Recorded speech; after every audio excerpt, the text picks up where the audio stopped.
2024 today. 8 teams continue to redefine esports, shine, and break barriers. I wonder who's going to be able to make it past this first round of knockouts. We know knockouts can be really intense. And I feel like I want a little bit less intensity just for myself because today's going to be filled with a lot of great action. So I see an MLBB booth.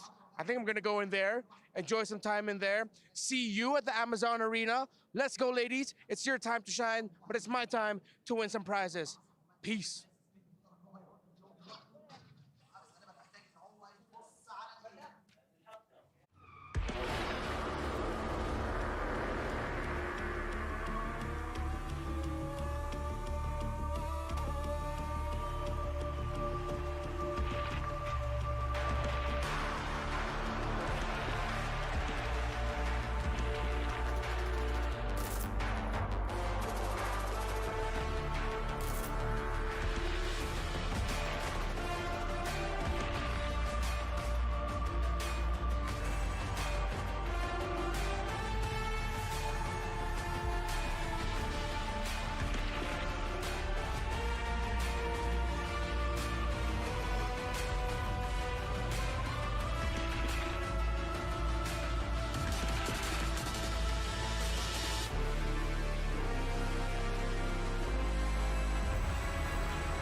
Okay, should be hearing time now, man. Can't believe she's. Hey, what's up, guys? Welcome to MWI 2024 at the Esports World Cup. I'm Mirko. I shouldn't be alone right now, in case you're wondering. There should be some. You know what? I'm just gonna call her. Gee, unbelievable! I can't believe she's late, man.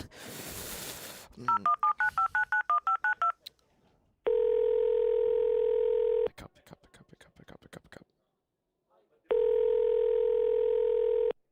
Hello? Hello? Eterna? Where are you? What are you doing? Yeah, I know. It's just, I need a coffee, okay? We didn't make it to MSC, and now there's no possibility of an Indo-Indo finals, and I'm scared one of them will have to say goodbye, and then they go home, and then I can't. I can't even think right now. Dude, we know what happened with the Filipino casters. You know, they said they wanted the PHPH Grand Finals at MSC. They lost in the Grand Finals. You want that the same thing happen? No. Yeah, no. I know that, but yeah, okay, you're right. Yeah. Fine. I'll just okay. Quick. I'll run now. Is it too late for me to go? Yeah, of course it's too late, but just run. Come on. Yeah, okay. I'm on my way. All right, we're gonna throw it to replay just so that she can get here. Onward, but now it's in the Crimson. Blast into the back, Ailey also with a Minute Fury straight into the damage once again. A whole lot of punishment now. Minute Fury knocking him out. Name's gonna be caught in the back. Ailey gets the solo on Names, and everybody tries to dive. But victory song gamers, they take names and they sing songs.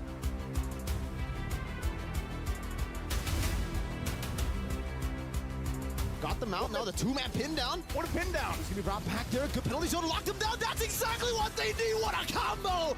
In the pin as well. That's a good penalty zone into the Meter's Passion. Straight into the beacon, still able to survive. Halang taken down, but so does Angelus. Penalty zone are going to be used, luckily for the body of Smith. However, he doesn't go down just yet. Feather Airstrike also. Kessie will go down, and now next on the chopping block. A couple low health bars here for Smart Omega Empress, but Conceal going to be used. They push back Carria. Lord gets pulled down to the bottom side. They try to keep it there at bay, but Angelus will go down, and Last Insanity once again finds the mark, and Smart Omega Empress will take the game.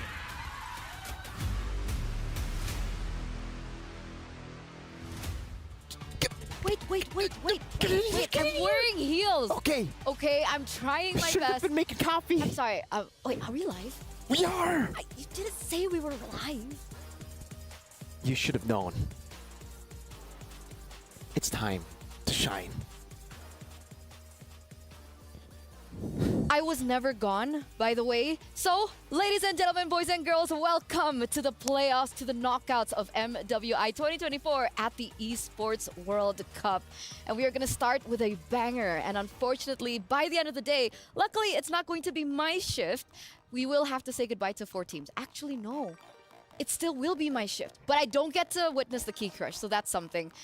Back here again in the studio with Mirko, as well as me, Eterna, for the next 2 matches of the day. And I think one of the other things that we need to highlight today is now that we're moving forward from the group stage to the knockouts, we are going to go forward in a best of 3. I was testing you. Oh. Nice. What's the format? Double or? Single elimination. I was testing you. Thank you. So we're going to start with the quarterfinals today, and we're going to get through all these 8 teams. And unfortunately, only 4 teams out of the 8 will be able to move forward to the semifinals. It's going to be really tough. I mean, we saw exactly how brutal it is with the single elimination format here at MSC and in MWI 2024. And yeah, you guys heard it earlier. Why Eternal was super stressed early in this morning is because Indo technically can meet Indo in the semifinal. So it's already very similar. It's literally the same as MSC, but I won't say it's the real grand finals. Wink, wink. But we are going to head over to the Aramco top 5 plays of the day. And here it is, yesterday's highlights. Who do you think was the main eye-opener for you? I think it definitely has to be Kyoei. Right? The performances that she had in every single one of her games was amazing, but here as well, I mean, some of the other games as well, coming in with these big plays. We saw Rumichi on the Martis. This was the maniac moment. She dove under tier 2 to go for it, and this is what you do on the Martis, especially when you get a lead in the early game. It's a very high-risk, high-reward hero. Rumichi makes it a very low-risk, but high-reward hero. 7 minutes maniac. 7 minutes maniac. That has to be the fastest one, right? And if you take a look at like some of the other clips here, I believe this is the one where it was just a beautiful engage under the turret, but then it looked kind of dicey for VSG. But you can always trust on the all-reliable Kyoei to make a way for the team. Picking up a Maniac as well on the Julian, understanding how to... That was super impressive, by the way. She put a chain on the right. She went in with the enhanced sword to chase the other. The calculation was crisp, clean. And that was just the group stage, right? Imagine coming out Wait, that into was the group knockouts. stage? It was. And this was also an incredible play, right? Melissa debut pick. A lot of people were wondering whether or not that this could actually work against the composition of the opponent. And it did for the moment. And this was like the big play that Mio and Leo were reacting behind the scenes. We're like, wow, we did not expect that Julian to pop off that way. There's so many maniacs, I think. I mean, the group stages alone, yeah, I think we've been talking about it off cam as well. These girls, they're braver when it comes to taking these fights. They actually want to take more fights compared to, you know, what we saw at MSC. It's a bit more objective based, but the women, they want to clash, especially for the neutral objectives. Even when they're 5,000 gold behind, you can always count on these teams to say, nah, I'd win. And I really love the reactions that they make when they make these plays happen. So we're gonna take to the Doritos reactions to see what happened yesterday, because there were so many emotions. There was sadness, there was happiness, there was relief as well. Do any of the reactions stand out to you the most? I think there was, most of the reactions that I have in mind aren't the celebration, or like, those are the reactions that's my standout. When they make a play and it doesn't turn out the way they expected. When ultimately, they also kind of like understand, okay, you know, the enemy team outplayed us. That's cool. You know, those faces of like, you got us that time. That's what I really like to see, because it always feels like when I'm playing, that's the reaction I have. Among others though, what you don't usually react is that bond. That bond. Right? The high fives, the hugs. For sure. I think, especially yesterday, we got a lot of very, I mean, high-stakes situation. One team from every group will get eliminated, and definitely for a lot of these teams, they were fighting for their lives, their tournament lives, on their very first day that they were playing.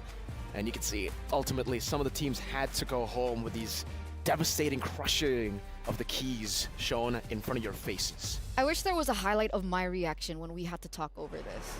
I was on the floor bawling my eyes out. Were you actually on the floor, or is that like a... I was. Yeah, you know, a phrase? I was. You, okay. Yeah, on the floor. I can see that, definitely. You're a very emotional caster. I think I work with Trex a lot too. He's a very emotional caster. When Cloud9 won the tiebreaker, he wasn't even casting, but I can hear him from all the way from the talent room. Are you serious? Yeah. I mean, you know, if Gideon was here, he would also be balling. Well, technically not yet. Not yet. Not now, because obviously GGHG are still on the run to make it all the way to the grand finals here in the knockout stage. But let's say GGHG makes it all the way, then that would be one of the reactions that I would love to see on broadcast. Gideon?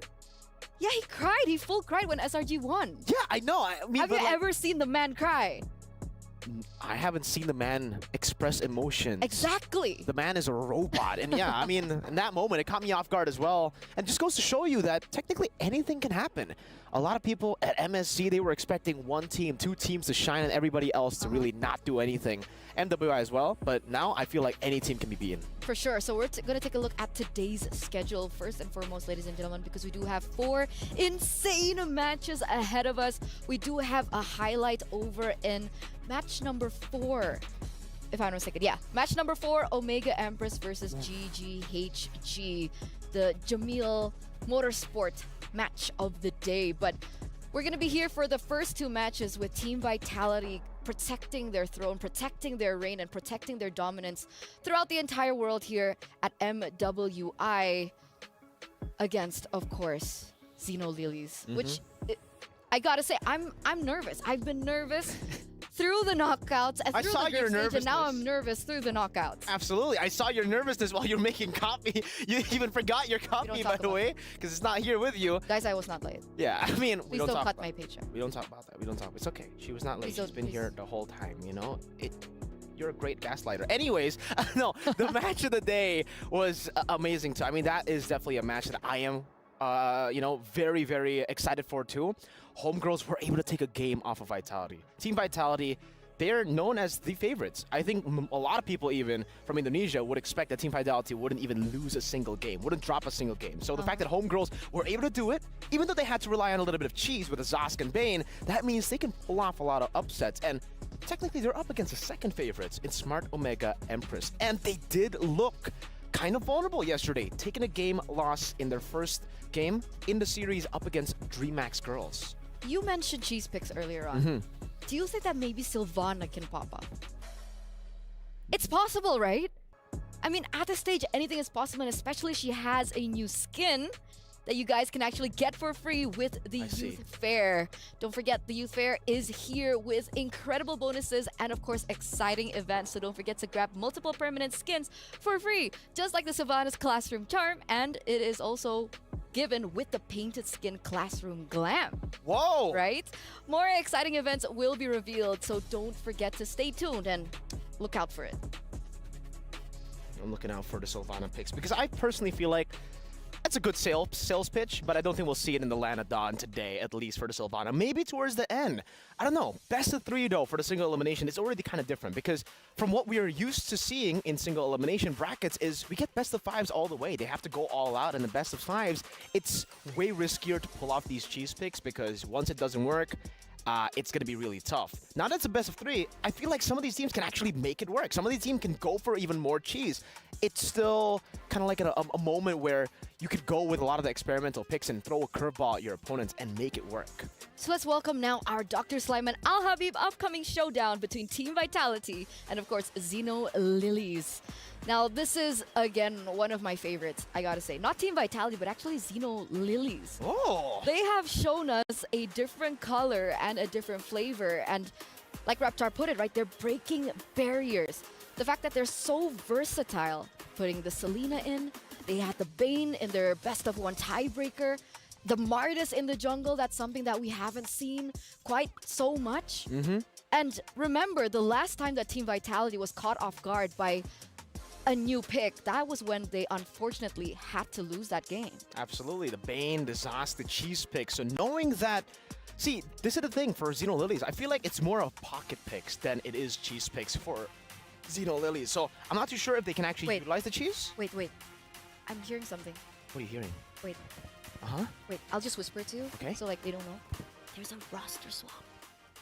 For ZNOL ZNOL? Lilies. For ZNOL Lilies? Okay, so you guys didn't hear anything. I think there's a roster swap for Vitality. That's what she said, right? Why did you? I'm bad at listening, man. I said don't say anything. Unlucky, man. Sorry. I mean, no changes at all. This is going to be very interesting to see. Both these teams, we saw their lineups just yesterday. You know, ZNOL is playing with Taro in the gold lane, Kao in the XP. I don't expect any changes today. Nope, nope, nope, nope, nope. And with that being said, who do you guys think will win this match? Do you think it'll be Team Vitality, the defending champions, or our dark horses here with ZNOL coming through? Head on over to the stcplay.gg right now and lock in what you guys think. Your predictions matter to us. You matter. We love you. We do. You guys are amazing. You guys haven't been too amazing on the predictions, though. You guys have gotten a lot of things wrong. Yeah, what's been going on? So, yeah.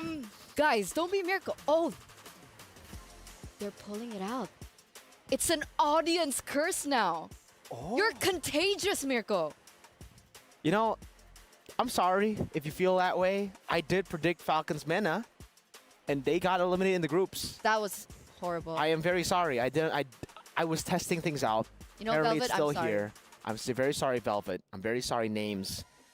Yeah, just want to sincerely apologize. But to all you guys, you need to apologize to all the teams that lost yesterday, because what the heck, man? You guys also... Oh, I guess it's my fault. You said it's contagious. I guess I can apologize now. As we welcome the players onto the stage and into the Amazon Arena. So let's see the Jamil Motorsport player arrivals. And it looks like we are going to start off. We're going to take a look Teams right now. at ZNOL first. Okay. ZNOL. Does it look like there's a roster swap? Or is it Team Vitality? Or am I playing with you guys and absolutely no roster swaps? That would be something. That is an Eterna thing to do. You know, just lie. That's... Anyway, Team Vitality now rocking into the Amazon Arena as well. And I think one of the big things that we do need to highlight about these two matchups between both of these teams is versatility versus consistency. Sure, Vitality were unfortunately dropped a game against GGHG, but for the most part, the way that they have been playing, the way that they have been implementing the coaches draft into the game has been very consistent. But again, right, when you're so consistent, things that surprise you may catch you off guard. And ZNOL is a team that is known to switch things up, make things interesting. This is exactly what we pointed out, I think, in day number 1 when we got to see some of these teams play as well. For the Indonesian teams like Falcons Vega and also Vitality, they're used to playing in the league in Indonesia. They're used to playing up against the very best teams with the coaches, with the analysts as well. And that means that they're used to seeing meta picks. So when you get, catch them off guard with the Zosk, with the Bane, it does give them a few problems, because then they're going to have to adapt on the go. And all the preparations they had, all the advantages they had before this match, it's all gone. Absolutely. Absolutely. These are a few highlights from Team Vitality from yesterday. And that first match, right? That was when we saw them getting really just obliterated. Man. I think for ZNOL though, Eterna, we can talk a little bit about how they have the longest game and the shortest game. Up against VSG, game number 1, 30 minutes. And I believe it was 13 seconds or 14 seconds. Correct me if I'm wrong in the comment section down below. But what it means is that they are very, very good at adapting into the late game as well. And that's something that a lot of teams here at MWI, they kind of struggle with. Decision-making in the later stage of the game requires a lot of discipline. And like what we said earlier, a lot of the teams here want to go for the brawls, want to go for the skirmishes. And because they're focused so heavily on their micro skills and mechanics, sometimes they forget about that decision-making that can get them games. Not for ZNOL though. They know exactly how to take games fast and how to take games long. But look at this, Mirko. It's so beautiful. 20 seconds. Trophy. Oh man, it's a mixed feeling here. It's time. Right? Because remember, ladies and gentlemen, coming into the knockout stage, a single elimination, which means that after this best of 3, one team will be going home. Will it be Team Vitality or will it be ZNOL? Let's head over to the stage.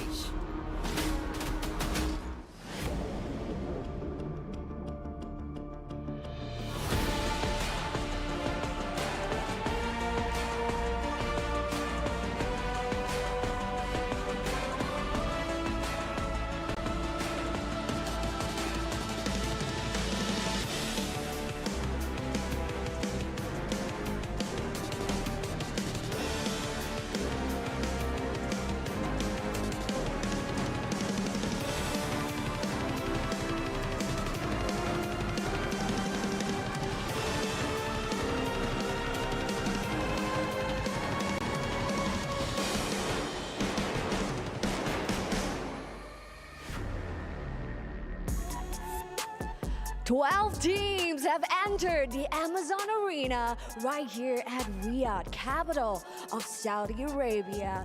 And with that being said, the land of dawn is a cruel, cruel place. 12 teams joined and only 8 teams emerge victorious. And welcome, ladies and gentlemen, to the knockout stage, baby. Let's go, ladies and gentlemen وأعزائي المشاهدين والحضور. نرحب بكم معنا هنا بالمملكة العربية السعودية رياض لكأس العالم للرياضات الإلكترونية. We are starting right now the first day with the best of 3. I cannot wait to see the teams getting over here right now to continue their journey to claim that trophy for MWI. So yes, with that being said, as you guys can see the trophy that's located right behind us, it has already claimed the hopes and dreams of 4 teams already, and another 4 keys will be added to that box later on today. And we're gonna kickstart with match 1 of the day, where we're gonna be seeing the queens of Mobile Legends Bang Bang, presenting to you, hailing from Indonesia, Team Vitality.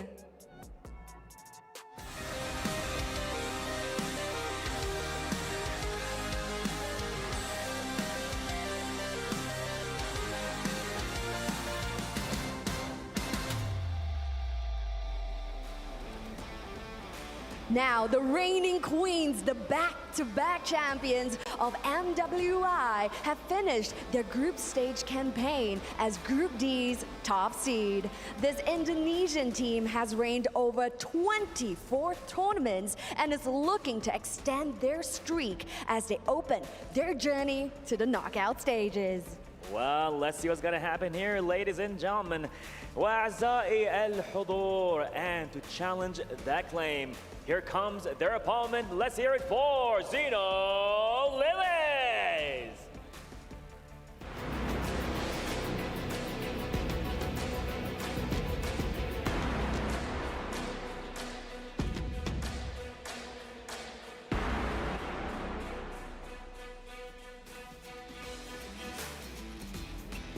Well, ladies and gentlemen, this Vietnamese team ended their group stage campaign as the 2nd seed of Group C, with a versatile hero pool ridden without meta picks. This Mekong representative is looking to prove that they have what it takes to upset the defending champions. Now that's absolutely right. We have seen unorthodox picks that are outside of the meta, such as Selena, we have seen Alice, and of course even a Bane, which was truly the bane of all existence over at the Land of Dawn. Now will we be seeing more of this unorthodox picks over at the Land of Dawn today? We can only stick around to find out more. Oh, you got that right. You know, I'm always up for a surprise. We might see a Hanzo, Halos. I'm not sure. I'm no expert, but you know what? We got the experts with us here in amazing MWI 2024. So yes, ladies that stand before us today, it is going to be a best of 3, and only 1 team will emerge victorious.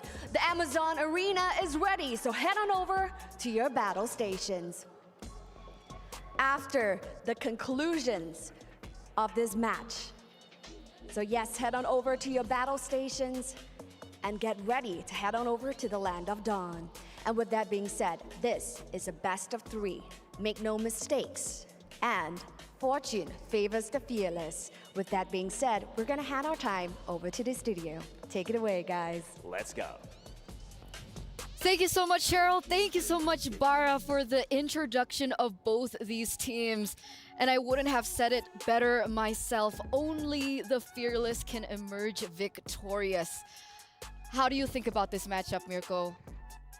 I think it's a very interesting matchup. Right? Like we mentioned before, ZNOL Lilies, they've shown that they can take the late game, they've shown that they can take the early game, and that's really what you need up against Vitality. You need to have the versatility, and honestly, you need to have a little bit of that curveball. You need to have a little bit of cheese to surprise Vitality. Like you mentioned already before, hey, Vitality, when it comes to consistency, when it comes to meta picks, I honestly feel like no team can really beat them at those meta picks, right? They have honed that craft for so long, and now it almost seems like they've gotten the grasp of the meta, better than everybody else as well. So try to go for the picks that have already shocked them before. The Zask in the mid lane, the Bane in the gold lane, maybe shift it up a bit. Maybe now they're prepared for that. Go Zask gold. Go Bane, not mid. Jungle, maybe, right? That's a definitely big possibility, right? Because technically, when we're talking about both of these teams, a lot of things happen, especially in the mid to the late game, because of the gold laners, do you not think? Right? Shell and Taro. Taro, a Filipino import, being loaned in to ZNOL this time around. What about that matchup? What do you think about the gold laners? It's a great matchup. Both of the gold laners understand how to lane very, very well. I think Taro's been able to play the weak side so well on the Claudes as well. But I think that's a big weakness for ZNOL too. Their strength can also be utilized as a weakness. And Vitality, they're a team to actually try to do that. Taro has been utilizing a lot of the weak side gold laners, but not a lot of the opponents from that have met up against ZNOL have gone to punish that weak side, have gone to play strong side gold. Vitality, they understand how to do that. If Chell gets a good matchup, you can expect Vitality to rotate into the gold lane more often than even the Turtle. They might sacrifice that to trade with a turret, full turret shield with the gold, and you can really see here, Vitality got blue side. We know how massive blue side is. You're already forcing the chip and the low Yi to be banned out by Zeno. Now, so far, Taro has only been picking up the Claude in the gold lane. How do you think this will affect the drafting phase? It's going to be tough. I mean, for Vitality, I think they're completely fine by letting go the Claude. They've played the Harith, they can play the Roger as well. So many different picks that can bully the Claude in lane. And like I said before, Vitality, they know how to play the strong side. So if Taro still sticks with just her comfort, which has been left completely open, by the way, here, it's a Valentina, Arlet, and a Ruby. Zeno, at this point, they're going to have to be forced to ban out the Lo Yi. Lo Yi, Ling, Roger would definitely be, the prio when it comes to the bans here for ZNOL. I think they still have to go for Lo Yi, knowing that Vitality can utilize the Lo Yi to just make it super fast. Wait. Am I seeing this correctly? ZNOL Cow Roamer? Oh, you're right. Wait. So we're missing Shay Romy here. Shay Romy is no longer their roamer. Cow is stepping in her place, and Cow, previously the EXP laner, has now been swapped in by Daisy. Oh, Talk about unexpected, right? Hey, I guess we were talking about throwing a curveball at Team Vitality.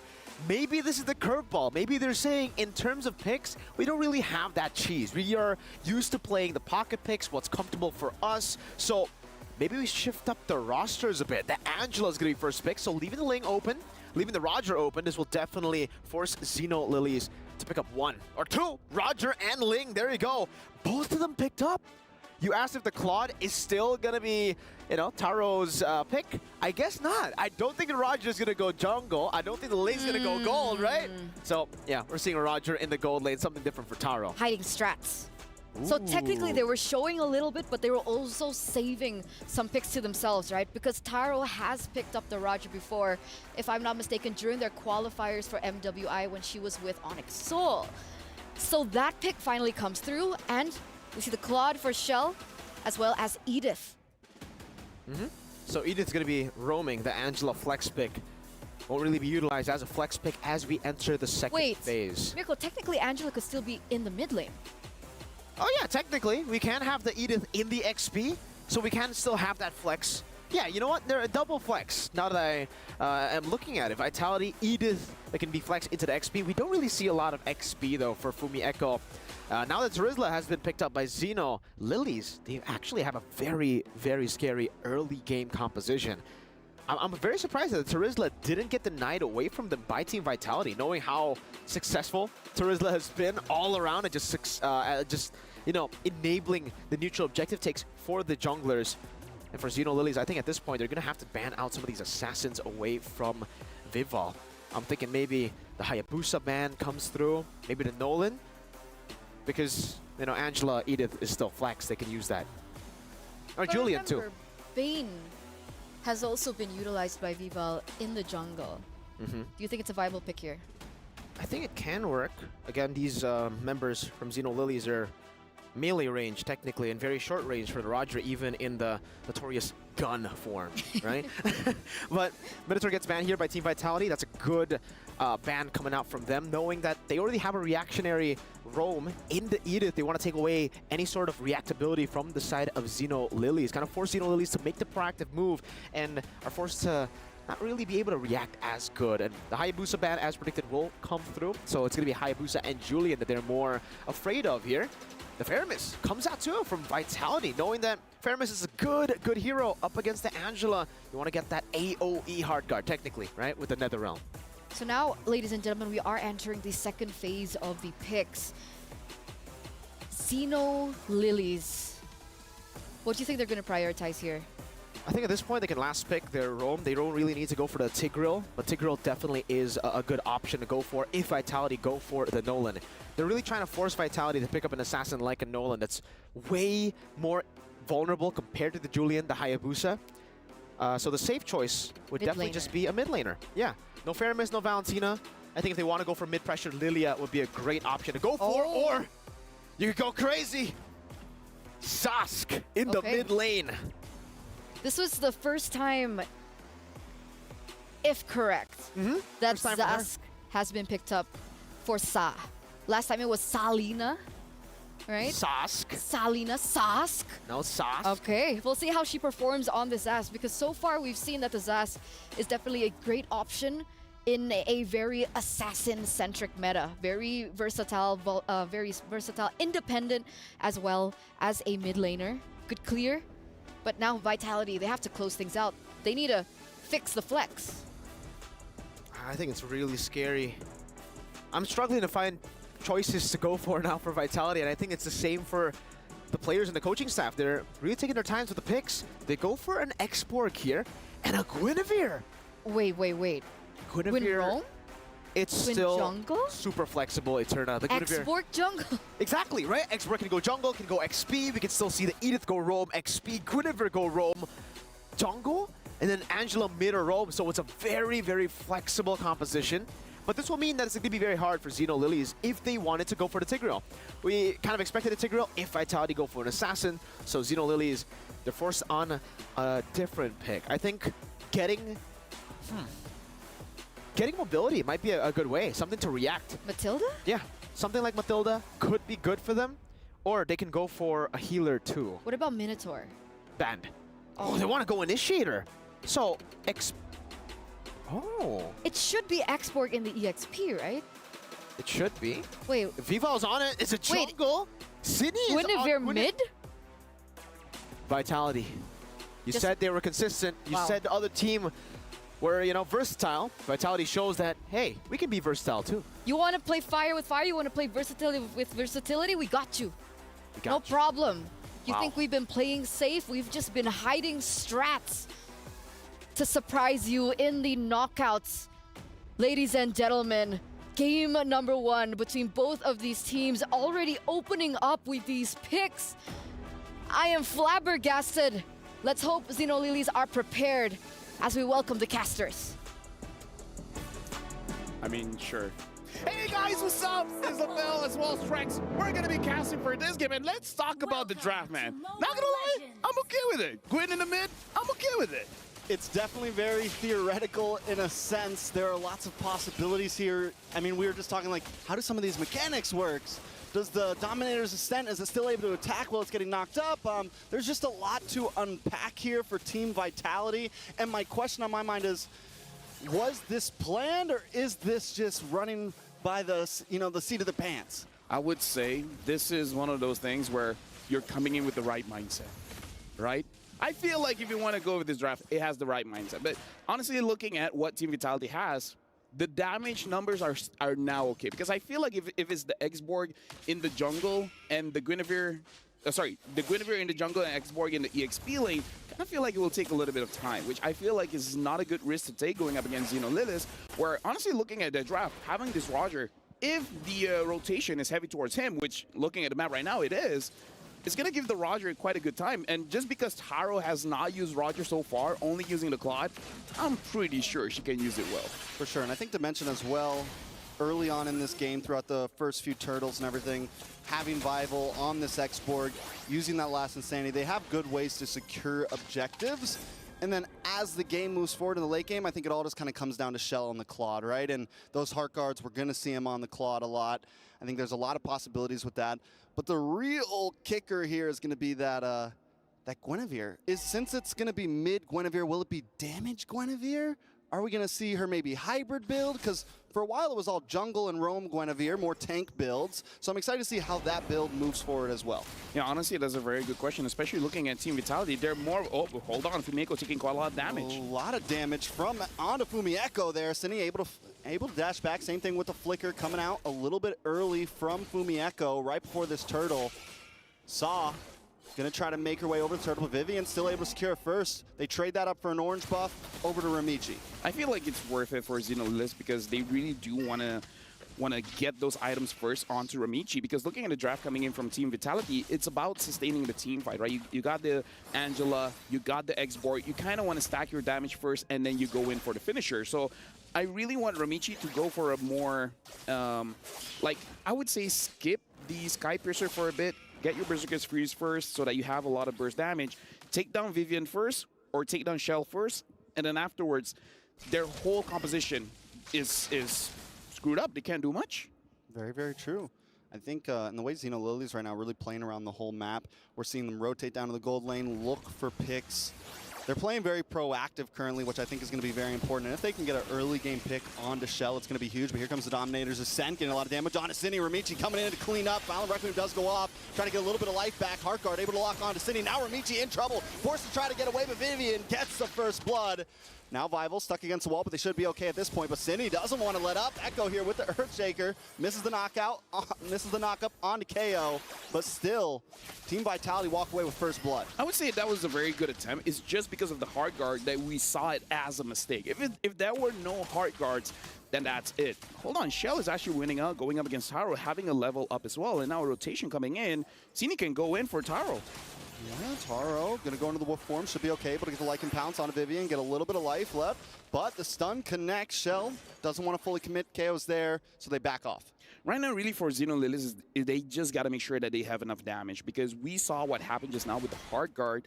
And again, talking about the draft coming in from Team Vitality, if you shut down Shell or you shut down Vivian, most of what they want to do is not really applicable. The X-Borg is going to be a bit of a problem, but again, I feel like as long as Shell or Vivian are taken care of, ZNOL, they have a good time. The only thing is, do they realize this winning condition coming in from Team Vitality? If they do, and they execute them first, I'm actually looking forward for ZNOL to take game number 1. Yeah, I would say that ZNOL, I mean, the way they've been hovering around that gold lane, checking in regularly if they can get something on the Shell, they know the possibilities there. The good thing for ZNOL here is that they do have a lot of outs, but here comes the turtle. Daisy holding down the front side. Vival still able to get it. Ramichi does dive in, but still misses. Dominator's Set comes in, a nice wild charge to get the knockup onto Fumieko, but the heart guard just too much sustainability. Taro gonna get involved now with the Lycan Pounce onto Fumieko, gets the kill. Taro now trying to get away. A nice Tempest of Blades to get the knockup. Vival, Cine, more members dropping. ZNOL's feeling good, and Ramichi still playing the walls. Taking a couple shots to the face from Shell there. Shell still under the tower. ZNOL's back off, but they come out on top of that trade. They lose the turtle, but find 3 kills. This is amazing for ZNOL because they were able to set it up so that Taro gets the kill. Taro is now 2-0-0.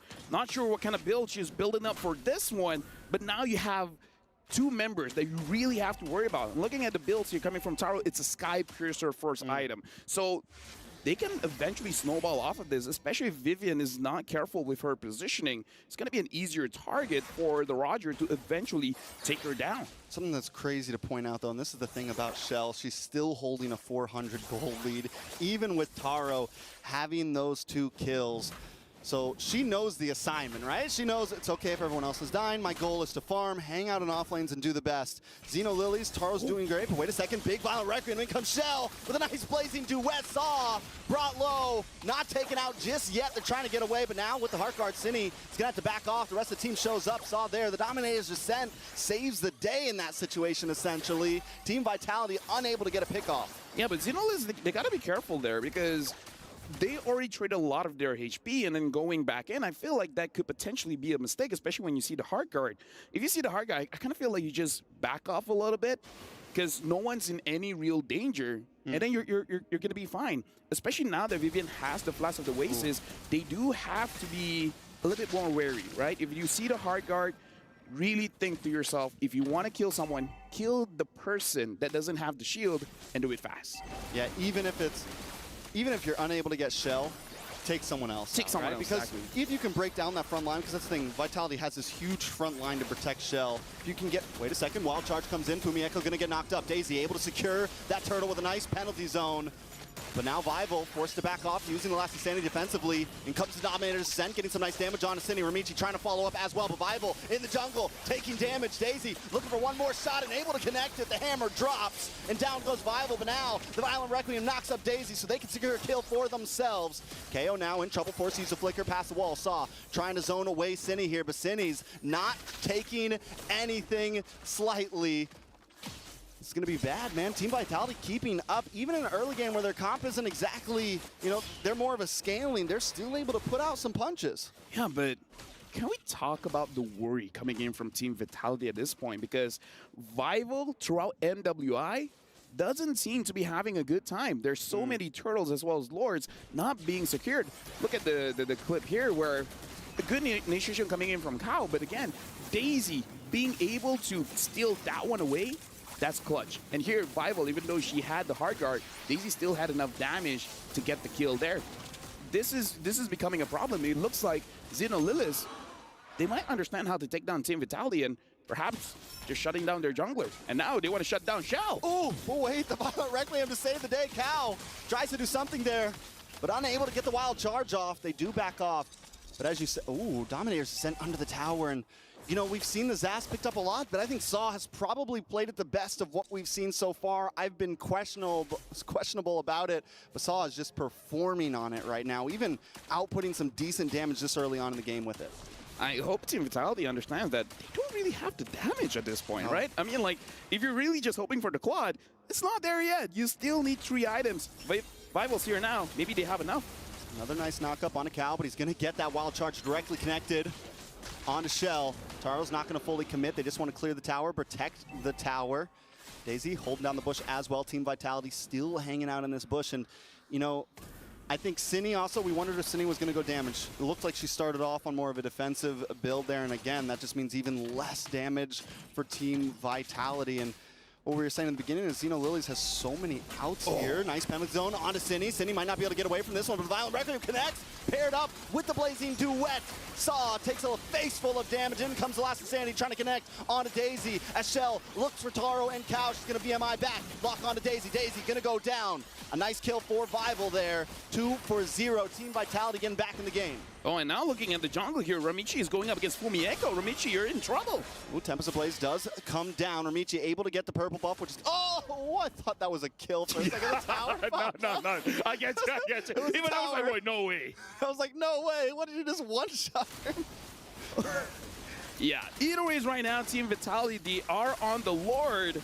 Looks like the Lord is going to get started. And I don't think ZNOL has the time to really respond to this. This is going to be a free Lord for Team Vitality. So just one good engage on the top lane, getting a few kills. And now the entire game is for Team Vitality. Yeah, I mean, it's quickly moving into their hands. Bataro's going to be able to take that tower now. So now the playing field's starting to get evened out. I think ZNOL need to convert some. They didn't convert any of those early game kills into towers, into exact map pressure, and that's a bit of a problem. Kyle needs to be able to hold down this front line, use the passive where he can't get CC'd up, and he's not going to get caught off by Cine, right? Use the power of nature while he's against these walls and everything, and he should be okay to face check some of these bushes, and as long as he can do that, he can kind of create space for ZNOL. But let's take a look at these items. Yeah, honestly, looking at the items here, again, I kind of feel like in terms of the damage, it's really just on Vival as well as Shell for Team Vitality. Kind of feel like for ZNOL, the fact that they have the first item, Sky Piercer, I kind of feel like they could have played around the Roger a little bit more, get more stacks on the Sky Piercer, because, again, the Sky Piercer is a stacking item. Just 2 stacks is really not enough.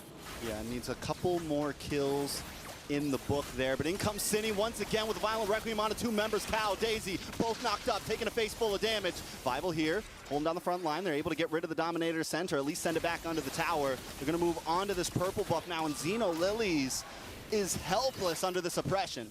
I would say this is more on them, right? Because like you said, they got a few advantages. They didn't really push it.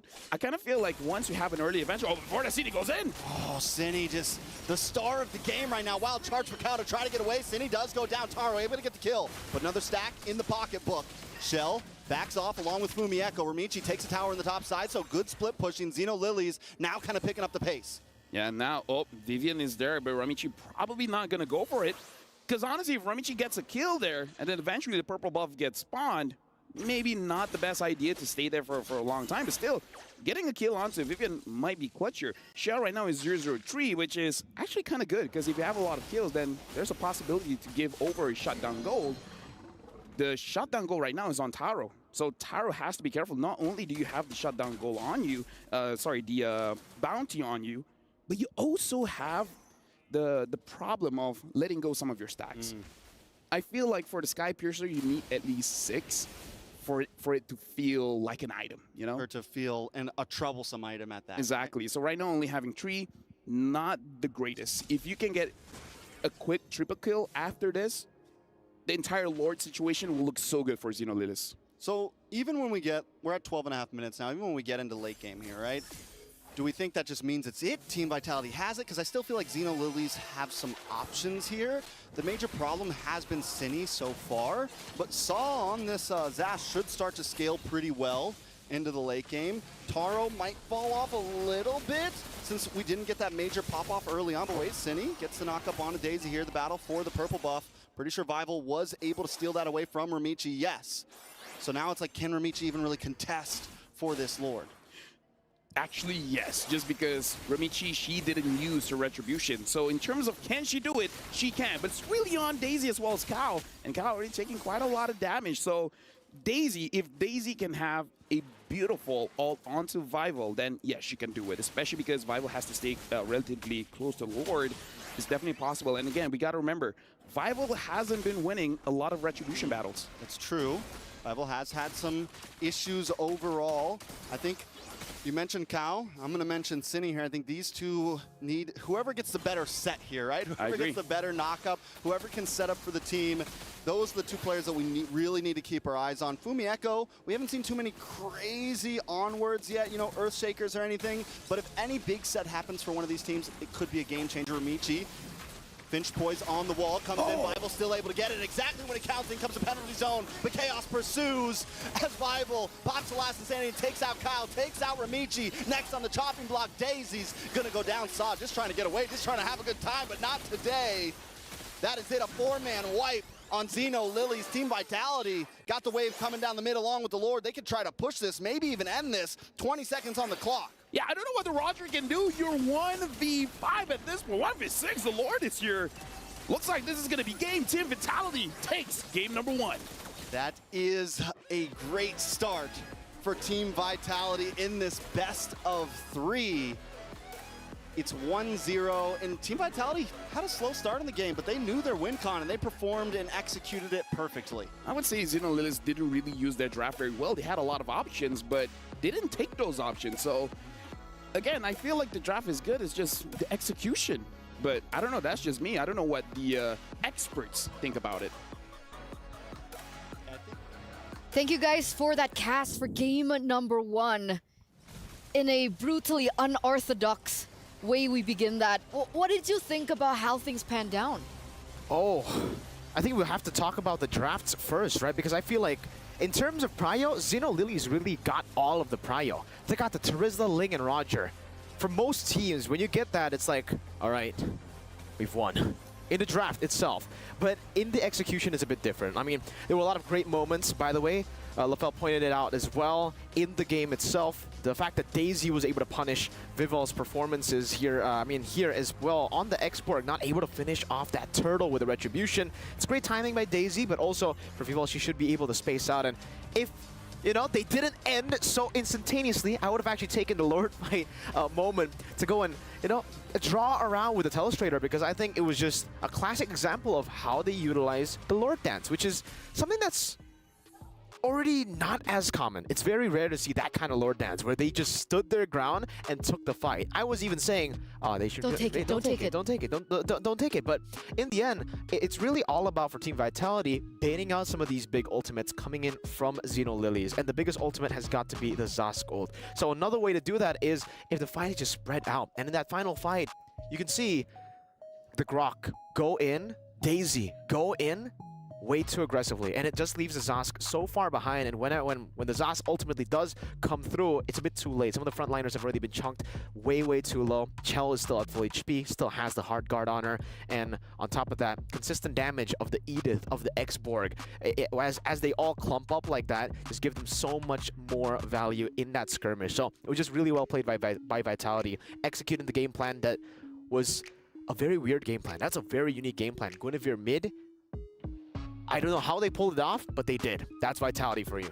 So that technically shouldn't have worked. Guinevere in the mid lane versus the Zask in the mid lane. That wasn't prio for the Guinevere. On paper, no. I mean, you don't have any mid prio, right? It's so hard to out-clear the Zask plus the Grok. It's not just the Zask, it's Zask Grok.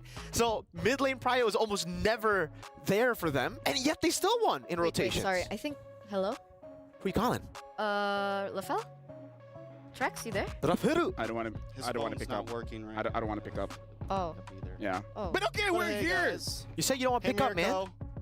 No, because I heard Mirko's like, you know, I'm okay with Mirko. Ah, okay. Shout outs to both of you. You guys are doing a great job. But honestly, looking at that game, like Mirko said, when you have this combination of heroes, it's like, I won the draft. And I don't know, I kind of feel like they had an opportunity to put Team Vitality on the floor and then their foot on their necks, but they didn't do it. Yeah, their foot slipped. Yeah. And then they fell on their back like a banana peel. Exactly. Exactly. It's not enough to win. They But I should do make want the to moves. argue one thing for the Guinevere. I think we really doubted another crazy mid pick in MSC, and that was the Martis, the aggressive fighter. So I think maybe the Guinevere has some possibilities. Okay. Thank you, guys. Next time, maybe pick up my call? I mean, we'll No? consider. We'll consider. Okay. Maybe I should call them next time. Maybe. Maybe they'll pick up if you call. Right? Why is it? Oh, I don't... Me and Lafel, it's not a thing anymore. Usually it's me and Lafel that is We're not friends anymore. Usually we're not friends. We're best friends, right, Rafael? Yeah. But we are gonna give our flowers to the MVP by PlayStation for that game, Cine. A lot of people already, even the casters, right, they were mentioning the Guinevere in the mid lane for multiple times already, even in the game. The fact that she was able to find so many opportunities was insane, right? This was, I think, earlier on where they were able to kind of facilitate Shell in that lane and pick up a favorable trade. For ZNOL Lilies, it's, I don't know, man. Vitality just understand. This is the final fight that I was gonna talk about, right? You see, the Grok goes in way too aggressive, and then the Zask is caught in a weird spot where she isn't in the middle of the fight. You want the enemy team to go in first, and then you react to the skirmishes. That's how ZNOL Lilies were able to win out so many times in the early game. So that final moment there kind of proves that point. Shoutouts to Cine for an amazing performance on the Guinevere. And I want to talk a little bit more about the Guinevere pick because Trex had mentioned we can see this work. We saw the Martis work in mid lane. I agree. It's not the standard pick, by the way. Hello, Guinevere. You look lovely today. She's gone. I missed it. So whenever you approach anyone, you try to call Lafel, he doesn't want to answer. Now you walk up to Guinevere, and Guinevere's like, okay. Nah. Can I try again? No. Can I try again? One more time. Sure. Okay. Reptar, you there? Sa, you there? Are you serious? No one's there? No one's there. Guys? No? No. No one's saving you now, Eterna. No one wants to pick up your calls. You have a good phone, but... Thank you. I thought they'd pick up. You know, sometimes when life gives you lemons, you don't do anything with it because I don't know what I'm going to say next. But I do know. It was still very, very good. The fact that they utilized it in a way where she was always just constantly engaging to bait out the Zask ultimate. That was what the value was from the Guinevere. Insane sustainability and amazing escapes. Because usually when you engage on a Zask, you're kind of screwed. You go in, you're chain CC'd. But Guinevere has an anti-CC with the Valor Requiem, and she also has the second part of that spatial migration dash that she can use to get out. Wait. Can I try one more time? one more time. It's been like 4 times. I know, but maybe 4 times the charm. Okay. For 4 some people, times the okay. charm. Reptar? You there? Sa, you there? Hey everyone, currently I'm here with Sa, the mid laner of ZNOL. This is Erica, she'll be helping us translate. So for Sa, I just want to ask, are you surprised that your team make it to the knockout stage and that you're here right now? Em có cảm thấy ngạc nhiên khi mà team mình vào đến cái vòng knockout stage này không? Actually, not really very surprised because we already know and we have 100% that we will in playoff. Yeah. She's confident. Like even yesterday, we got to lose one game, but still have the confidence. All right, so from the beginning and up until now, pure confidence from Sa and ZNOL. So someone told me that you're the best Kagura probably in this whole tournament. So for you, what's your best quality as a mid laner? Mọi người đều biết đến em với tư cách là một người chơi Kagura rất là giỏi.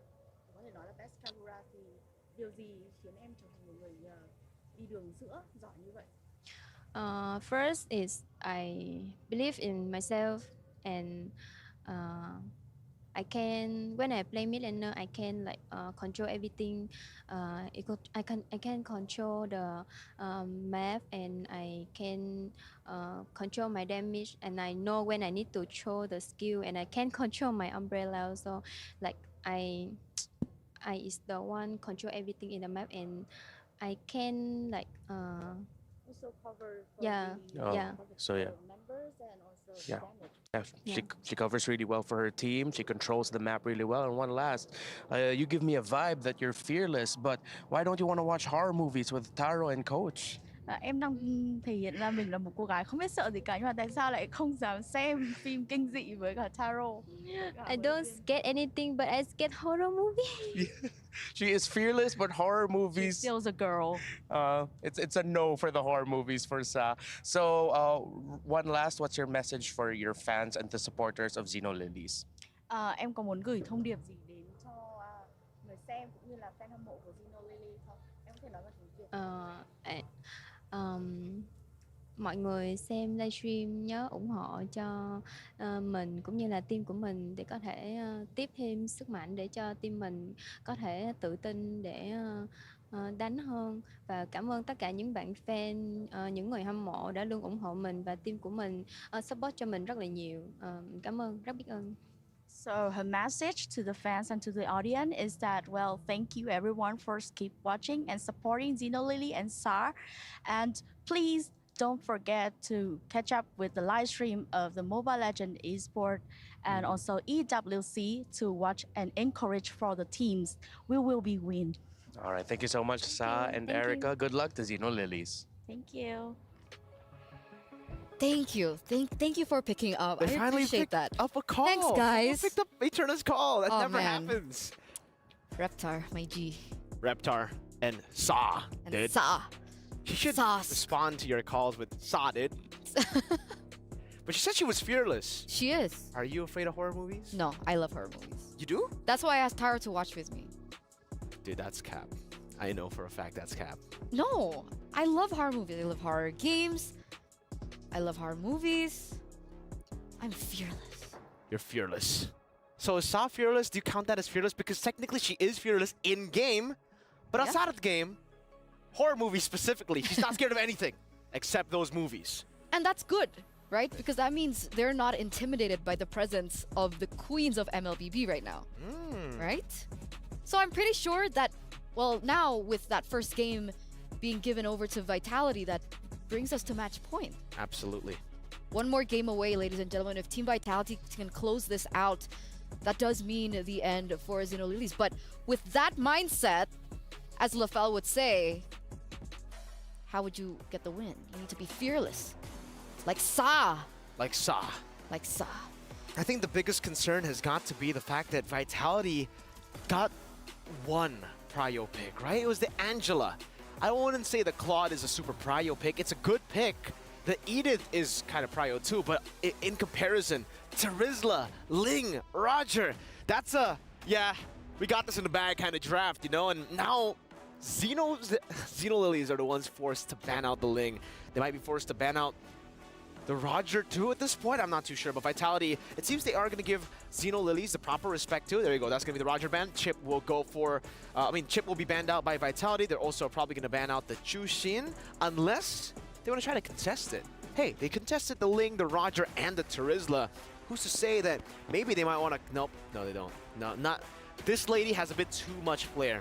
She's got a lot of lanterns. Or no, one lantern, but a lot of flair. Too much light.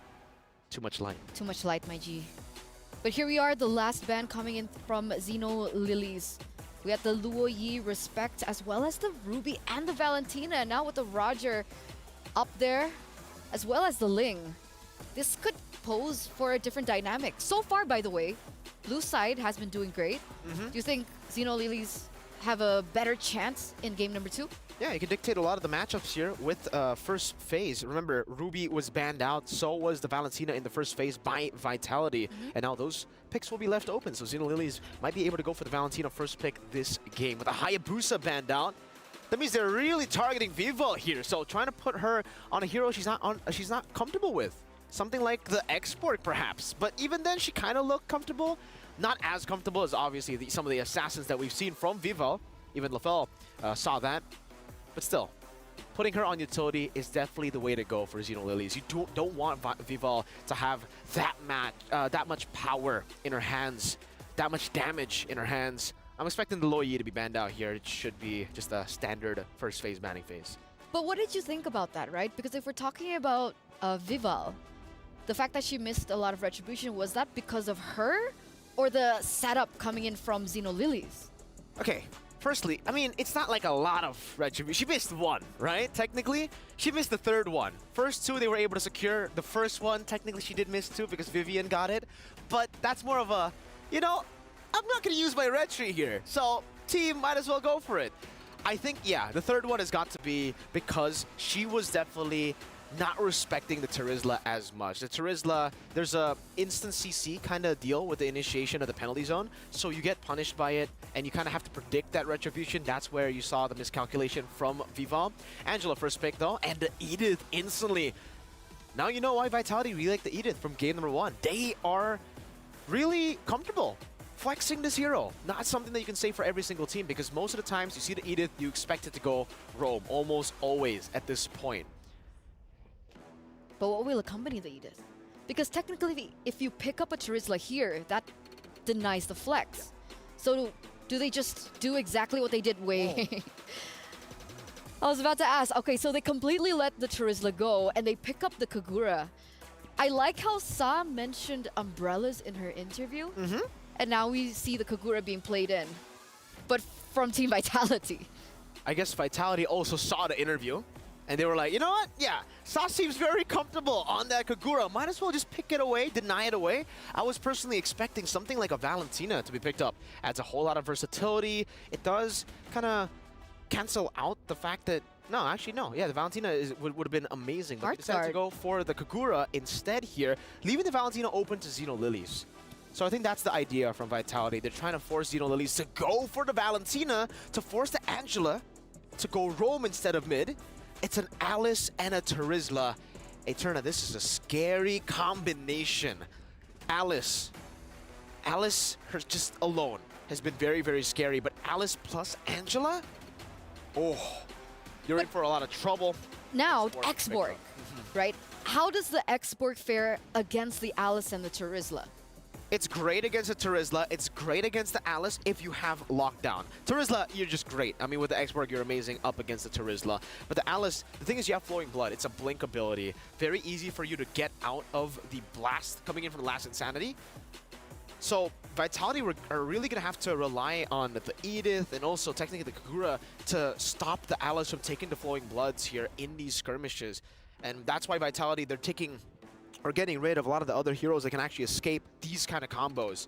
Edith, Kagura, and Xborg. It's going to be hard to land these abilities, these big abilities, these skill shots technically, on someone with a blink. So getting rid of the Claude, that's Julian as well from ZNOL. But at this point, Vitality could just say, hey, Xworks going to the jungle. So your bans are really not saying anything. But who knows? Maybe they're gonna throw another curveball, pick up Guinevere and play it in the jungle. That's what I was about to say, right? I mean, technically, Xborg and the Edith are still flex. Yeah. So if they're lacking the setup that you mentioned, they could still bring in something with that in the roam position for Vivian. Yeah. I think at this point, if they really want to lock down the Alice, they could go for a Kaja carry to end things off. They already have enough AoE as it stands right now with the Xborg, with the Kagura, and the Edith. And just like that, ZNOL actually reads it out, knows that if they do get the Kaja carry, it's going to be a bit troublesome for this tank, this hyper carry, you can call her, the Alice in the jungle with the Angela. So now that the carry has been taken away, another combo that we see usually with the Kaja is the Beatrix. So if they still want to force it out, they can go Beatrix Kaja. But it's Vitality here. They might just go Guinevere again, you know, or Ruby mid, or Ruby roam, XP. Ruby was a very high prio in game number 1. So I wouldn't be too surprised if Vitality actually go for that. And technically, it is lockdown, right, for the Alice. Yeah. And it really hinders the setup coming through. So it is an option. One of the other picks that were left open was the Arlet. But it looks like Shell this time around, no Beatrix. Carry being banned out, goes in for the Moskov. Despite the Harith being completely let go. I think they have too much magic damage if, you know, they pick up the Harith there. So I agree. Moskov, you need a little bit more consistent damage too, because technically right now it does seem like they are relying a lot on that burst from the last Insanity, from also the Kagura Yin Yang overturn. So at this point for Xeno Zenith, gold lane. So I'm trying to think about it. I think Natan would be a bit too greedy. But if you do want to play in towards the late game and just play for the early game with the Alice and the Terizla Angela, that could be a good choice. They could even go for a Grok here. Get some more lockdown to give a bit more prio again towards the Alice, but they go for an even later game pick. Leslie and an Esmeralda. This is Leslie's debut. This is Taro's signature pick from MWI last year. Yeah. Leslie. That's Leslie. It's come up again. Oh man, this is a kind of a greedy lineup, if I'm being honest with you. What about laning phase? Okay, let's keep it Moskov? simple.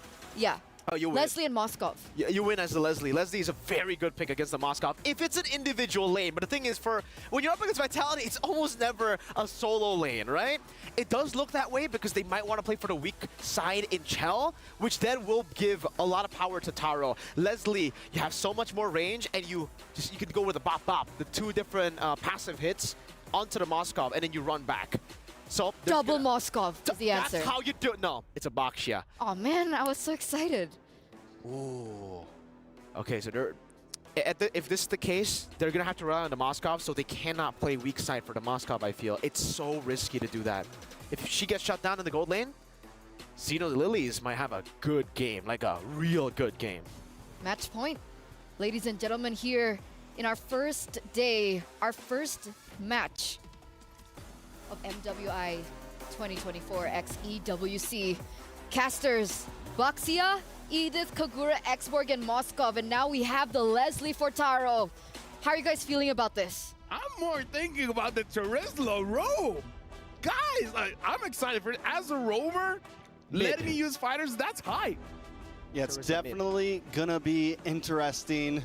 These teams never seem to disappoint with the picks that they bring to the table. And a lot of these teams, they make it work. Oh yeah, dude, like here's the thing, Taro on this Leslie, I'm waiting for her to pop off. Now the thing is more about how you're gonna delay the game long enough, because look at Vivian. Vivian's actually the one delaying the game for Romichi here. I feel like Romichi, even once she gets level 4, is going to be a little bit iffy for her to actually contest around the turtle pit, because here's the thing. On this Baxia, it reduces healing, so it kind of acts as a counter to most of the heroes coming in from ZNOL. Like 4 out of 5 heroes are depending on heal. It's very true. It was a beautiful answer to Romichi on this Alice. We saw Romichi play the Alice yesterday. Played it really well. Like, Romichi showed up maybe it was the day before yesterday, I can't remember exactly, but still, we've seen Ramichi on the Alice and has been a monster, has been very troublesome on it. So I'm excited to see how they pull it off here, but Team Vitality continues to come with answers. You mentioned the Terizla. One of the picks that I'm really focused on is this Kagura. How is it going to pair up in lane? One of the things about Kagura is mana's a problem, at least in laning phase. If you keep on throwing that umbrella, you run out quick, and you got to go back to base pretty regular. So Vivian's going to have to help out a lot with clearing that wave. And how is this going to affect their normally aggressive rotations? But a little bit of a knock-up. The onward almost catches Cow. Cow able to just get away, but Team Vitality now taking that lane. Might see him rotate down to another off lane. I feel like for the Kagura, it's just that you want this early tempo, because once you hit level 4, you don't have enough damage to actually kill anyone, but like you said, enough damage to make them go back to base. But if we're really looking at a lineup coming in from ZNOL, her real options are Saw and Taro. I feel like Taro might actually be a more difficult hero to pick off, as long as they're being very disciplined around the team fight, right? Taro has to sit back for a bit, let everyone absorb the damage, and then go in. Speaking of which, now the turtle has been started by both teams. I wonder if ZNOL can actually grab this for themselves. Yeah, Ramichi has blood load up, able to just walk up and take it. The knockup does happen. Ramichi does get knocked up. Heart guard locked on, but a lot of damage on it. Bivol, penalty zone, able to help secure it. Daisy gets the first blood. Now, putting that in the pocket of an Esmeralda could be kind of helpful here. Most of ZNOL's, I mean, it's a late game investment here. You have the Alice, you have the Esmeralda, you have this Leslie. You are hunkering down at this point, and getting a first blood, first turtle, it's huge for their composition. And this shows the strength of their composition here. Look at how they're moving around as a unit, as 4 very beefy individuals, and as we're talking about, Taro got taken down by Sini as well as Vivian and Shell. But going back to the team fight, it shows that they can brute force anything, right? If it doesn't look like a good fight to take, they can still take it, as long as you understand once you get your pick off, once you get what you want, you gotta back off, because you do need those items to make sure that you can stay in the fight for a long time. So go into team fight as a team, get one, and then back off. Yeah, I think at this point, Cal needs to keep tabs on Team Vitality. Cal or Saw, one of them needs to be regular keeping tabs, because if Team Vitality is able to freely just come down to bot lane, and actually you were right, it is a roam Terizla, yeah, Mirko. So I like it. I think it's definitely different, but even more so needs to be watching. Now Ramichi has to get away, but this is not gonna happen. A little bit of damage. Penalty zone able to come in. 5-0 brought down to about 20%. Vivian also on the run. ZNOL able to group up and stay secure. Yeah, and this is why I kind of feel like the Alice has a bit of a problem as a solo hero. You don't deal enough damage, and you're not really all that tanky by yourself. It's kind of like you need a lot of distractions alongside with you. So I kind of feel like putting this Terizla in a roam position or a mid position, even as long as the Terizla is moving around, it's really helpful for Ramichi, because she can have sustained damage. She just needs a lot of distractions for Team Vitality to survive. So again, I kind of feel like if Team Vitality finds Ramichi, they might even expand a Yin Yang overturn just to shut her down. And 2 items just got locked in for Taro and Shell too, so it seems like they're keeping a decent pacing with each other. Last time, Shell was just way ahead. Even after dying, was way ahead. So Taro able to keep up a little bit, just got that Berserker's Fury, gonna help start being a bit more of an impact. But look at the aggression from Shell, staying in the face. Taro now in a little bit of trouble. Yin Yang overturn able to connect.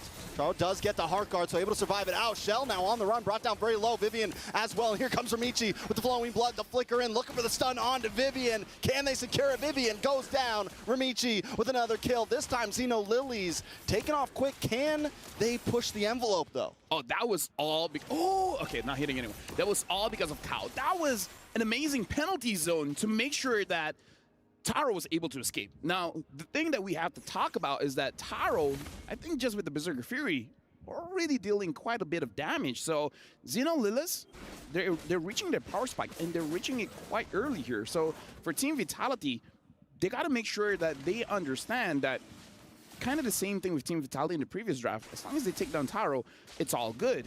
But in a crazy team fight, oh, but before that, it looks like there's an engage in mid, and Cow goes back in. Yeah, penalty zone, able to respond. Ramichi looking for the flowing blood in. Maybe a little bit of a premature heart guard there, but it's okay. ZNOL don't lose anything. Looking at the timers here, I think everything will be back by the next turtle, so it's still fine. Like, it's a mistake, sure, but as long as they stay in their own side of the jungle, they shouldn't be punished all that much. But yeah, as I was saying, Team Vitality, either focus on Taro or take down Ramichi as fast as you can, and their comp doesn't do all that great. So Sini has to be the one to have that initial burst and then let everyone else clean up. Very true, and I love the way the Team Vitality take that tower right before Turtle, give themselves a little bit of a pressure advantage down in that bottom lane. Turtle's going to be up in about 10 seconds. It looks like everyone is rotating down for this one. Could be a big 5v5. Turtle might stay up on top side. Shell gets a couple spears off here, and Turtle is now up. Yeah, and this one, I kind of feel like for ZNOL, for Team Vitality, go for the fight. Because again, this 50-50 doesn't really feel like a 50-50 against the Terizla, so try to fight it out, and looks like they're doing it. Michi comes in once again with the hard guard. Able to start up this fight. The Ying overturn connects. Cal's the first to drop. Ramichi still looking for more, though. Sustainability is there. Taro now involved in the fight with big shots into Vivian's face. Bible gonna finally go down. It's a 1-for-1 currently. Taro wants more. Taro forced to flicker back. Forced to try to get away. Saw able to help out. Bafumi, Vivian, Cine don't want to give it up just that easy. Ramichi still sitting by the turtle. Might not be the best spot as she is by herself. But Taro finds the kill in the mid lane. While this is happening, Shell able to take a tower up on the top side. Saw helping out with Ramichi. Ramichi finally able to secure that turtle. Vivian now on the run. Saw gonna back off along with Ramichi. How does that trade pan out? 1-for-1, tower for turtle. I would say it's good for ZNOL, because again, they want to scale up, and they're able to scale up. They're able to give kills over to Taro, even though Saw taking a bit of damage, but should be fine here. Again, I kind of feel like this is good for ZNOL. Team Vitality had the right idea. Go for the fight. Don't really try to force out this turtle. But again, they're not able to take down Ramichi or Taro, which is both win conditions for ZNOL. So that's the only reason why Team Vitality didn't really look good in the final fight. You know, that umbrella range, man, is sometimes we wonder about the Kagura and how well it's really going to work, but right now Cine's using it so well, just kind of zoning them away. The range, the umbrella is always there, and it is a threat. Yeah, again, it's deceptively long, and now looking at the items, having that Lightning Truncheon early kind of does make it so that you have quite a bit of burst. Looks like it's going to be the glowing one next coming in from the Kagura, so the burst is going to be enough, I feel, going up against Ramichi. Although we do have to talk about that Clock of Destiny. If the Clock of Destiny has its cooldown, you're not going to be able to burst down this Alice. Does some damage though. Vival look for the dash in. Ramichi there as well. Decides not to take the flicker in. ZNOL do lose another tower in the mid, and this is kind of the problem we saw in last game. They need to take some towers. They gotta, when they get that turtle, when they get a couple kills, I think they need to transmute that into something else, because Team Vitality is always going for the enemy objective. I feel like their idea here is defend, get 3 items, and once we have 3 items, get a big team fight around Lord, and then we force a lot of turrets. So it's basically waiting for that Lord power spike, and then just exploding from there, right? Take every single tower on the map. And so they're not being aggressive in the mid game, because for their comp and maybe what they practice, it's not necessary. Once you have those 3 items, once the Lord is up, that's where you pop off, and that's where Team Vitality will not see it coming. It's okay if your left hand gets cut off if you still got your right one to fight with, right? It's okay to lose a couple towers as long as they're able to hang on, but First Lord is now up. Is this going to be the one? Do they feel comfortable yet? Do they push it a little bit farther?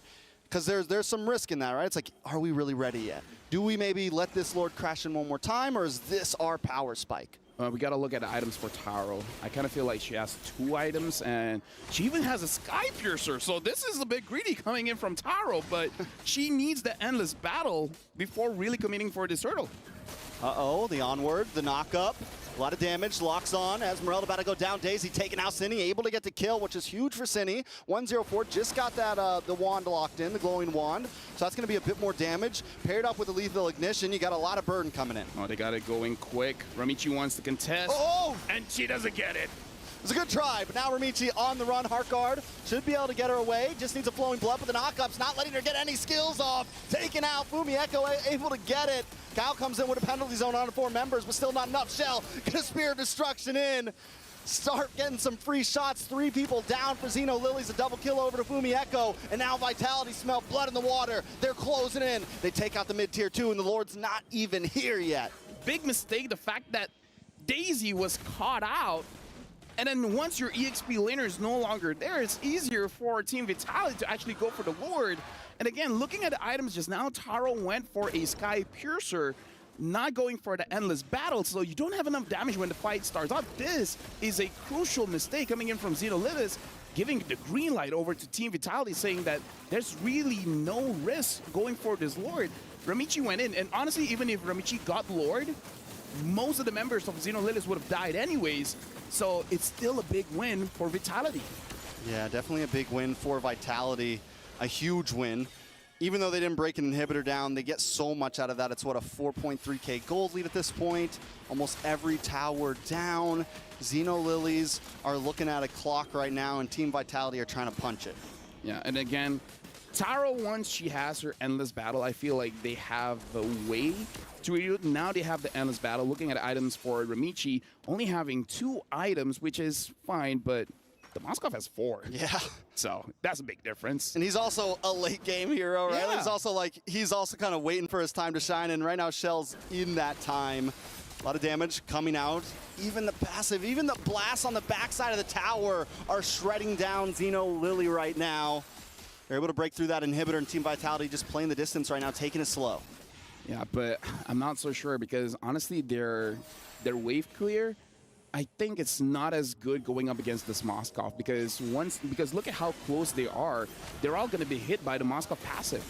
Yeah, ZNOL want to play in the circle right now, right? They want to play around Ramichi, and Ramichi can't even sit up front right now. Exactly. Even Ramichi goes in with the blood flow and just gets shredded down at this point, or gets knocked up like we saw last time, and there's no chance for Ramichi to even escape. Now Ramichi has the dominance ice, so she's able to deal with the Moskov. Now the attack speed has been lowered. She didn't have that before. If they can somehow get a big pick off and then perhaps get a blade armor onto Ramichi, it could be good. But honestly, here's the thing. Blade armor is going to be good. What's better is the Winter Crown. But if you're Winter Crowning yourself, then you're letting Shell attack everyone else. So, I don't know. At this point, it really comes to their experience. Which one is better? Is it the Blade Armor or the Winter Crown? Like, do you save yourself or do you save your team?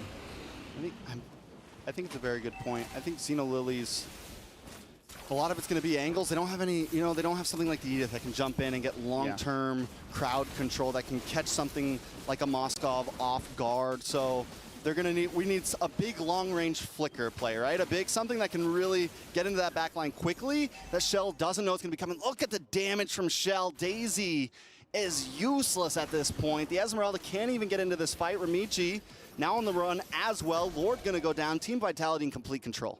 Yeah, and again, Daisy, what makes the Esmeralda tanky is the shield, but Daisy can't even go in front and actually absorb the shield coming in from Shell, especially because Shell can just push her away. So this is really not a good game for the Esmeralda as well. There's a lot of crowd control that denies her of actually absorbing those shields. So now, Team Vitality, honestly, this is an end angle for them.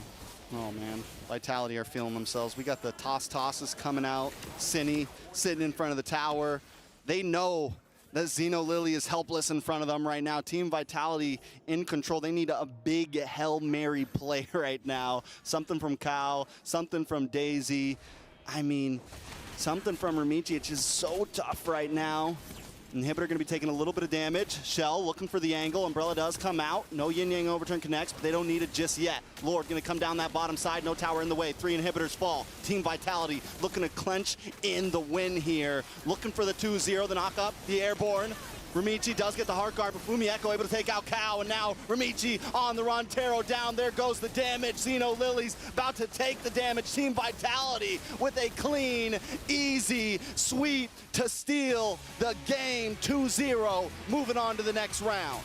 This is why they're the queens. Everyone else bow down. It was a good showing coming in from ZNOL. It does look like they understand that this draft has risk.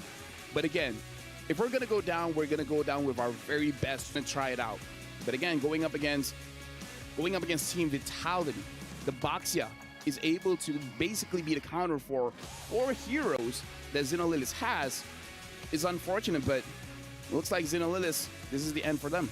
Yeah, and they put up a good fight, right? Through groups, they were able to power through, make it into the bracket, but today they met their match. Team Vitality, just a different breed, coming in game 1 with a slightly off-brand composition. We had the Guinevere. This time we see the Kagura, and just showing that their pockets are deep when it comes to a hero pool. Yeah, congratulations to Team Vitality. They will move on. And again, this is looking good. This is looking like this is why they're the favorites. And if they win this one, repeat, baby, all MWI is them. Who can stop them? Who can put an end to the reign of the queens? If anyone, maybe it's Falcons Vega, where if they win their next match, they'll be facing up against them. But if they take down Falcons Vega, then at this point, who knows, man? Yeah, it's definitely going to be a toss-up. Team Vitality showing why they're here, what they came for, coming for that trophy. And again, looking at his game, amazing plays coming in from both teams. But with that being said, Team Vitality, they did well. Later on, we'll go to the stage for them to be interviewed by Bara as well as Cheryl. That being said, it's over to you guys. Thank you so much, guys, right here from the studio. Now, here on the stage itself, we have Seni right here with us. Thank you so much, and heartiest congratulations to you. Amazing stuff taking place in this match. You went in with confidence. Queens, definitely. So the thing is now, you lost one game with the ZNOL and another game with GGHG. How do you rate your performance as part of the team for Vitality for MWI 2024? Great. It's like, how do you see your performance? Like, what would you say about it? Because I think it was great so far. Because before it was just group stage, so we tried many things, and now this is the playoff, so we're gonna go all out here. Go all out. Let's go. That's right. And of course, you know, speaking of the level of competition, you know, you guys have been reigning champions so far. So what do you think of the landscape of the current MWI? You know, do you think the level is stepping up, or do you think that, you know, you guys still got this in the bag? I think so far the other teams are improving, because like they can't be the dark horse, but I'm still confident with us. Right, so, you know, just a curious question. You know, previously when it comes to, you know, ZNOL, they actually took out the Alice even without the Angela, and they stomped. And right now with the Angela, it's the AA batteries right here. So what was going on in your mind when you guys are facing off with, you know, their pocket picks, you know, with the Angela, with the Alice? We know that in this game they'll do something with the draft, like they'll use the hero that they never used before. So we kind of expected that. So we put Baxia in the last pick to counter their heroes.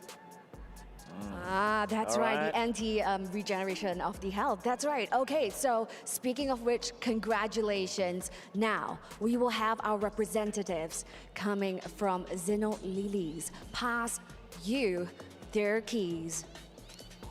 And here you have it, passing on the key. Now, we would love for you guys to have a fist bump, you know, to Yes. signify good game, well played.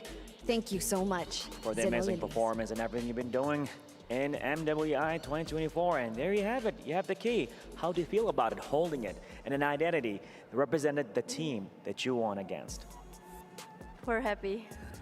Simply said. Because it's our first time getting the key. All right, so the next question for you would be, you know, the team has mentioned, Team Vitality, that, you know, you guys got your eyes on Falcon, all right?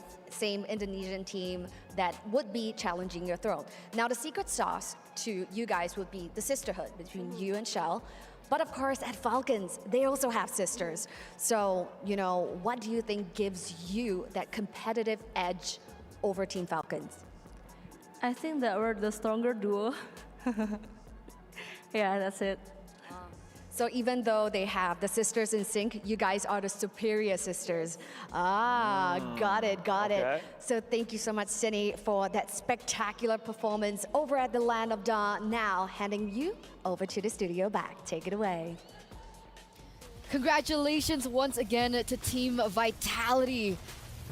2-0 against ZNOL, and that does, ladies and gentlemen, mark the official standing that unfortunately ZNOL will be unable to move forward here in the playoffs, in the knockouts for their run at EWC MSC. Clean sweep, man. Despite, you know, the draft that I think Me and LaFell, I mean, LaFell also agrees that the draft just looks so good for ZNOL, but I will have to say, I'm not a fan at all of the Turisla Rome, sorry. It's just, I don't know, because usually in the context of, let's talk about these clips first, right? I mean, obviously for Vitality, after picking up Daisy up top, that was really the moment. I don't know, ZNOL as well, up until this moment too, they were still really stable, but then they got the pick onto Daisy. For some reason, ZNOL started playing, going to the side lanes again, isolating themselves, leaving them open for a lot of the pickoffs from Vitality to happen. For Vitality, they're very happy with these pickoffs. They can go in and take them down, especially if the one split pushing is an Esmeralda with Sprint. There's too much CC lockdown for the side of Vitality for really any sort of reaction from the side of ZNOL to get out with the Esmeralda. That's why we were talking about how the Alice could get out with the Blinks. Esmeralda not so much. But back to the topic of the Turisla mid. You know, usually we say in the context of XP, you don't need resources. Turisla is really, really good at just doing his job without getting resources. But it's different when you put him in the roam because you don't get anything at all. XP at least get minions. You're right, you're right. But who's our queen of this game? Who is our queen of this match? Let's take a look at the MVP by PlayStation. Once again, Cine. So we got an interview with her earlier on the stage with Cheryl as well as Bara. And you know, she even mentioned, right, coming into this game, they were already very confident about this. And she even mentioned that she's a superior sister duo as compared to Falcons Vega that we will see perform later on. But again, her performance, the way she's able to flex out these different roles, these different picks in her lane has been insane. And look at the way that she plays here. It's been amazing, really, the performances of every single member, I would say, from the side of Vitality. It's just so phenomenal to see them again go back-to-back in Game 1. I think we can all agree. Ling, Roger, Turisla was the better draft, especially for the first phase. They were able to outplay that with their own style of MLBB. In the game number 2, I think we can also agree that, you know, having the Alice, having the Turisla, having the Angela for the first phase, it just looks so much better. And ultimately, with the Leslie too, you have a way to bully the Moskov in lane. And unfortunately, we didn't get to see that too. I think that's something we can definitely talk about. Taro, I think, wasn't confident in going in for a lot of these trades in the early game. And she was just really trying to farm, looking for that power spike to hit, and then playing late game with the rest of the team. But even then, the power spikes hit a bit differently for the whole team. Turisla, power spike is literally level 4 for the roam because, yeah, no resources at all. So you're really good at level 4. After that, full drop-off for the Turisla. Unlike the usual Turisla XP, they can still hold his own with a few more items there. And especially in this scenario, the Esmeralda's power spike is just so off-sync with the rest. A lot of them have the early game power spike and then mid-game. Some of them have the late game instantly, like the Leslie. But the Esmeralda is a weird one where it's like early game good, mid game horrible, and then late game good again. In the mid game, she was completely demolished by everyone, Moskov, Kagura, anyone, because they already have burst plus anti-regen. Wait, I'm gonna go for a call again. Shell? Shell? Oh! Oh, whoa. there you go. Thank God. Thank God you picked up. Hi, Shell. Hello. Congratulations. Thank you. How was that for you?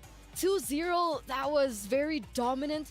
And I think a lot of people expected that you would go, you know, undefeated even in the group stage. But coming back here, it feels like you got your groove back. What happened? What changed? I think we just need a little loss to improve more and just to do better. Okay. Yeah. It's all about the reality check, Eterna, right? I mean, for them, they've been reality checked quite a few times, but they've always been able to bounce back somehow. So my question for you, Chell, is the drafts. Because I think for me and LaFell, as analysts, we think about the draft and we always look at the other side, Lilies. They have an amazing draft, but you guys were able to outplay them constantly. Do you think your draft was better? Do you have your own style now with, you know, your new coach, with your new analyst? I think the draft is so-so, but I think we did better. So execution was better or draft was better? Execution, maybe. Execution. Yeah. I mean, the execution was phenomenal. But how do you keep yourselves from, even in the game, you spoke about the reality check, taking a few losses out game and then coming back. What about later stage? Like in the game, you lose the first fight. How do you come back from that? Maybe for me personally, I just keep in mind that I'm better. So yeah, just be like confident. Confidence. But what are you confident about the STC predictions? Do you think that you guys won the predictions from the audience in that game? I don't That know. match? I have Don't no know? idea. Okay, yeah. let's take a look. 88% for Ooh. Team Vitality. You have the masses behind you, Shell. So once again, congratulations and good luck moving forward. I believe straight into the semifinals, best of 5. Yeah, tomorrow's the real day. Tomorrow's the real day. I really love the confidence, right? The mentality of just being better. But okay, as the better player, what's your predictions for the next match?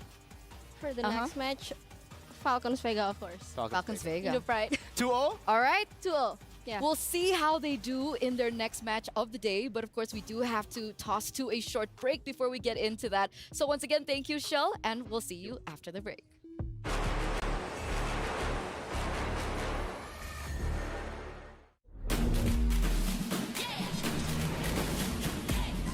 Just like you and me, finding our destiny. Though they may not see, I'll prove what I can be. Aren't we all the same? We're deep in the game. They say this is lame, but we have our own aim. No fear, prove it. Rise up and don't quit. Chasing the same dream, we all are on the same team. Let's go! It's our time to shine, leave doubts far behind. It's our time to show how far we can go. Though they may not see, we're sure what we can be. It's on you and me, just wait and you'll see. It's our time to show the world who we are. It's our time to shine, we are the rising stars. Our time to shine it. Yeah!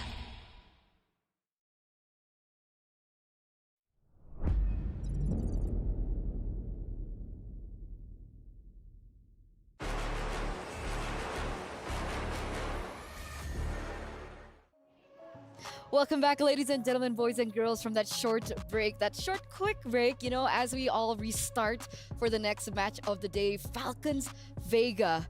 We are going to have a look at it with the Dr. Sulaiman Al Habib showdown. So let's get into it. Another Indonesian representative after we saw their first Team Vitality 2-0 moving forward. Now we're going to see Falcons Vega against Net Angels. They had an outstanding performance from the group stage, not losing a single game. So coming against Net Angels, how are we feeling about this? And we also want to know what the viewers think about this, right? What do you guys think? Our first game, first match, you guys got it. You guys got the predictions down, but what about this? Do you think Falcons Vega will win it all, or do you think Net Angels have the chance to bag this? Well, tell us. Tell us now. I mean, we'll see the predictions later. We'll see the result of the predictions later. But yeah, I mean, me personally, I'm not going to give predictions out, but I will talk about how I think it will play out. Net Angels, phenomenal performances in the group stages, but obviously we're going to have to give it over to the favorites here, which is Falcons Vega. The way that they performed in the group stages, it was dominant for the most part in the early game. There are a few weakness points, though, that Net Angels could capitalize on, which is their late game decision making and just Falcons Vega's very classic, this is a characteristic that they have, which is the discipline not being there as we get into the mid to late game stage. Sometimes they like to overheat when they get early game power spikes and when they win in the early game. So that's definitely something that I'm looking at Net Angels to try to decipher, to try to punish, but also for the side of Falcons Vega, I'm expecting them to fix those things because it's been a while. And let's hope they don't overheat on the way to the venue. Oh, that could definitely happen. Okay. Let's take a look as they walk into the Amazon Arena, ladies and gentlemen, as we take a look at the Jamil Motorsport arrivals. And there you have it. Falcons Vega. Earlier on, you know, we had a little bit of spice between these Indonesian teams, claiming that they were the better sister duo, but it looks like the sister duos from Falcons Vega are also rolling in. Do you think that this might mean that we're going to see a different roster from the side of Falcons Vega? Because in the group stage, we saw two different lineups, right? We had Caramel and Agatha, and we also had Maylene and Funi. From your feeling, who do you think will be playing today? I mean, personally, I think it should be Agatha and Caramel. You know, the more experienced bunch. Technically, experience is also a weird term to use because Funi is also very, very experienced. But obviously, with the lineup, they have been starting Agatha and Caramel way more compared to Funi and Maylene. So that's what I'm expecting. Hopefully, we get to see that. But hey, even if they deploy Funi and Maylene, I'm expecting kind of the same for Falcons Vega. Early game dominance. And we're also kind of getting that, right? That the same kind of feeling of match number 1, where it was like a powerhouse against a dark horse. And it's a similar story here, right? Net Angels, I think a lot of people were surprised with how dominant they were able to perform in the group stages. And now coming into the knockouts, they're also considered one of the dark horses. Last time, match number 1, it was the powerhouses that were able to pull through and reign over. But maybe this time it's a different story. Hopefully we get to see a little bit of splash here and there, upsets, because we've been hyping up upsets all the way from the group stages. Unfortunately, we really haven't seen a lot of upsets. We saw an upset victory in Group D. Homegirls, GG Homegirls were able to take a game off of Vitality, and That wasn't an upset for me. that wasn't an upset. Because you guys were talking so much about scrims. Yeah. Oh, we don't talk about scrims? We don't talk. We can talk about Okay, scrims. let's It's not only talk about LaFell it. that can't talk But about scrims. My point being is that I thought that GGHG, that was my highlight match. I wanted to see how good GGHG were, and no disappointment, right? 1-1 against Vitality. Exactly. Very, very Big impressive contender, stuff. by the way. They are definitely contenders for the title here to try to steal the throne away from Vitality and technically from Falcons Vega, because Falcons Vega right now, a lot of people are already talking about how their group stage run was even better compared to Vitality. So maybe they might be on their own run to go for glory, to finally get the better of their rivals. The rivals all the way from like 3 years ago. That's true. They haven't been able to do it, That's true. at least not in the finals. But maybe this is their time. This is their time to fly high. The uncrowned queens for so long. And this is their first step, right? The first hurdle for them to finally make it all the way into the grand finals. And they have to be able to pass through this best of 3. And if decision making and if discipline is an issue, Net Angels is a team that is known to be able to capitalize over things like that. Definitely. And I think we can take a look at the highlights here, all the way from the group stages for Team Falcons Vega. The way that they were able to play so many in so many of the situations. I think the main playmaker and the main highlight for me has got to be Violet. Violet on the Arlet, Violet on the playmaking heroes always is able to find these big moments. The core memory that I have from the group stages is the moment where she just final slashed 4 members off of the bush up top under tier 1. That was one of the best Arlet plays, like in terms of satisfactory. Like I was just so satisfied. As an Arlet player myself, I see that and I'm just like, oh, when can I achieve that? When can we achieve in a that? tournament? That's the question. But look behind you, Mirko. Whoa! 13 seconds away now, ladies and gentlemen, to get onto the stage in a best of 3, our second match of the day. Earlier on, we had to see one key get handed over. So whose key will be next? We're gonna hand it over to the host. The time to shine continues right here at the Amazon Arena as we approach the next series to bring us one step closer to unveiling our champions for MWI 2024. Well, ladies and gentlemen, as we have it right now, competing to pretty much secure a slot at the semifinals with the powerful powerhouse. All that taking place right here, ladies and gentlemen, and an Indonesian powerhouse may go against a potential dark horse, all right here at MWI 2024. So speaking of which, let's jump straight in and let's take a look at the wonderful faces of the Indonesian powerhouse. Presenting to you, Team Falcons Vega.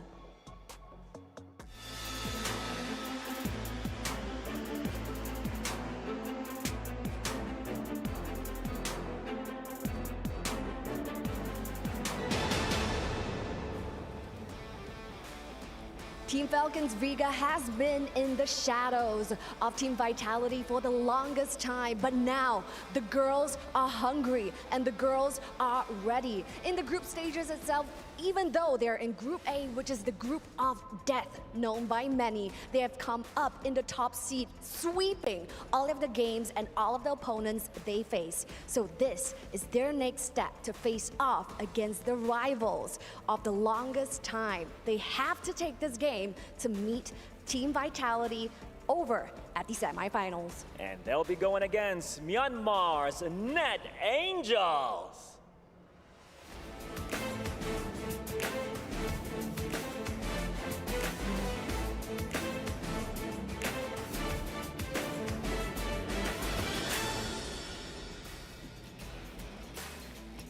Well, there you have it. With us here right now, Net Angels, a mix, a multinational team, as we have members, Burmese members and Philippine members, all in a mixed team, pretty much competing to go to the semifinals. That's right, stakes are ever as high right now. Ladies behind me, in just 2-0 earlier, keys were crushed. This time, it is a best of 3. May the best team win. Please head on over to your battle stations. The Amazon Arena is ready for you at the Land of Dawn. So yes, with that being said, the ladies are looking to head on over to the Land of Dawn. Stakes are high as ever. For the Indonesians that are currently watching, they're praying for an Indonesian semifinals where they'll hopefully get to see Team Vitality going up against Team Falcons. But up against that, we have our Burmese princesses who are going to challenge that. Gonna happen. That's what's gonna happen, right? They're gonna challenge that. They're gonna deny that Indonesian versus Indonesian semifinals. A lot is taking place right here, but you know what? As the slogan goes, it's their time to shine. Take it away, friends at the studio. Thank you, Bara. Thank you, Cheryl. And take over we will. Again, another matchup that will be, I don't even want to say interesting anymore. This is going to be an intense matchup, seeing as how they've performed in the group stage. Both of these teams are known to get aggressive. And now we get a confirmation of the lineup that Falcons Vega have brought in. It doesn't look like Caramel is on stage, so that should be Maylane. And I do believe that's Funi as well. No Agatha, no Caramel. It's Maylane and Funi who take center stage. So not as expected, but still a really, really good lineup. I don't know, it almost feels like, even in the group stages, we were expecting a bit of difference from Agatha, the way that she usually plays from the way that usually Funi plays. But no, we saw the exact same. They played the exact same hero too. Funi played the Vixana, Agatha played the Vixana. She didn't really go towards, the carry picks that we would like to see. But maybe Funi does it here. Maybe she does it with that synergy. Oh, I know why they deployed Funi. Why? I mean, earlier, Chell mentioned they're the better sister duo.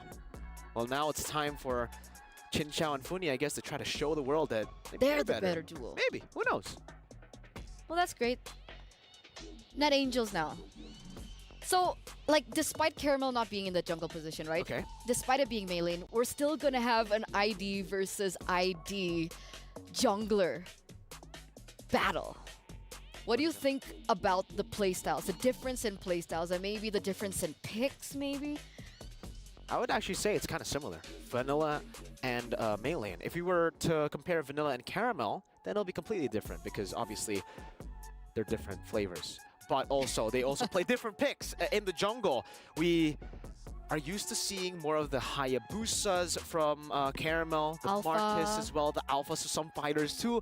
Meanwhile, from the side of Vanilla, she really likes to play the Rogers. She really likes to play those kind of heroes where it's hyper carries too, but it's a different kind of hyper carry compared to Hayabusa. Some of these assassin picks, they're very niche, I would say, in the way that we can describe them in their playstyle. Because a lot of people can play the Lancelot, but they can't play the Hayabusa, they can't play the Ling.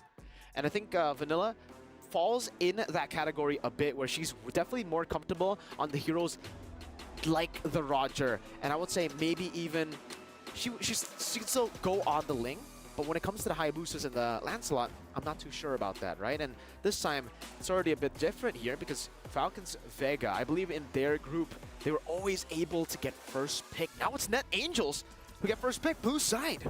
So we'll see how this actually impacts their gameplay and, of course, that drafting phase. And I was about to mention, as we head in over for our first game of the series, that Roger would be such a contested pick, but it looks like no contestation whatsoever. They're just going to eliminate it out of options entirely, as the Roger is the choice as well as the Ling. So maybe they want to leave the Hayabusa open? Yeah. We were literally just talking about it, right? I mean, the Roger for Net Angels, for Vanilla, she can play Ling, she can play Roger, she's that type of jungler. Falcons say, nah, let's not give her the Ling. And same for Net Angels, seeing how Maylane performed on the Roger. I believe that was game number 1 on the Roger, their first game at MWI in Falcons Vega, where Maylane got, was it a Mania? I don't know, but it was a really amazing performance. Crazy KDA. Minotaur ban coming from Falcons Vega, this is already very interesting because usually we see the chip banned out by red side, we see the Lo Yi banned out by red side, and this is already kind of scary for Net Angels because usually on blue side you want to try to force those bans upon the red side opponents so that you can actually go for a lot more respect and you can leave a lot of the other heroes that you're comfortable on, that are your personal prio picks, open for first pick. So if they can't play the chip and the Lo Yi, it'll definitely be concerning when Falcons Vega get the blue side. But we'll see their game plan. Maybe Terizla is that much prio for them. They want to just first pick it. Edith, man. Talking about Edith, before we continue on in this drafting phase, I just want to point out that Net Angels, they also have a variety when it comes down to their EXP lane, right? We've seen Line and we've seen Namira, and they get interchangeably swapped out. This time, we are going to be seeing Namira step in that EXP lane. So I believe in this situation, last time she picked up the Arlet, maybe that's something that might pop up here, Mirko. Yeah, I would say for the difference between Lang and Namira, Namira is more of a individual kind of XP lane in a way where she thinks about what to do individually. Meanwhile, for Lang, she follows calls a bit better and she's a lot more brave, going for the Terizla picks, and whenever the team needs her to initiate, needs her to body block, she will be there. She will flicker forward, standing there in the way. And Namira, now, will we see still the Terizla being prioritized? Because we didn't see it get banned out. Terizla has been left open. Lo Yi has been left open.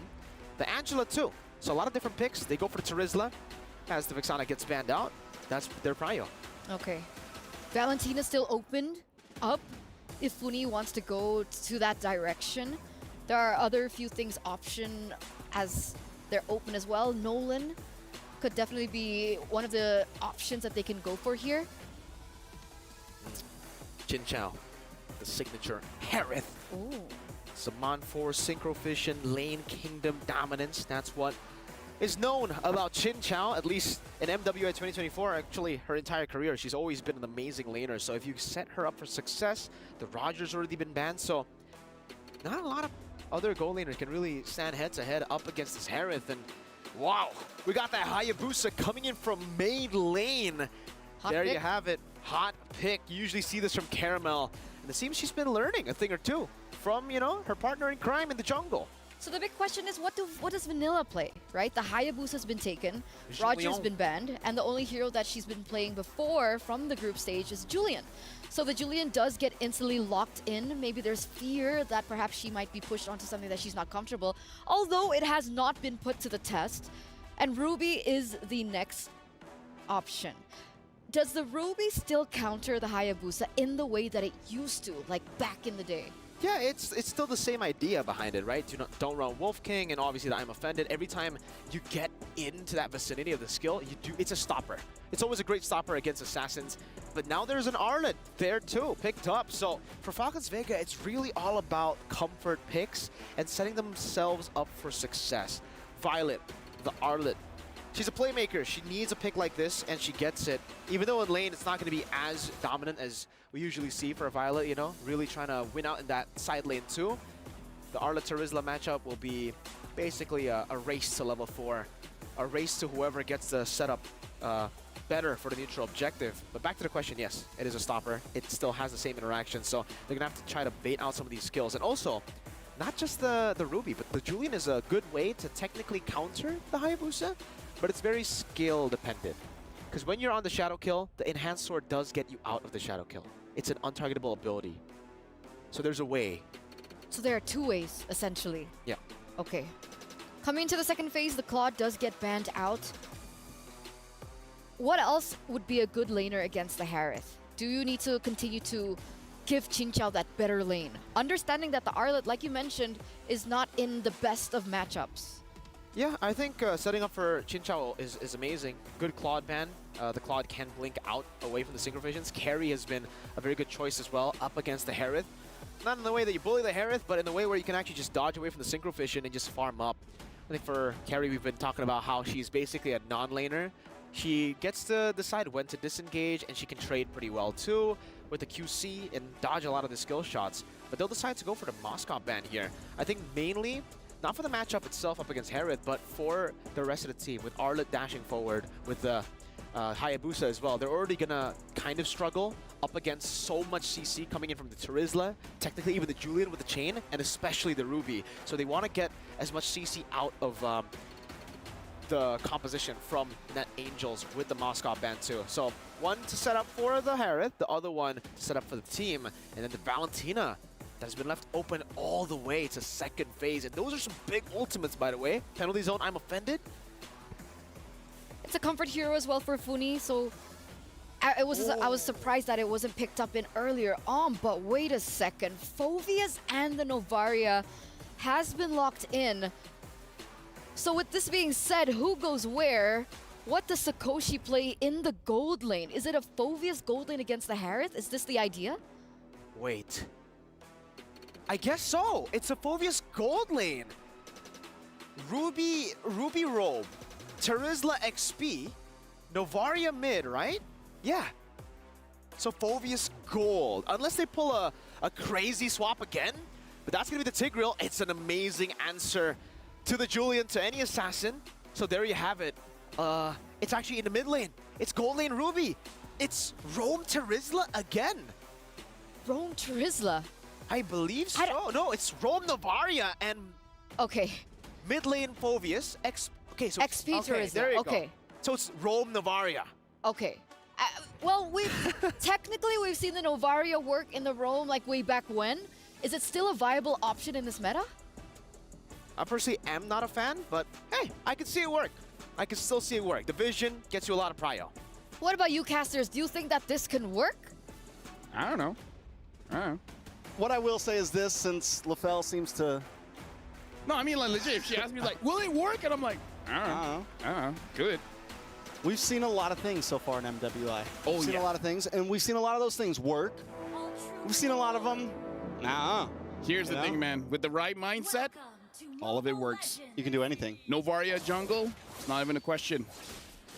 The answer is just yes. But with that being said, we're jumping into this game. And yeah, looking at the composition here coming in from Net Angels, it's really all about fighting, man. Like 1, 2, 3. Like, they got 3, 4 fighters here. They only have a Novaria to provide them the support. So I'm really looking at Net Angels. Second turtle, man. Second turtle, that's where they want to pop off. Ooh, already a lot of damage on to Vanilla there. Brought down to about 10%. Might have to go home. Yeah, gonna have to go home for that one. Team Falcons Vega already shown some aggression, and I think when it comes in term of mid lane, Funi and Thal are gonna have some rotation advantages.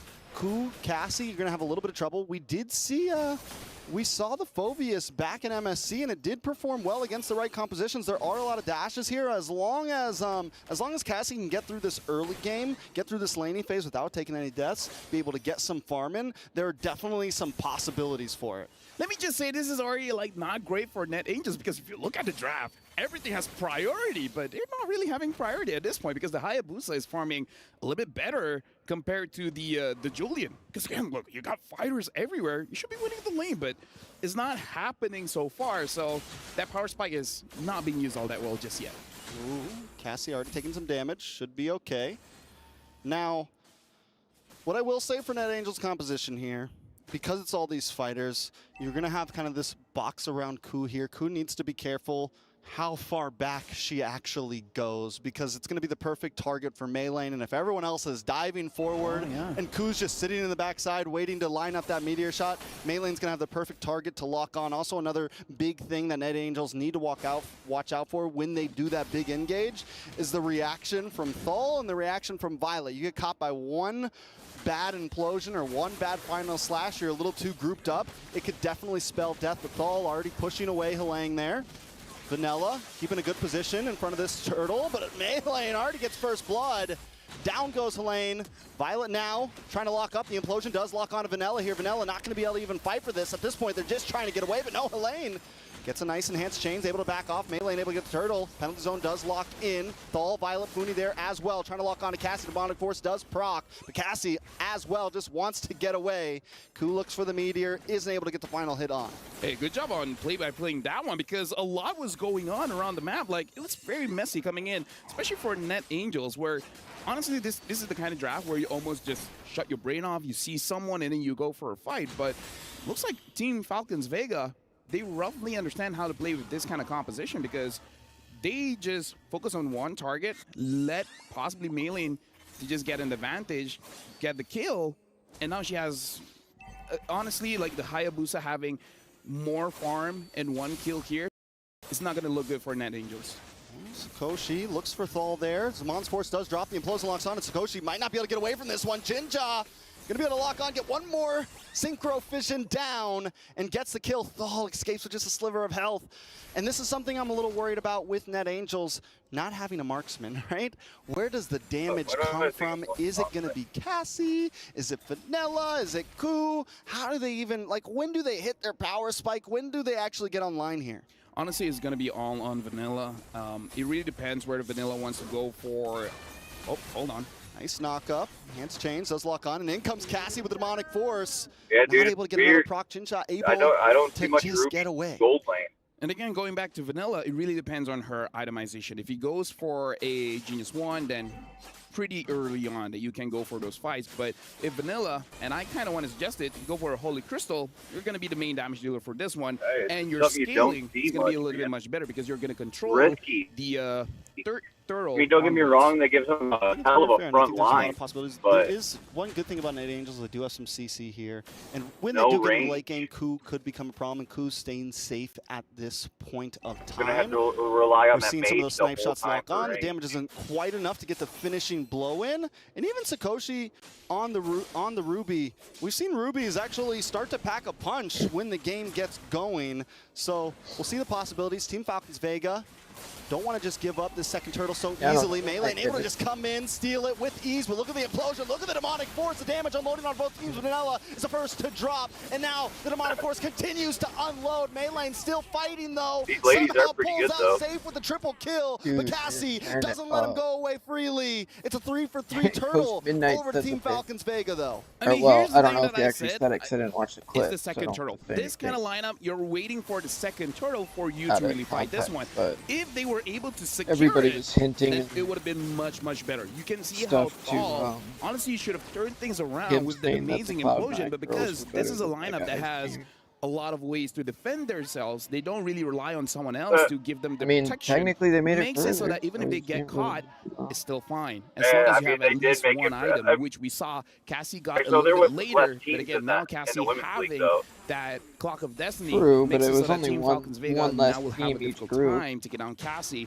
Looks like Vanilla is going for right, the Genius 1 route, so the damage is going to be there a little bit It did earlier. make It's it just that the further. burst isn't going to be there when you're starting fight around That's the board. bad. The fact that Cassie's now 2-0-1 could become. I mean, that I think could end it's up being one of funny their major because damage of dealers. You how know, that much Phobius could end up being a big guys problem. are But look at the possible. conceal play, walking on And I don't Violet here. mean Violet going to be in a just little bit of saying, trouble, I locked in mean by the implosion and also taken guys. off. And then the Sakoshi girls goes pull up down. Like, yo, They Innate, keep on don't getting worry, those we ganks got into the boss side. Net Angels needs to find the answer to it. Team Falcons Vega just out rotating. I was just Yeah, like, at this point, oh, Sakoshi can't really say much needs now, to think can you about guys? just being a little bit safer here because, again, even though she's not a marksman, you have this mentality as an EXP laner. You want to go for the trades. Yeah, I mean, but if you looks don't like Team go to Falcons work, Vega, they don't care if you're Ruby. They fucking still chill see you here, as a marksman, watch and they're Cloud9 not coming for fire. you. But to be fair, comparing Ruby I'm to already maybe on my way something to like work, but Beatrix, I'm still you don't sitting here mind watching. going 0-3 I don't know how- She I don't know still how has long her I'll war stay axe at during the work, fights. She's still very much usable. True. She has a lot of ways to Yeah, I don't know deal how long damage, this will go. not Take a just half pure day. damage, but sometimes even with just the crowd control, it I helps might out a lot. leave within an Very much hour. Who now knows? with third turtle up, Vanilla up in the top lane. Net Angels gonna have to just Get give there, up this fucking clock turtle. in, not feel On it, top leave. side though, Vanilla might be in a little bit of trouble. Final slash able to connect. Simon's force What are they drops, gonna and do, there goes fire the me at damage. my last Enhanced day? Chain's able to help him get away. Lane comes in with a penalty zone, but Maylane doesn't want to let anyone escape freely. Shadow kill does go off. Ku able to flicker away. Implosion locks on. All I Force know locks is on as well. Coming down. They are Bang, definitely bang, not bang. getting Looking for more 110% targets, but of me gets the today. shutdown.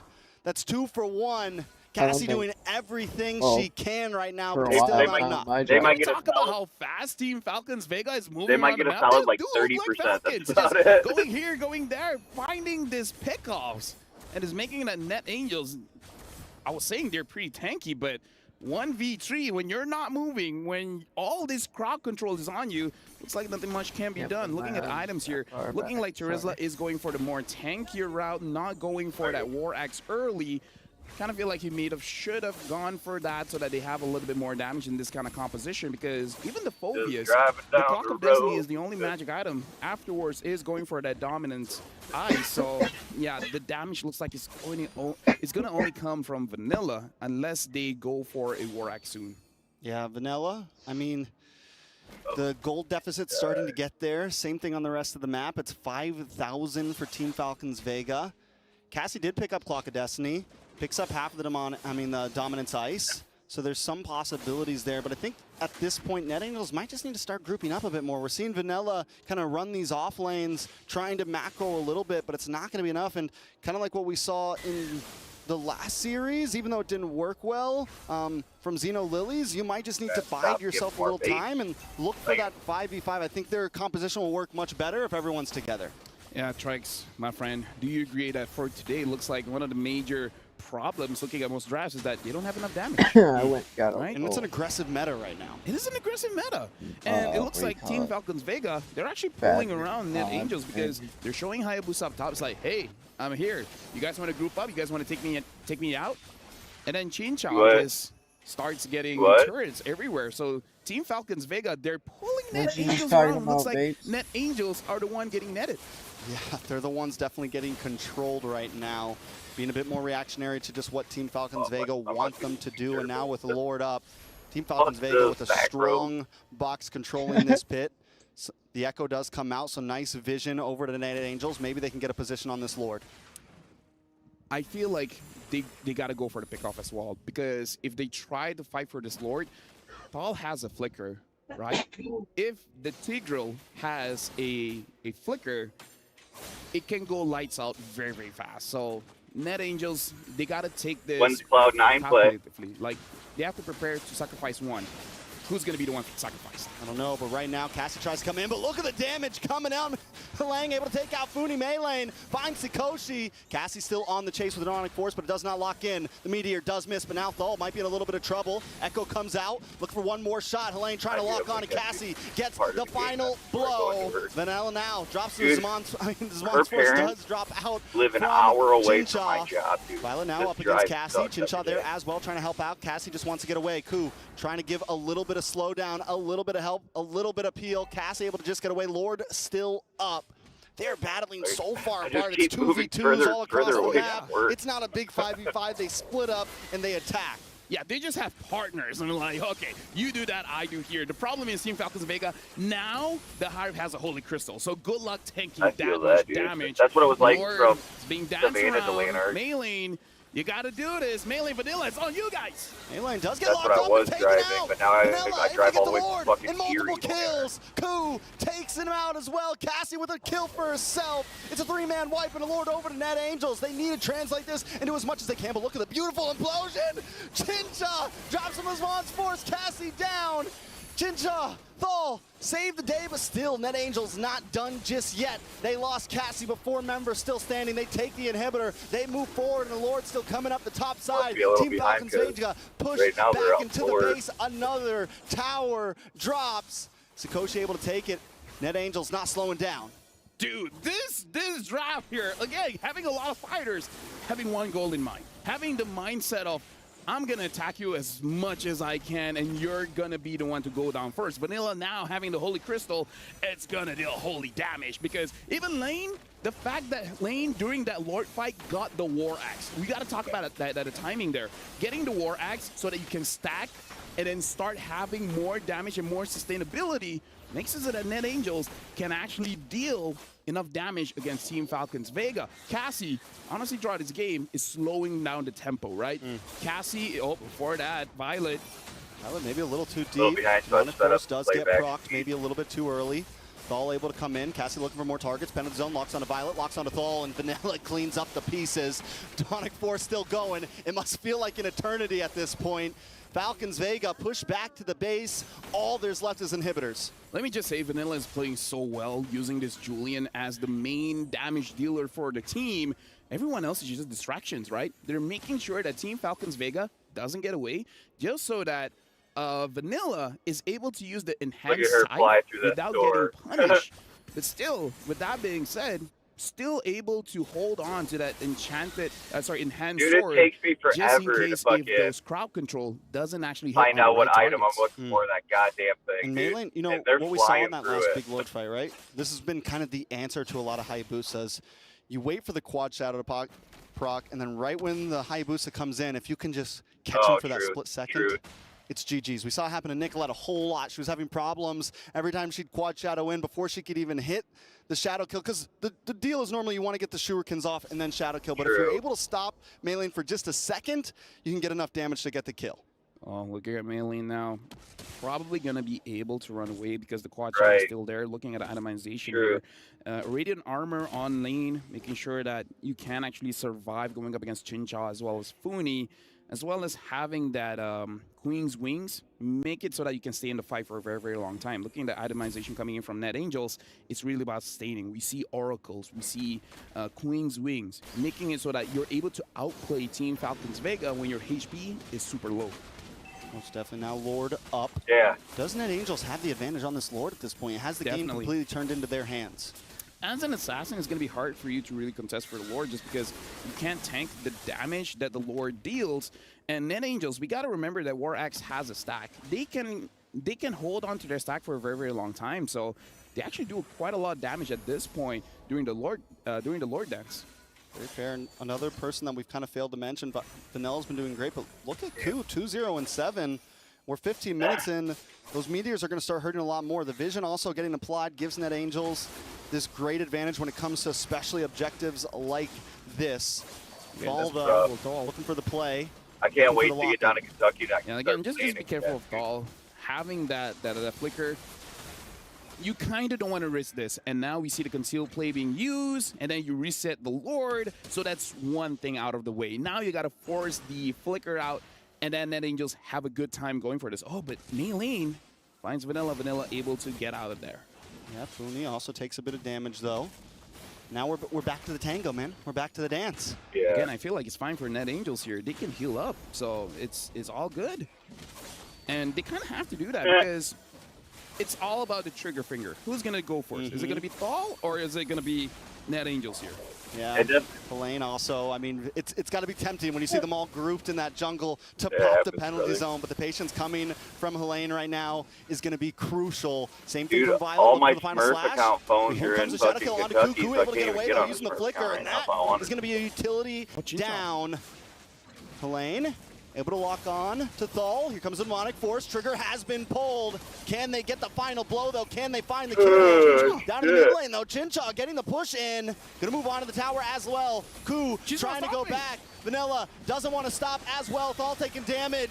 Thal goes down, but Chincha's on the base. Chincha's on the base, and Ku can't defend. Team Falcons Vega with a cheeky mid lane steal. Not like this. That was two fucking take it, dude. What the fuck? Oh my god. That's so hilarious. In one wave.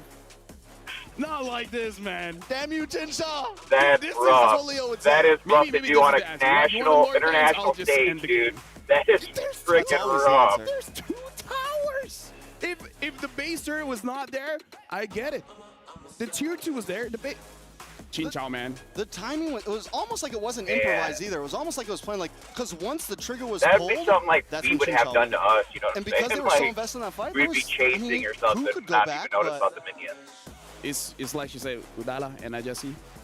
Yeah, exactly. Yeah, right. You understood, right? Yeah. Totally. Were they playing us? With that being said, now we're going to throw it over to Mirko and Cherna. What do you think about that ending? That was iconic Chinchao play.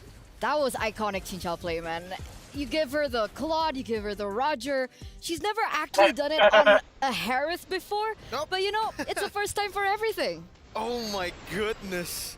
What an amazing decision to make there in that position, because seriously, all right, let's talk about the replays first. We're getting ahead of ourselves, right? Because there were a lot of great skirmishes back and forth from Team Falcons Vega, also from Team Net Angels, and this was one of the big fights that obviously Net Angels kind of miscalculated in. And this happened a lot in the early game where whenever they kept on going for the fights, it would be Team Falcons Vega winning it out. But this is the big blunder from Team Falcons Vega. Already losing Violet, still holding onto the Lord for some reason, and then committing onto it, not letting it reset, forcing response from Net Angels, but at that point, Net Angels are very okay with the responses that they can make. They can just be like, all right, Yeah, you it was want to fight, good. we can fight. And again, a lot of the It fights could've here, gone. it just feels like for Falcons Vega, they're very amazing mechanically, right? But when it comes to a lot of the baiting out, the feinting, that's when they get beat out. Because in that particular moment in the bottom side of the map as well, they wanted to bait out the demonic force. They baited out, but then they were kind of confused. They were like, wait, do we continue fighting when the demonic force is up, or do we just back away? Because the real answer would have been 100% back away, wait a bit, and then jump back in. With no demonic force, Funi saving her own IMU demonic force would have been so This much is my first more time ever watching. value to actually go for the fight after those cooldowns and those frames have been already used up. But what did you think about the to possibility of watch that more split often, push though. from They- Jin Chao? Really good gameplay. Was that a miscalculation on Net Angels' part? What went wrong for them there? I think for me, I'm definitely, you know, I'll be waiting for the Telestrator later on to really draw things. But even When we while hit we were that watching massive that, we downfall were talking when we about, I was when we mentioning missed draft, Hayabusa you know? should be the one going bot, not the Harith. Harith, yeah, I mean, throughout the game, by the way, let's talk a little bit about how they have set up and how they made that decision. Because throughout the game, it was the Ruby in the gold lane who can't really stay in the gold lane, always want to look for fights. And it makes sense, right? So let's crown our PlayStation MVP right now. And I mean, everybody was like high-fiving, hugging Chin Chao. So is it Chin Chao? Ladies and gentlemen, let's have a look. Okay, there you go.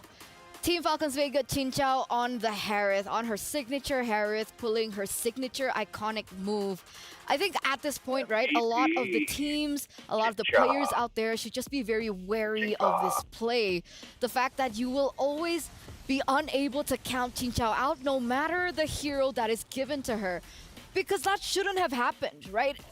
Okay, let's say it was a inhibitor turret. That makes a little bit more sense, but there were 2 turrets left. That's why you have to respect the magic damage gold laners in their ability to siege, because I think if this was the old MLBB, you wouldn't be able to see the split push happen all the way from the tier 2 like we mentioned. But I forgot which patch exactly this happened, but you deal extra damage as a mage now. You have a lot of damage to actually siege. So heroes that go for Feather of Heaven, that go for base damage plus attack speed on the mages, you can still go for a lot of the big sieges. And again, we'll get through it later on. We'll get through how exactly they played around it, because it's going to be really, really cool. I think it's amazing how they decided to go for that. Let's go back to the fundamentals. Let's continue. Hello, Harith. This is a real cool guy right here. So Ended the game. I got pump. I've got pumpkin. No? Okay. He's too cool. I've got for us. pumpkin throwing it Just at there. Savannah House. Let's go back to fundamentals. When you pick a Ruby in the gold lane, you're really built for fighting. When you pick And a that was- Phoenix and that in the was mid lane, you're really wanting to just go for the fights. by Right? So accident. in the mid game, So- I think after the first turtle, it was When coming to I the second started turtle, renting Ruby the was house, they always had out of lane. pumpkin That was what gave Chin Chao outside, the and they moment, just- the they just opportunity left him. They didn't to clean get him up or tier anything. 2s, to get So I tier was like, 1s fuck on the it, I side just lanes. kicked him off the When board she onto got the tier 1 in the bottom lane, right she there rotated up into top the as the flower turtle bed spawns in the bottom right side, next to just the house. constantly mirroring the maneuvers of Net And Angel. yeah. I don't understand. Can you show Turns us? out. For sure. Let's take a look Big at it girl. right now. I don't know if you guys can see it just yet right here, but there you go. Now, this is a bit further into the game. We were talking about the mid game earlier, but the main Right, concern I for didn't me plan it was for the fact that nothing, dude. Hayabusa, I I just feel, fucking was should like, have yeah, been the get one these up really real quick, managing and then the just, you know, side lane fucking there, flags never managing picked the them up. one in the bottom side of the map, right? Just pay attention to the map here, because the Harith, you can't expect the Harith to go back and forth around the map at that fast, and that's why the adjustment was just beautiful from the Harith. She went from the gold lane, which she was trying to go for the split push, by the way, through the gold lane. This was the moment where she was looking for it, right? Here, and then she tried to rotate. She decided to rotate over to the mid lane, which is closer to the fight. So at this point, the Harith will be able to continue joining into the fight through the mid lane. I want to draw an arrow. That's from the Harith's direction, but she can also continue to push in to the base right there, as you can see from the map. The moment that we have here is the moment where Tal kind of got picked off all alone. She used this to kind of make a moment for herself to force a lot of the fights to happen here. And as we play through the clip here, we'll see how they were able to actually stop all of the members from recalling. Tal gets picked off right there. You can see it, right? And then they decide, you know what? Let's start poking them down. Harith gets rid of the tier 2, like we mentioned, with the changes of the mage, you can actually now deal so much damage to the turret, and I believe here, she does pop the Zaman Force as well. And then the rest of the team, the fact that they sent the Novaria instead of, you know, all the other members, just goes to show you that technically, none of them can really get out. None of them can really back away. None of them can disengage except for the Novaria. They're all-in heroes. They're all built to fight. So when a moment of forced error happens in that way, it's just very, very difficult for any of them to react. And whoever does react won't even be able to withstand the 1v1 dual pressure that anyone... I mean, at that point, they could have sent the Hayabusa. It really doesn't matter. Hayabusa, Harith, both of them would have been able to 1v1 in the Varia, no problem. It was absolutely brutal. And I think even you mentioned it in game, right? They have to keep adjusting. I right? swear they they keep adding shit to her desk. What Angels really like wanted them to not do. And big, at some point, guys. it clicked. You can't put much and then that's more when on things there. kind of went really The badly phone for takes Net up the Angels. most space. Talking about bad, ladies and gentlemen, I have just gotten confirmation that the key crush will The happen phone is now. bigger than her arm. Now. Oh, man. For Oh, no not ready. So we'll take to that. So I was looking at the Congratulations to all of you for winning your first knockout match. Now, I gotta ask you though, how does it feel to yeah. get to crush the key of your opponent? Where's the key at? Where's the key? I was There it is. looking How does it feel to be able to crush that? I can't remember when. It was a month or two ago. This system is I very looked them interesting. up. We had never experienced a system And like this before. I couldn't and find a direct getting price to on be one able because to crush the opponent's they're key not is, from of course, America. very heartbreaking for them. The Infinix phones? And the thing in my mind is Yeah. like, Yeah, I looked hope it up too. our key don't get crushed like this. Yeah, Yeah, like I it's very couldn't find a interesting. US dollar on one. I was like, how much is it gonna cost? I want it. So there could They're be another key you'll be crushing in the like next round. 400. Team Falcons No. Vega Yeah, maybe like or 400 Net Angels. for the Who most would you rather expensive one. face and why? We would actually like to face Net Angels because Yeah, we did have you faced see how they crushed Falcons their Vega keys? a lot of times in the past, but we are fine that in hydraulic press going behind them? against both teams, and we are fine in crushing any of their keys. All right, that's a great way to end it. So we'll wrap it up there. Congratulations to Team Dude, Vitality. when I first heard that, I was like, bro, this Thank you, is a Vitality. savage Thank you, tournament. Reptar. She said it was Like the interesting. people you beat, you get to crush their Right. keys. Imagine this. Like, Imagine damn, if Falcons son. Right, Vega. it's like I mean, they are at match like- point right now, right? are. Right, If they take another like, game off the Angels, and then they would be the one. Well, either or, right? Either Falcons Vega have to crush Vitality's key, or Vitality would have to crush Falcons Vega's key. And both being regions from Indonesia. Absolutely. Is that considered like bad? Crush the keys now. I mean, it's and shit. good and bad in a way, right? Because You at cut MSC out we saw there. the same. Falcons I only AP brand, heard crushing TLPHs Oh, like that's too. true. one or two words. It's good and bad. I think in a good way we get to see who deserves Oh, to yeah. represent Indonesia more, right? Is it going to be Vitality or is it going to be Falcons Vega? But first, Falcons It's Vega have to dead beat spot. Net Angels. And even in that game, Yeah, they were kind of I could struggling. tell. The fact that they had to rely on a split push instead of going for the team fights, the adjustment, like you mentioned, was amazing. By the way, just savage Vival there saying, yeah, we would rather go for Net Angels, but we don't really care. We'll smash anyone. Okay. Just casually saying we're the best without saying it, indirectly saying we're better. Let's hope it's okay for them though, because the last time a team got confident like that. Yeah. What is these Anyway. matches? Anyways, by the way, Best I just of, is it wanted like a to best of let three the or viewers best know of that five, earlier or- on when we Best went into of the drafting three, phase, and we saw then that it was the Namira. Yeah. But maybe there was like a Semifinals, really, which really is the next sudden round, swap and in then roster the Grandfinals that are Helene was actually the best one of in the EXP lane for Net Angels instead of Namira. 5. And it actually kind of makes sense, right? Because we were talking about, Helene, she Same likes with- to play with the Terizla. She likes to go and initiate. Hang on, And let me check. we saw the Got it Terizla, by and I'm like, description. that looks like Kling. And it was Helene. So, It hey, was. glad that was right. Unless, Namira, obviously, I think everybody can play Terizla, but it's a different way Mhm. that she tackles it. Yeah, So coming into best the of second game, what three do you think the adjustments need to today, be and made? Because then definitely Net Angels, they semifinals want to and stay grandfinals in are this best game. of They want to 5. stay in this tournament.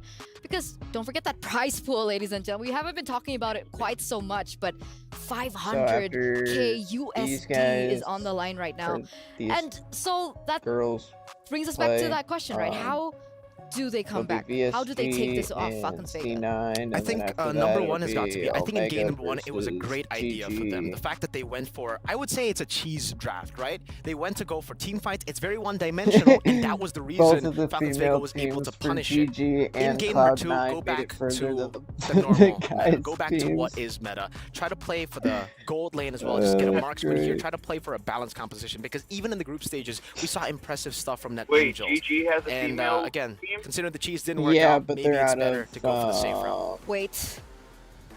If this is correct, where there's are they? another swap What? in the EXP lane. Am I seeing this right? Okay. That should be Namira. Yeah, Namira is playing officially now for Net Angels. There has been a swap, ladies and gentlemen, from game 1 to game number 2. How does this change our drafting phase now?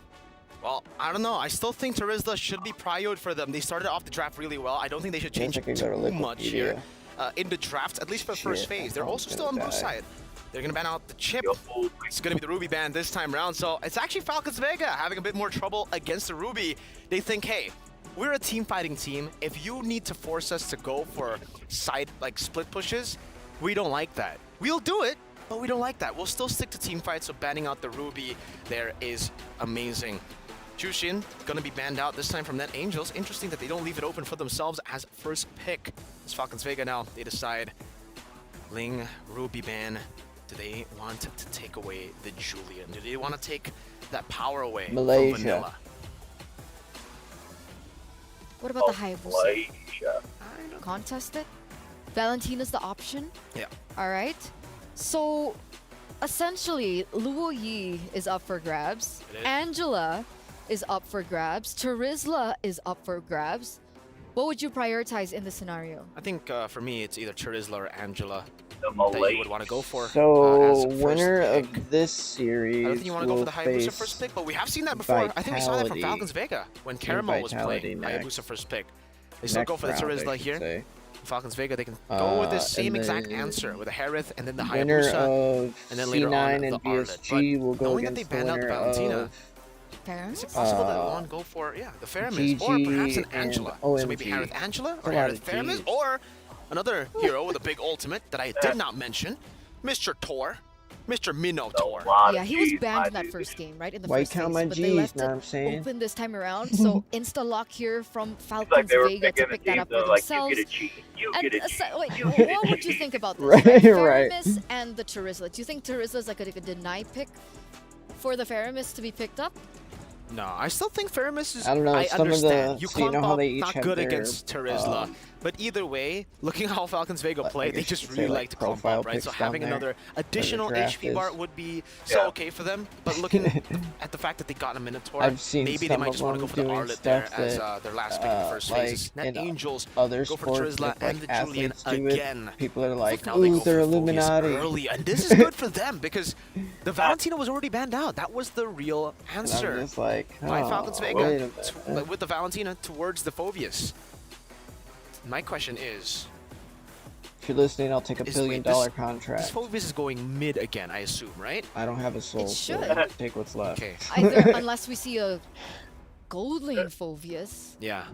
No, I don't think so. I don't got a soul, but you can The have my Phobius gets body. bullied hard by Harith before level 4. You need level 4 before you can actually do anything. They decided to go for Loi. I was thinking if they want to go crazy too, they go Esmeralda mid, bully the Phobius. But it's a bit too crazy.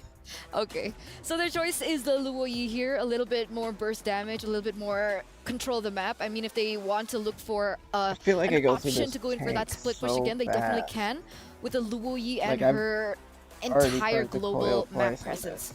Second phase though, And it's Arlet my second was one. not prioritized here. Arlet was not picked up. They picked up the Luo Yi instead. So that does give So Net we're gonna have Angels to a go back chance to down ban there that out and if see they if want. we got, Yeah, but I think Net Angels kind of want the Arlet to be picked up. They want someone that will be constantly dashing.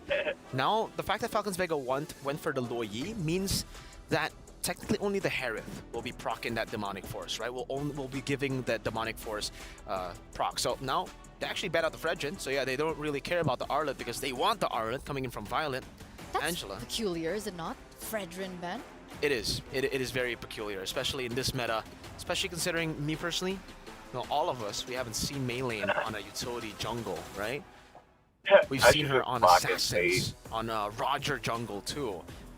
But knowing how, technically no, there's not a lot of Assassins. You said what?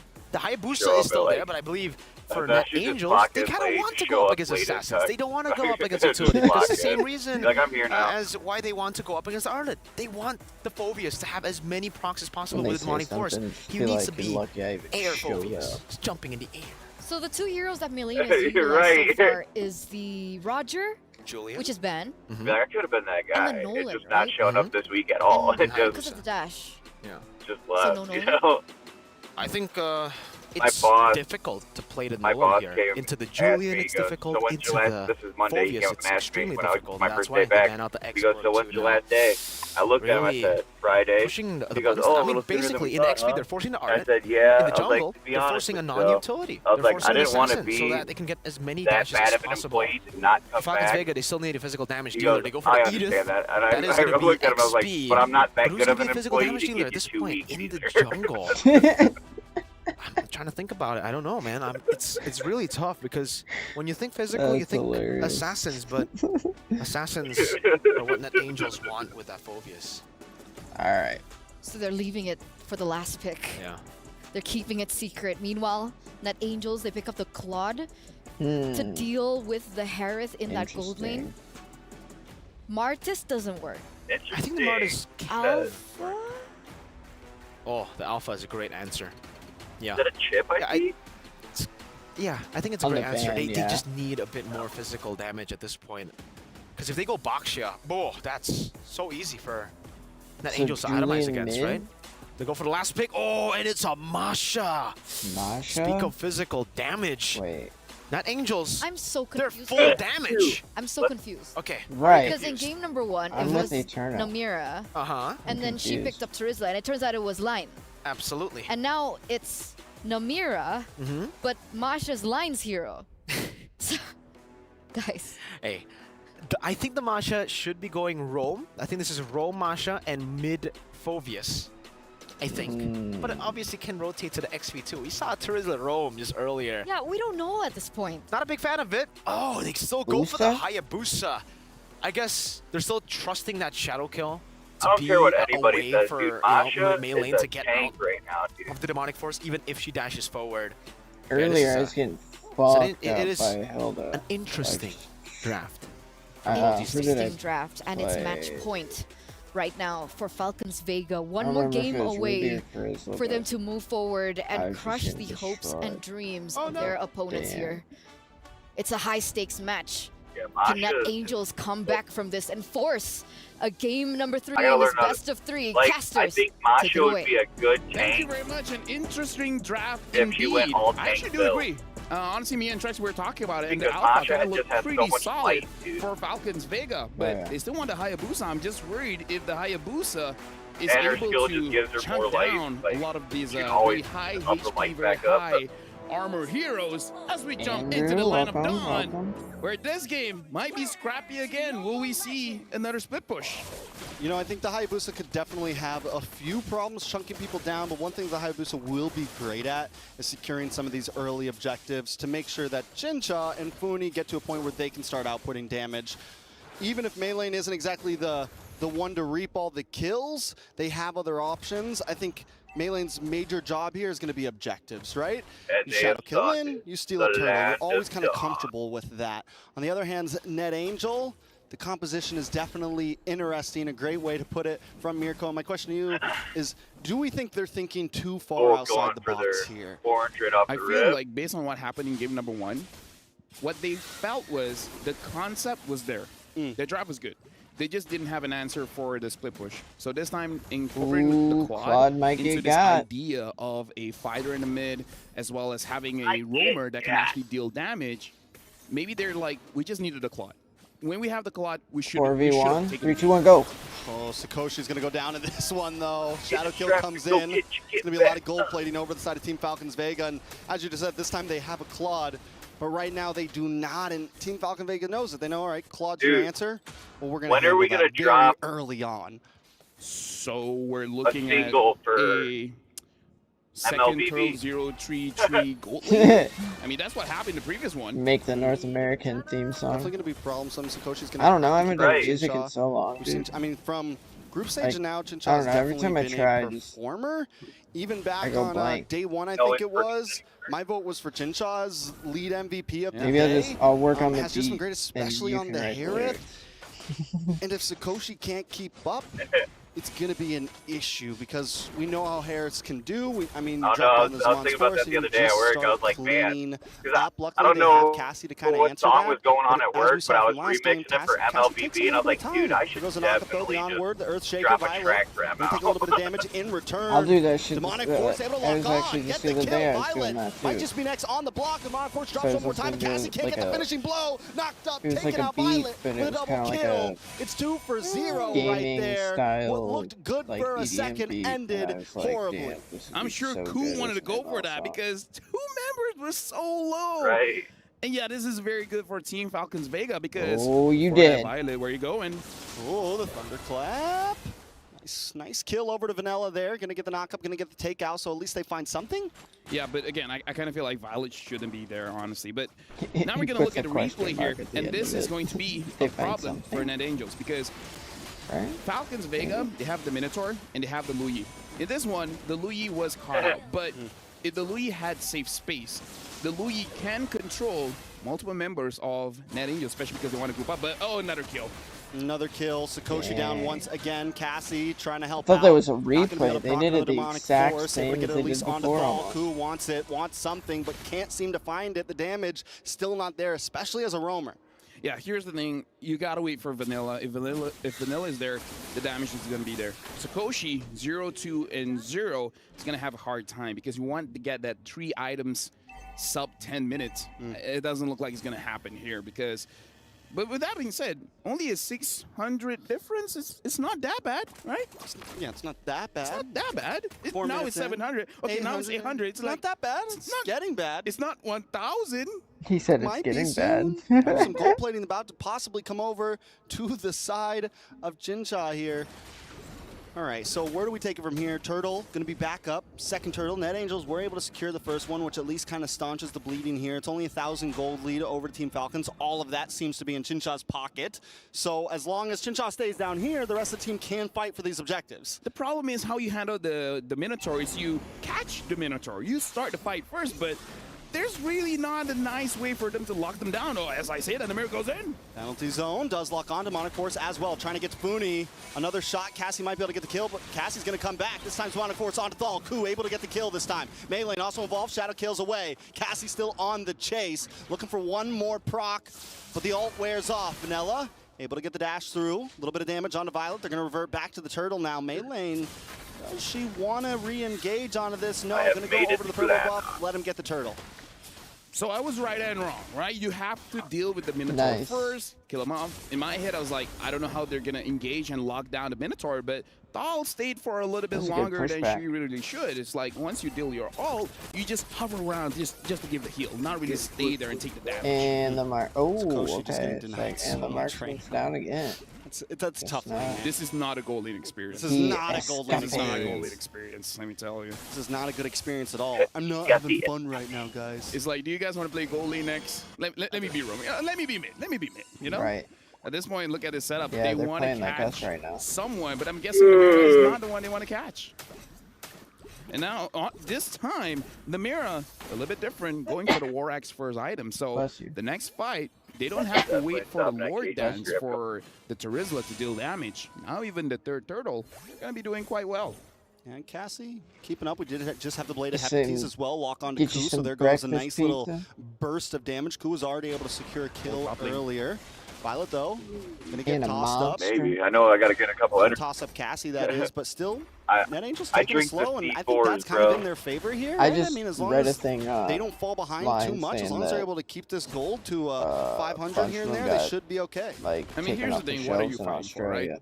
Turtle's not They- there. they Even if you get a kill, violated, you can't really get a turret. So there's really no real reason for you something to pick about, a fight other like, than just the the flex. amount of And caffeine being as that could be, everyone is so far apart, like, you're not gonna per make you're not gonna liter, be some having a crap like that, I confirmed don't kill know. anyway. So I feel like this is good coming in from Net Angels. They understand there's Oh, nothing dude, they're- really for you to I'm fight like, for. I'm like They- sitting they're here both thinking, top turret, like, though. oh, If they it's can not get it, because they're it's gonna be just pretty good. completely, you know, Ooh, bad they're gonna for try to you. rush down on this bot turret though. Team Falcons Vega always Right. have a read for themselves. Oh Damage, my no escape for god. this one. Namira gonna go down. Fumi gets the this kill up marksman in the has top gotta side be though. Net Angels also annoyed at this point. Melee finds one. All on her own, up against 3. Can she escape from this though? The retribution does Doesn't pop look for good. Vanilla. Trying Oh to make sure they god. get it. Yes, Koo gets the shutdown. A kill into the pocket Alright, of the give me roamer. 2 seconds, I gotta Don't run know the if gas that's station real quick. primary, You're but good. it does still work You got me out. on the Falcons speaker? Vega though still always finding something on the map in return. Well, Koo What's is up? still up top. If I said, Koo do you can got me get on the that, well, speaker, she's or am I not just gonna. Yeah, I got- I mean, just to answer your question, I feel Oh, like what it's up, fine for you You're to just staying in the kill corner, I got- because you. you want to get your items a little bit Yeah. faster. So it's fine, right? This is a niche situation that she's in. Hey, It's okay. hey, you Now walking the by? She still needs to do Play damage. ML? She still needs to do damage. And now, Net Angels, you got to choose. Do you want to go for this turtle or do you want to go for the fight? Looks like, looking at how they're spacing around, even they're not entirely sure. Maybe they just want to wait for the Lord to come out. Very true. I mean, I think Net Angels, on the other hand, might want to try to force this, right? They need if they can get a little bit more gold, could be dangerous though. Duality could get procced, pulling a couple people together, and that could be a wraps, right? Namira's been doing a decent job of landing these penalty zones though, so if Namira can maybe pull something off, could be a game changer. Although I do have to. Oh, No. all Oh, five shit. members, Batal has to flicker out. Flickers they go out. back in. Oh Ooh, man, no that spirit, activates though, does get the Phobius. knockup. There we It go. comes from Demonic Boom, Force. Cassie able down. to secure the kill. It's going to be 1 down for Team Falcons Vega. Namira flickers back, is safe. Tower's going down. Up the top side, looks like Koo could be getting something. A beautiful split push. Yeah, this is good because they understand they need a turret. They don't really need all of this lores just yet because they know that they can control it quite well. Oh, Violet, maybe out of position here. Taking a lot of damage, but there goes a wasted enhanced chains and a lot of damage on a Net Angels from that Lord. Cassie's got to go back to base. Right now, the only question is, when can Koo start 1v1? Because I feel like once the item is there, she will probably go for the Hive as she's Alright, I'm doing back. right now. Yeah. I took my Ooh, fucking but Aaron, key fob with Jinja, me, so my it's a lot of car's damage. probably Koo, beeping that whole gotta time. get out of town, run away quickly. I didn't hear anything. That was a tap. Koo's not quite there After yet. you left, I It was was talking taps, to the like, people okay, in let the me parking see lot. if I have enough damage. If there's anybody Okay, even I there. don't. But next time, though. Next time I see you, Next time I see going you, down. I got my windows down you're and, gonna and be you are on speaker. Well, you're coming through my car Chin-na, speaker, bro. so I mean, and you are turned up pretty loud. Yeah. I was like, hey, you Let's look at walking these by, items. you play Going ML? for the Holy Crystal here. Now we see the Do you disparity when play it comes to gold. ML? 5.4 to 6.8. I was is gonna like start being 4 like, please step 1,400 away from the difference, vehicle. So, okay, now it's Keep a bit of 20 but feet still distance going from for that this third item, vehicle. the Claude should be fine. The only worry is that the I remember Hayabusa when is gonna. I remember my Smurf account. Oh, My they're going name for was Vanilla. on. Vanilla escapes First it. time Namira, on it can was you escape as Keep well? No, 6 you're feet, going in. motherfucker. Namira's Oh, gonna yeah. sacrifice herself. Oh for the my case of god, Vanilla. here we Vanilla might have go. been able to get away from that though, but now Do Cassie they also make in a it bad spot. two? Demonic Force does proc Here we 1 go. before High Vanilla maybe gets look the for ult the re-engage. off. No turn around. Bam. Vanilla get Cassie's out of down. town. Koo though does get the split push on the top side, so helps 2 for balance things out turret? a little bit. Yeah, but that was unnecessary, man. Yeah. Like, the moment you see Vanilla is fine, if you And they want get the penalty Lord. zone, you penalty zone away. And then at that point, Cassie should just be like, nah, fam, I'm not joining this one. And because of that, Yeah, I don't know it's if a it was free worth it Lord at all. for Team Falcons Vega. That was quite a big mistake coming in from Net Angels. Chin nah, fam. Nah, fam. Yeah, chin, nah, fam. Not today. And now Alright. Team Falcons Vega, they are in prime position, especially with the Lord here. The Claude, I feel like, doesn't have his third item. Man, I So made it with just 2 super early items, to it's going to be work. quite difficult for him Yeah, to yeah. defend Oh. base. Boink. Well, the damage dealt. Phobius still outputting. What'd you say? They just need a little bit more. Dude, I even A little left more late. behind it. Radiant armor just locked in for Namira here. Lord's gonna I'm be telling coming you, down man, when you do that, mid. it's your brain telling you to get the Net fuck, Angels, I like, think I move your definitely arse. think they can stop. Maybe since they have the Claude, might not lose Right, any I'm inhibitors 30 here. minutes early, dude. No, I feel like it's okay now. Koo has Oh. quite a bit of items. I still feel like it's I not going to be enough downloaded to the handle Sonic Chinchar. app. But looks like someone got picked But off. they don't Namira click on taking my quite a bit of monitor. damage. Summon Force already used by Chinchar just to secure that tier 2. Yeah, good try with the diversion. Not quite able to secure the full kill though, and that's 2 ultimates down for the side of Team Falcons Vega. I don't want Angels might be able to defend this, but there goes I'm already waiting by taking out quickly. Koo still with the split pushing, letting the rest of the team defend this Lord. Chinchon with the angle as well. Nice Cassie does not proc the drink force, just play it is nice safe and because fresh. Koo's handling business on the other side of the map. The wave's still crashing just in. grab Koo it now and back go. onto the map. Looking for Chinchon. Cold Gets food tossed and a up. flat Wrapped top, up. bro. Almost taken out. Down to the last health bar, but in comes Cassie with the demonic force. Will it be enough? Looking for the kill. Oh, finally goes down. They want some more, but Cassie taking way too much damage. Chincha reaping the benefits. Violet now also low. Koo looks for another target. Got the health bars back. Wants to re-engage onto the fight. Koo able to find Melee with a quick tap. No, Melee actually gets a kill onto Koo. Hello, work parking lot. Can they end it here? It's nothing but vanilla. You guys play Sakoshi on the field. Minions still coming. Melee is low. Blazing Duet does come out. Violet low as well, but Chincha's getting the free shots. Jesus, and that's the they're final not one. even letting Team me Falcons breathe. Oh my Vega God, with a what a clean sweep. 2-0 sweep. Falcons Vega drafted beautifully. They having literally the just Minotaur, suffocated having him out the there lead, at the having end. the Edith. Like we had a There's small lot of talk ways and to it was handle over. the way that Net Angels want to join in the fight, especially that Masha. Usually Yeah. we see Masha just free hitting, going all the way to the back line, but having that Edith controlling makes it so that the Masha, even though you have 2 items, is still not enough. Team Falcons. I work with this little. But with that being said, I work with this little Mexican guy named Boney. His full name's Boney Bacio. Dude, he's probably the best, one of the best workers here, and he's so freaking hilarious, dude. And the thing is, this. He pulled up next to me, and I'm looking over at him, and he just looked over at me and points like, "Oh, you're still here?" This is going to be the first MWI. We don't have a full ID in the grand finals. It's definitely going to be interesting. Never We're going to long. see 2 titans of the women's scene Right, going you up know against today's each my other last now. day. As you said, Net He's Angels one did of a the great people who job told me, getting was this like, far. maybe you shouldn't come in. They were able to think their way to this position, but today they met a wall Yeah, that they just couldn't get GG, through. knocks. And as they walk away, they're like, yeah, we Vega, man, fucking just clean destroyed gameplay them. all around. They kept it simple. Didn't think too far outside of the box, and I think that's one of the things that really secured them the dub here. They stuck with the fundamentals. I feel like Net Angels, they have something there, right? Their idea, their promise just needs a little bit of polish, right? Because they see the weakness for 2 games in a row. The gold lane was not able to hold out, right? So I kind of feel like if they brush that up, making sure that in the early game, I no don't know one what gets taken happened down this for the morning, first 5 but minutes. the The stream laning ended phase up, is like, safe. well, I don't know if it's I feel like it's going to stream, be good. the computer, But again, the internet, I don't know. There's what always happened, next but time. The next none of MWI, we it got to was watch out working. for Net So, Angels. But for like, Falcons alright, man. Vega, they're Rough. looking super good. And with that, I'm pretty sure they're already on stage. So let's throw it over to the stage with both our hosts. That was a sweep, wasn't it? Thank you so much, guys, over at the studio. Now I have Funi beside me. Now, Funi, question. Game 1, that split push, that backdoor coming from your sister.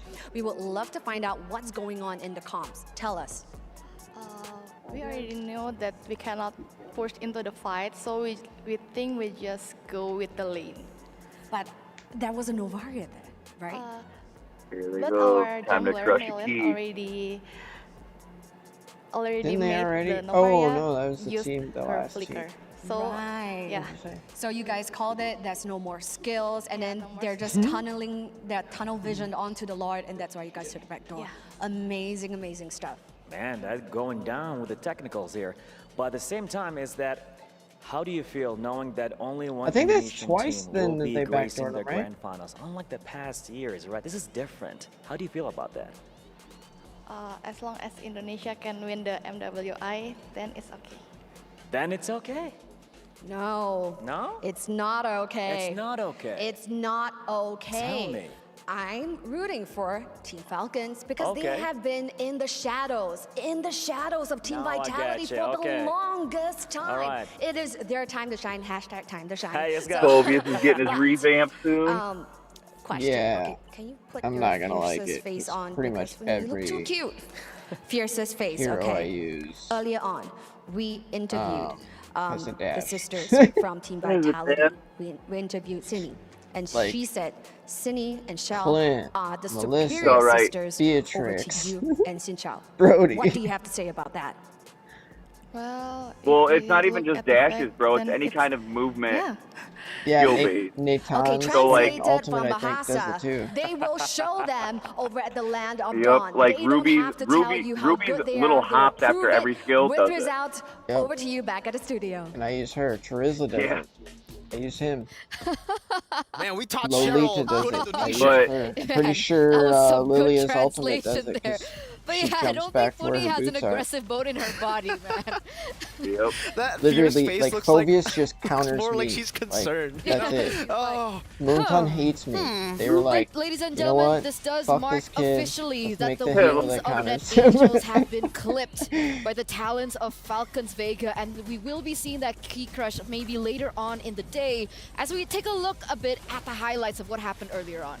yeah. I mean, it's very different to game number one. Again, game number one, you heard it from know, Funi right? as well. They adapted, they adjusted to the split push because they knew in the team fights they were actually getting, Find they were out. losing out in the team fights. But in game see how number I two, I feel think the by first coaches break. and the players, they all agree, you know, we're a team fighting team. We don't want to go in split push. Even though it was a good win in game one, we want to play our style, which is team fighting. And if they get the team fight, They just made you a see game personal two. hero to That's counter what every happens if single. you get the team fight, and that's what happens when you try to hero split you push have. away, Eterna, That's rough. away from, you know, the whole team trying to split push with Ku. It's It's alright, it's so not tough gonna because in break the end, me down. I get the idea. Don't get me wrong. Yeah, I like Masha, Ruby counters especially with Phobius, that though, one skin. in certain But aspects, though. Because I'm even not if a he big fan does of use Masha his Rome ult and anymore. Not since like the changes to the attacks items, her, right? What do you think, she Adrian? can just keep her. I agree. Keep him I wherever agree. I don't think it's worked out. he We've seen it drops. twice already. Like, And in either I just fought Phobius way, the other day with it Ruby, and doesn't I have a place, slaughtered him. maybe. I mean, I get the idea, right? They really wanted to go for a counter Yeah, it to that makes split sense. push. They wanted Yeah, I'm to sure it have would their come own down to, kind like, of skill strategy timing. themselves, but again, it didn't work out too well. Yeah, especially when you leave the I mean, low don't get me elo, wrong, he does a because lot of in game damage. number one, the biggest issue as to Right. why the Herald But, was I mean, able as to long as really you go keep him towards the from bottom side and had to bursting go to you. mid was the fact that, Right. well, by the way, shout-outs, by the way, to Chin Chao and Tal. It's The best thing is amazing just performance keep from all Ruby of them around, like, on the any Minotaur. minions I or was really any, like, impressed. That's why it's first monster or pick. something, You and can you'll definitely always see have the impact mostly instantly minions, around these though. team fights. But yeah, You'll always having a have low EA. that Game one, they didn't health have that. They didn't to have the fall global back presence. on. Game two, you send a Masha up top. Hey, we can send a Hereth up top as well. Yeah. And guess what? The Hereth has gold, unlike you, Ro Masha. You only have a Heptases. And even in MPLID, we saw, I think it was Lutpi and then Luke who played the Masha, but they all needed at least Honestly, one past few VOD. times I Best played case scenario, Ruby, it has 2 been good. VODs. And that's expensive as a roamer. You're going to have to get way more than two kills early, maybe like 9 kills and a fully stacked I up guess Sky they Pierce already to get did even crush more the key, kills, huh? and then That maybe was get the- one VOD. Yeah, but other than that, I mean, still Last good match. job, well done, well played. Hopefully, we'll see Net Angels again in the upcoming MWI next year. But we do have to crown our MVP by PlayStation this time around. It's always going to be Maylane, man. You know, we were talking about the jungler. We were talking about Caramel being perhaps their better lineup, a little bit more experience, Yeah. a little bit more promise if they want to, you know, go in for a security, especially the knockouts that it's a single elimination. But Maylane, again, from the group stage on the Roger, and now coming into this match against Net Angels on these heroes, she's been proving that she is worthy of that spot too. For sure. I mean, Yeah, I that's think good. it was the That's good 1v3 up news. top where she got a kill. That was very, very impressive. That was a 3v1. As a Hayabusa, you know, you're not really that good at 1v3s usually. You 1v3, the shadow kill, the ultimate gets dispersed amongst the 3 members, but she was able to find the right amount of stacks onto gold lane, and she did it. What is that? What are you doing? Sorry, I'm preparing the stage. Ah, We have a winner. for the manly man Hayabusa. We have a winner. What's up, Haya? Oh, I wasn't referring to Hayabusa. Oh, That's why when you're like manly man, I'm like, because like Hayabusa stepped up, I thought you were just spraying him with axe so that he can, you know, be cool oh, like you know, that. to be fresh. Yeah, shuriken out. Smell good. Fool. But no, that's not what I was preparing the stage Okay. What were you preparing the stage for? for. I was preparing the stage for a special guest. Uh-huh. She was able to win it. Do you have a guess Yeah. of the guest? Get it? Falcons Guess of the Vega. guest? But the player, I mean. Tao. How did you know? Is Tao, that Axe body welcome. spray Oh, she's just Tao, spraying into welcome. the air? Hello. Hello. Yeah, I think she was Do you need pretending. translation? Yes. Okay. Alright. Got So you. Tal, Right, no, I know. congratulations. Selamat banget atas kemenangan yang tadi. Itu keren banget. It was so good. It was so But perfect. it's just so weird. Right like, now, you guys have Yeah, I been don't know why undefeated so far, right? Not losing a single game, and that's impressive. Nobody has that same stat. How are you so strong? Because think if it was Dask up there, they'd get disinfected or bug spray. because we're trying we best Okay. for this tournament. Kalau mau bantu pakai bahasa Indonesia nggak apa-apa, nanti Mirko bisa Oke, bantu oke. translate. Soalnya kita mencoba buat ngasih yang terbaik di turnamen ini karena kita bukan datang buat kalah sih sekarang. Okay, that's a solid answer, man. So Tal is here, want to try her best with the team as well, but mainly she didn't come here to lose. That's what she said. Yeah. Amazing stuff. Tapi, I want to ask Tal as well. All the losses in the past, right, in the MWIs and all the other tournaments, how do you Said use that 80? as fuel to motivate you? Yeah. Kekalahan kalian ya sebagai tim Pretty warm. melawan Vitality mungkin itu gimana sih bisa menjadi motivasi terus untuk kalian? Kalau Tal Long sendiri as itu it's ngapain? not Dengan humid kekalahan too, itu that harus would suck. diapain gitu prosesnya biar bisa tetap motivasinya ada gitu? Lebih kayak kita mencoba menjaga mental kita satu sama lain karena kalau di turnamen gede ini menurutku skill nggak terlalu berpengaruh, yang penting mental kayak Does kita anybody ready hear this buat over ini, your kita siap, speakers and they're kita like, ada di what sini the fuck dan is kita he pasti listening ngasih yang to? terbaik sih buat ini. Yeah. Okay. So she said that they're Well, always I'm trying their sure best. They think people are- that the number are one wondering, factor to bro. be able to win these games is sure skill I got has my a windows factor in down. it, I've got- but of course the mentality is mean, number I- one. like, So I'm every not time they talking come the into top, this, despite the good results that they've always fucking been yelling. given, they're still Like- staying motivated. They're still staying strong, and with There's that times I'll mentality, play the like mindset. KDA Lafel, or shout some out. sort of Shout like out. You can K-pop or believe, you something. can do anything. You know, can achieve like, anything if you People are believe. probably like, Last but what not the least, I fuck? got a final question here course. for Tal. Obviously, you know, Gotta get that looking at tomorrow, K-pop. you're going to be facing off against Vitality. Now, what's going to change personally for you? Like you as an individual. You said Yeah, mental, but Vitality other than versus mental, what are you going to Falcons. change? Damn, son. Jadi sebagai individual be a nih, good one. ya kan pasti Yeah, besoknya kan I ketemu think Vitality nih, pasti bakal it'd ada be ya cool to mental, see apa semua boostnya segala ada lah ya. Cloud9 go Tapi up against dari preparation GG. sendiri, itu ada apa yang berbeda kali ini? Oh melawan yeah, Vitality? that'd be That would fun be too. epic. Gak tau The sih, mungkin aku lebih rivalry. gak deg-degan aja Right, sekarang it karena continues. setiap kita keluar atau kita jalan So is semua the orang GG say, Gaming "Let's go, Gladiators Falcon, let's as go, well? Falcon." Dan itu Yeah. buat kita semua happy di sini. Jadi pastinya kita kayak kebus lah But mentalnya. they Oh, I like that. I It's like our basically advantage. Yeah, so what she's saying signed is, the so female what Mirko asked team earlier on was about them meeting up with Vitality that, tomorrow, and then she's like, you know what, this time around, they used we're to not be nervous. homeboys The and reason why, homegirls, we're hearing the crowd and chant then Team they Falcon, each Team got Falcon, picked up and that really by pushes them mentally, and clubs. it really boosts their confidence. So Like that's this great. So tournament here, shout out to the audience like- right now. You a G. Man, it You a G. And I'm made a wondering if the audience big back at home and even the audience at impact the on Amazon Arena the are also world a G of with the esports. predictions, right? Let's take a look at that. Tal, look at that. so many teams, 93% especially in like for your team. Is MOBA this games also helping you or boost your games confidence? that like Yes. you know you would have teams in and stuff. That's but amazing. They Did you weren't expect like that? Oregoned, Yeah, okay. Oh, and now they are. The Indonesian teams have been so So it's like, confident, holy as shit, expected, like- better, you know, all these big words. It's cool. It's really I mean, it's their time to shine, right? That was always the highlight, the theme of MWI coming in. Highlight in time to shine, I mentality, think they said DD, that and the confidence is the key. club that So thank you so wins much, Tal. Good luck. Congratulations overall once again. We'll see you gets, like, tomorrow a in your $7 million semifinals against Team prize pool. Vitality. But ladies and gentlemen, Or before we $7 head million over to the prize next pool. match Wow. of the day, we are going to throw to a short break. So don't go Or anywhere. just Stay this tuned. You guys are turning, watching MWI. for like it's the overall like so once the Esports World Cup is done, the top like the top club will get I think like it's either 7 million or a piece of 7 million. I'm not sure, I don't remember. But That's why they're picking. That's why esports. That's why all these clubs are picking up different teams for different games, dude. Better chances. yeah. Well, and see that's the thing is like each win that you get points. So like as long as you make it past groups, you get points for your wins. And then on top of that, if you win a tournament, then you get 1,000 points plus your trophy or whatever you want to call it goes on like this wall or whatever that's over there.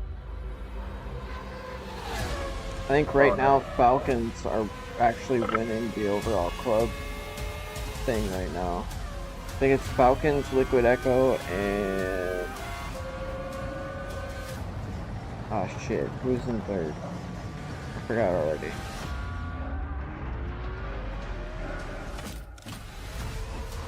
Yeah, I don't remember, but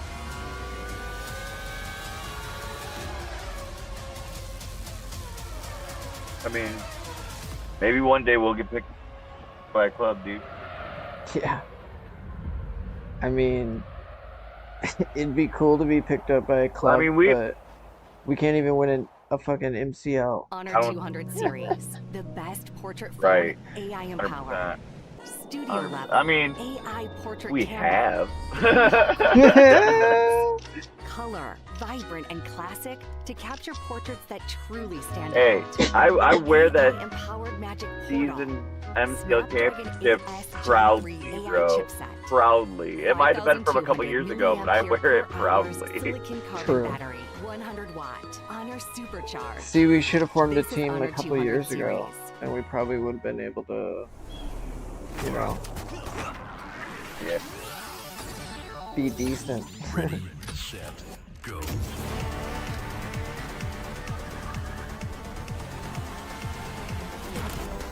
What is this? Oh.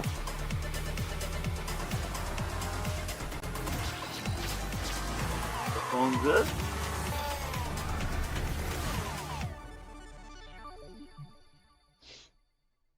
The Honor 200 Honor phone?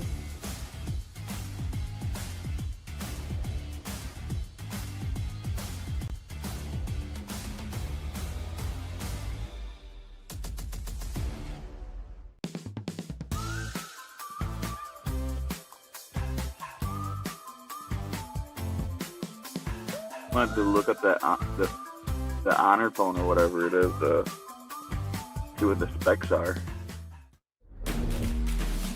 Yeah, there's one phone that I don't remember the name of it. The coach mentioned it to me when I was training one day, and it had a fancy little Snapdragon, like Qualcomm chip in there, some shit like that. I was like, oh, that's not bad. And then I looked at the price, and it was like 120, I think. And I'm like, bro, there's no way. Right. But I don't know. It could be like something like what I got now, just a newer version of it. Like, yeah, a newer version that's the equivalent of what I got. 'Cause it's not an American phone, obviously, but it's kind of. I think I really want to buy a phone designated for ML, like a good gaming phone. And I'm leaning towards the ROG, like one of the ROG phones, like maybe the 5 or the 6. Well, see, that's my thing. Is like, if I get a new phone,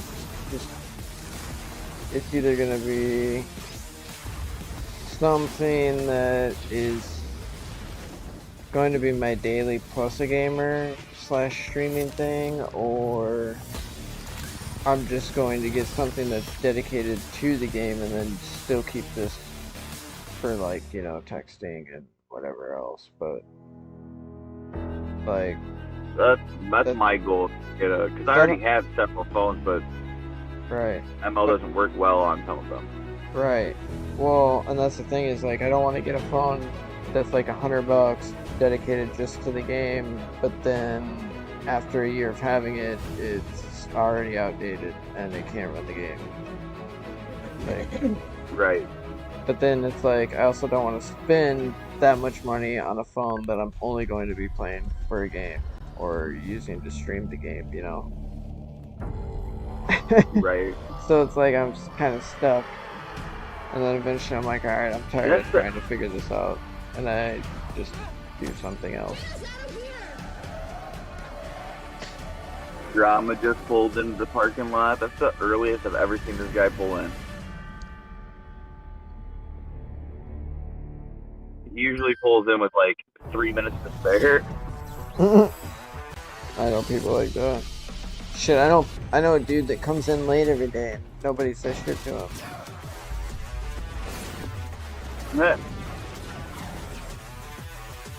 It's like, bro, what? I should just fucking like.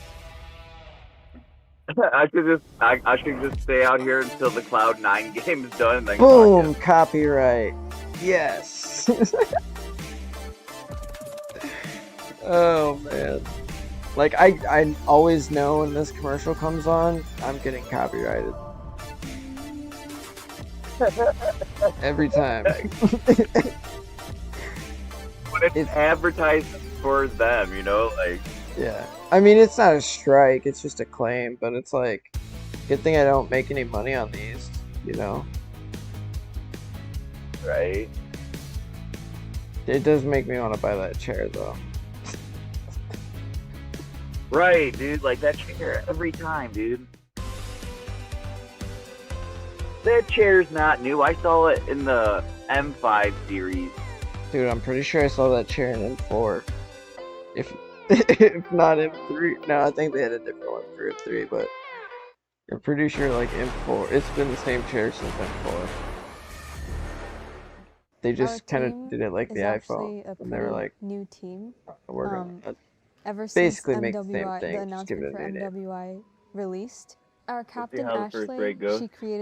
she created a team, and after like Yeah.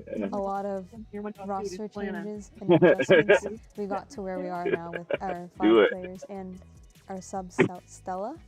And for me personally, I think I just got out of NACT Man, playing I don't want to go into work. mid lane, which is my main role, and I had 2 months to adapt to jungle, and I guess it was an So you're clocking in? interesting opportunity for me because I've never played jungle Yeah, I'm before, about and this is my to first that time way. playing jungle, so Alright.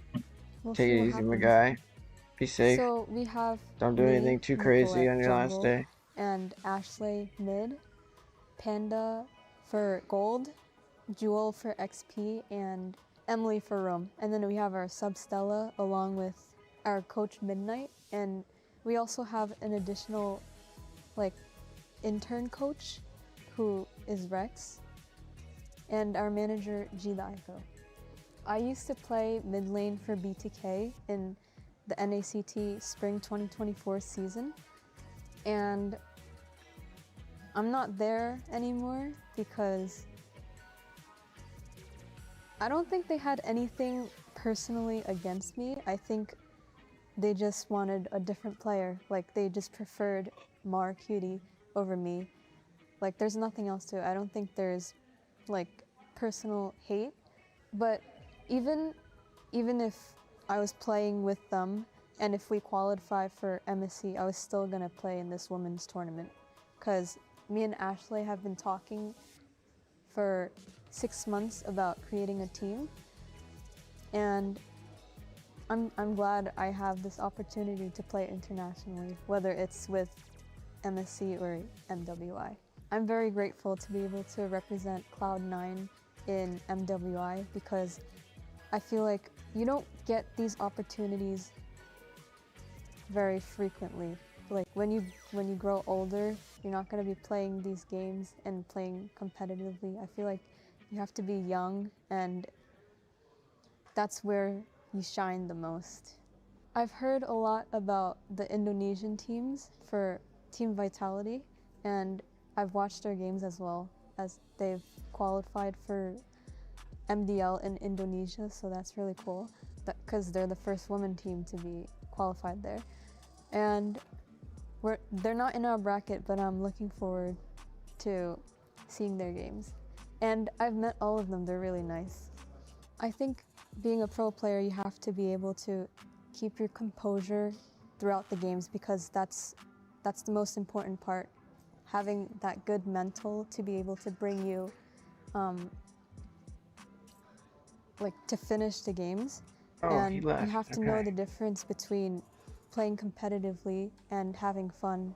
Thank you to everyone who's been supporting me since the NACT Spring 2024 season and has been following me throughout this journey from NACT to MWI. And shout out to all of my friends who helped me learn jungle because they knew that it's a new role for me. And yeah, I appreciate all of you. Love you guys.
New adventures bring new challenges. Even as the heat rises, dandruff and grease won't stand a chance. With new Clear Men, powered by triple formula technology. To eliminate dandruff, itch, and grease, gives you 8 hours of freshness and 100% dandruff-free hair. New Clear Men, 0% dandruff, 100% confidence.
Welcome back, ladies and gentlemen, to MWI 2024 XEWC.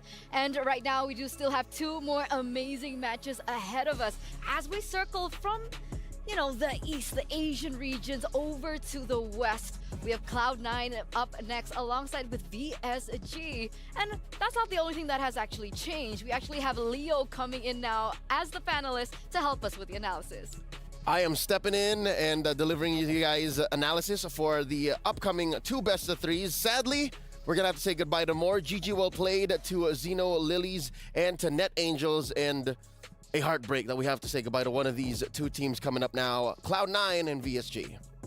Yeah, it's insane. It's uncanny, and it doesn't get any easier, ladies and gentlemen, as we welcome our Dr. Sulaiman Al Habib upcoming showdown. Remember, this is going to be another best of 3 between these queens, these ladies, as we head over once again, West versus West. These are 2 teams from emerging regions that we haven't seen so much of, but they are coming in with a vengeance and they are ready to take the stage. VSG is a franchise that is well known around the MCC, and they have qualified and created this team in the past few months and have also deployed a few imports, right? You also then have C9 who cobbled together this squad just in the past months as well. And so far, I have to say I'm very proud of them, given that they have gone much further than their male counterparts. For sure, and I'm pretty sure Trex is really happy about that as well. But ladies and gentlemen, your predictions have been so on point, but will it continue to be on point? Don't forget to let us know what you guys think about this next matchup. Who will win this match? Do you think it's going to be Victory, Song, Gamers, or VSG?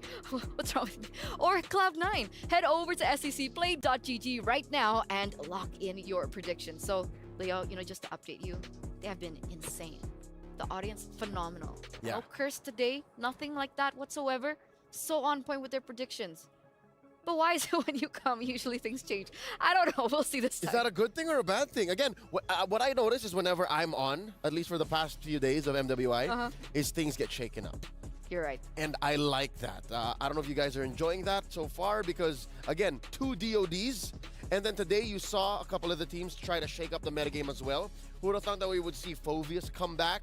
And then, that little backdoor victory from game 1. But again, that did look like a Net Angels game for a majority of it. But here now, we're going into a clean slate. It's going to be Cloud9 versus VSG. Remember, yesterday, our star of the day, MVP of the day, was Kiowe. I wonder how that makes Cloud9 feel, given that they had to go through a tiebreaker to even be here.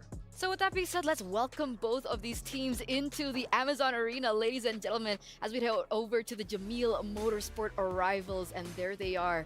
Walking up first, we have VSG. You mentioned Kiowe earlier on, and now she has a new title, by the way. What is? Ice Queen. The Ice Queen. Ice Queen. Ice cold. Yep. She's going to get in there. She's going to cool things down. So it really is going to be one of the highlights of this match, right? How will these junglers fare? Because earlier on in her interview segment during the break, right, Nicolette mentioned that this team has only formed for, what, 2 months? You know? So she had to swap in from the mid lane position over to the jungle in 2 months. And now she's here. Luckily, she has been a veteran of the NACT, right? She plays among the best of the best in North America. So with that said, even if this is relatively new ground that she's breaking as the jungler for Cloud9, wherein she's used to being a mid laner, I think she's not going to get cold feet when she's facing off against the Ice Queen. She has the mechanics, she has the hero pool. I think it's more of just putting all that together with her team, wherein they can also show that they do a pretty good shuffle. Did you know that in the tiebreaker yesterday, Xzia and and Ashley switched up? Wait, sorry. My phone's ringing. Hello? Reptar? Oh, you're here! Oh, okay, great. Yeah, come over. It's okay. It's okay? Yeah, there you are. Why is he on the phone and he just walking I'm right in? here. Yeah, no, because he called me Right earlier. He here. was just making sure. Good. He didn't know if it was like What's the up? proper moment. Hi, yeah, I'm here. Yeah, I'm the one that called. That's why I'm talking like this. What's happening? The next match. The next match? Yeah. All right. Wait, so I'm gonna be here? Yeah, go ahead. Doing the reporting. I just came from like seeing key crushes. All right, killed it today. Thank you Did so a great much. job. Thank you, It's Eterna. it's a relay race here. We're gonna Yeah? swap out. We're gonna swap out? All right, this yours? Yeah. It's mine now. Okay. All right, turn it on out here. Okay, bye guys. All right. Thank you guys. So, hey everyone, Renmar here. It's us, the Weird Bear Bros, here with Leo. Where we at was the last point of discussion because important matchup we have here is VSG of EECA, C9 of North America.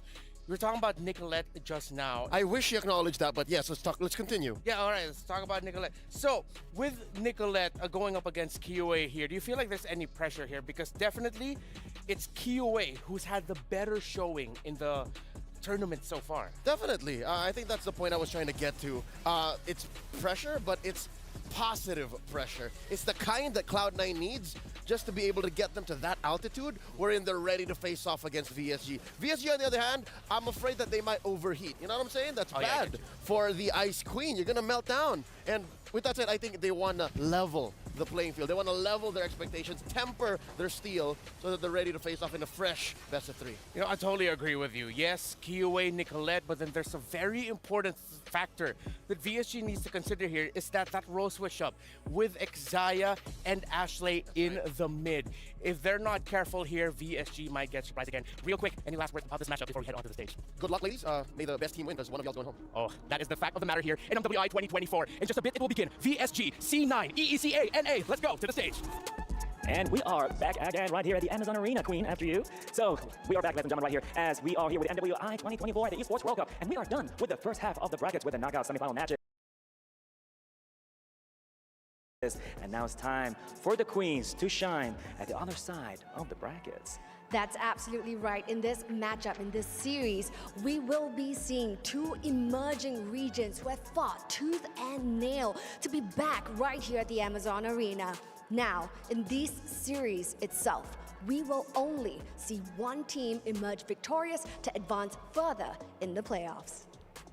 And with that being said, presenting to you the representatives of EECA, Victory Song Gamers.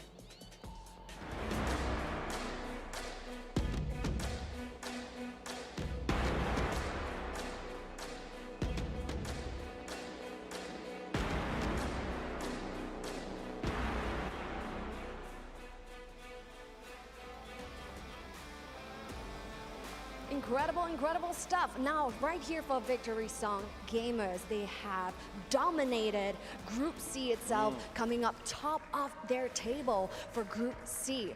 Now, will they be taking the series in a dominant fashion, much like the group stage? Will they belt out something more to advance further in the playoffs? Will that happen? We'll see about that in this coming match. And here we have it right now with their opponents coming in right now with Cloud9!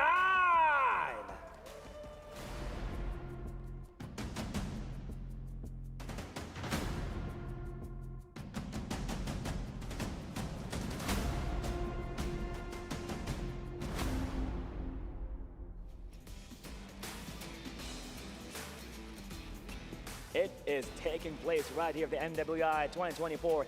They squeezed their way out of the group stage with a tiebreaker and all that against the Cambodia's representative. But, would that be enough for them to continue the momentum all the way to reach to the semifinals? How do you feel about that?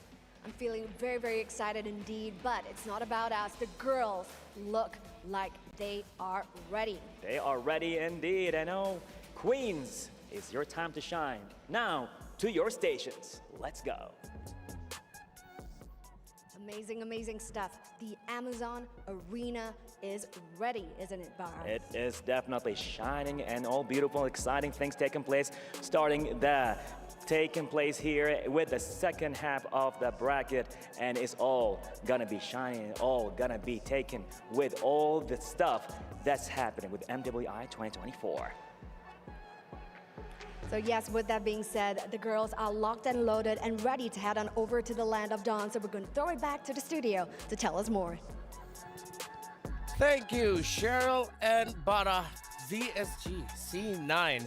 We're about to head into the draft. And Leo, is it just me, or there's something about the series, seeing as how these two performed, it just feels really cool that we're seeing C9 and VSG in an elimination match. As high stakes as it is, I wish this was more of a 5-game series or a 7, if only, right? Or maybe a lower bracket. I think that's where these two teams might excel the most, but right now we have to expedite the excitement. Cut it down to a best of 3, and they'll have to pull out all the stops, no holds barred. If anything, it's C9 who has the deeper pool of strategies, or maybe we just haven't seen enough of VSG just yet. Well, that's true. I mean, we touched on it already. The deeper pool of strategies begins with that switch up between Exaya and Ashley in the mid and in the roam position. VSG, they've shown that they have 2 key important picks in the jungle. They have that Julian, they have that Benedetta for Kiowa, but we've seen their roamer seem to rely a little bit more on the Minotaurs, but I feel like VSG might be that kind of team that will have surprises to show. They both have Filipino coaching DNAs on them. That's right. Coach Ola facing off against Midnight. I'm not so sure if in the history of their previous coaching stints, they were ever in the same boot camp. Almost. If you guys are aware, if you guys don't know the doghouse, like they may have spent some time together there, maybe a week or two. Yeah, a week, because I remember like when Midnight, I think, was on the way out of the doghouse. That's when Ola came in. That's when Zico stayed. That's when the Zico stayed. So again, yeah. there's a very rich history even amongst the coaching staff. Yeah, so I'm excited to see really how these two in the coaching staff department, how they'll be able to one-up each other in the draft. Not to mention Vin and Dixon. Oh, you're right. I mean, not that they share anything, but you know, they're also instrumental to the success of these ladies so far. Yeah, we have to give highlights for them as well. So in the coaching, the drafting, the strategizing, let's bring it back into the game. There's a lot of focus right now on Ashley with the flexibility that she has shown. But VSG, it might even get to the point, man, where Ashley won't be able to play the game, where Xia won't be able to play the game. That seems to be that VSG playstyle of whatever you want to do in the early game, you're not going to be able to do it. It's very reminiscent of the best of the best as far as EECA is concerned. Deus Vult, that is Davai Gaming at its finest. They just somehow have a way to get into that play style. And I picked this up from a conversation I had with Destroyer, a good friend from the EECA about a couple months ago. And that's just how things are in that meta game, in that ecosystem. They just like to fight. And that's why a lot of their series go all the way, is because it really just comes down to that one last big clash. And if VSG can force C9 into a position where they're uncomfortable, you can forget about the switch up. It won't even matter. Yeah, Gailey and Synchro. It was a question for them if communications would be a problem. They're of different nationalities and they both have varying degrees of expertise with the English language. But it seems like their language isn't any language that most people know. It's the language we know. It's Mobile Legends. It's what you do in-game. C9 takes out the Jushin, and I wouldn't be surprised if this hero does not show up this entire series. I told y'all, day one alone. You be cautious about Jushin. She presents a kit that no other hero has brought into MLBB just yet. She's a hybrid utility, mage, and support. Like, this is right. I think C9 is doing the right thing. Midnight understands. Midnight knows. Midnight knows that VSG, as we mentioned earlier, is a team that loves that early aggression. And Jushin, it has been showing up here in MWI as a pick that if you have an aggressive type of mid laner, yeah, Jushin would be great. And that's Synchro. And that is Synchro. Synchro, I'd say maybe second only to Kiyowei, because she is a role player. She is a mid laner. I think she shines in her own way too. Oh, definitely. So I'm going to be looking now later on what the pick of Synchro will be, because VSG, you know, these are like very standard bans in terms of this meta game. You take out the Angela, take out the Terizla, and you're even respecting the possibility of a Haya. Oh, but you got the Ling open. Very clearly, Cloud9's attacking Synchro. I was going to say Valentina's open, but that was a second ban. Yep. Now you got to wonder, what do you put her on? You want to put her on a Vexana? You want to put her on a... Oh, there you go, of course. Roger's open. Does Nicolette want a Ling? They want to steal the Julian this early on. Well, either or would be great. Nicolette and C9 know that this is that assassin meta that we are in right now. Yeah, Gailey's Minotaur too. Gailey's Minotaur. I would take Minotaur if I'm C9 right now. Take it away from Gailey, then you pick up either the Ling or the Julian would be great. Put her on Xia, but are they going for the early swap? Is this a sign? It could be. This could be Ashley's Grok. That's right. That we saw in the qualifiers up against CFU. And they go for the Julian instead. So this is C9 sort of like telling VSG, yeah, go ahead, pick up that Ling if you really want to put it in the jungle. Yeah, and they're willing to go toe-to-toe. Like, this is them putting on their gloves and saying, you want to box? You want to go? Yeah. Enter the ring. Because these two alone are amazing. What?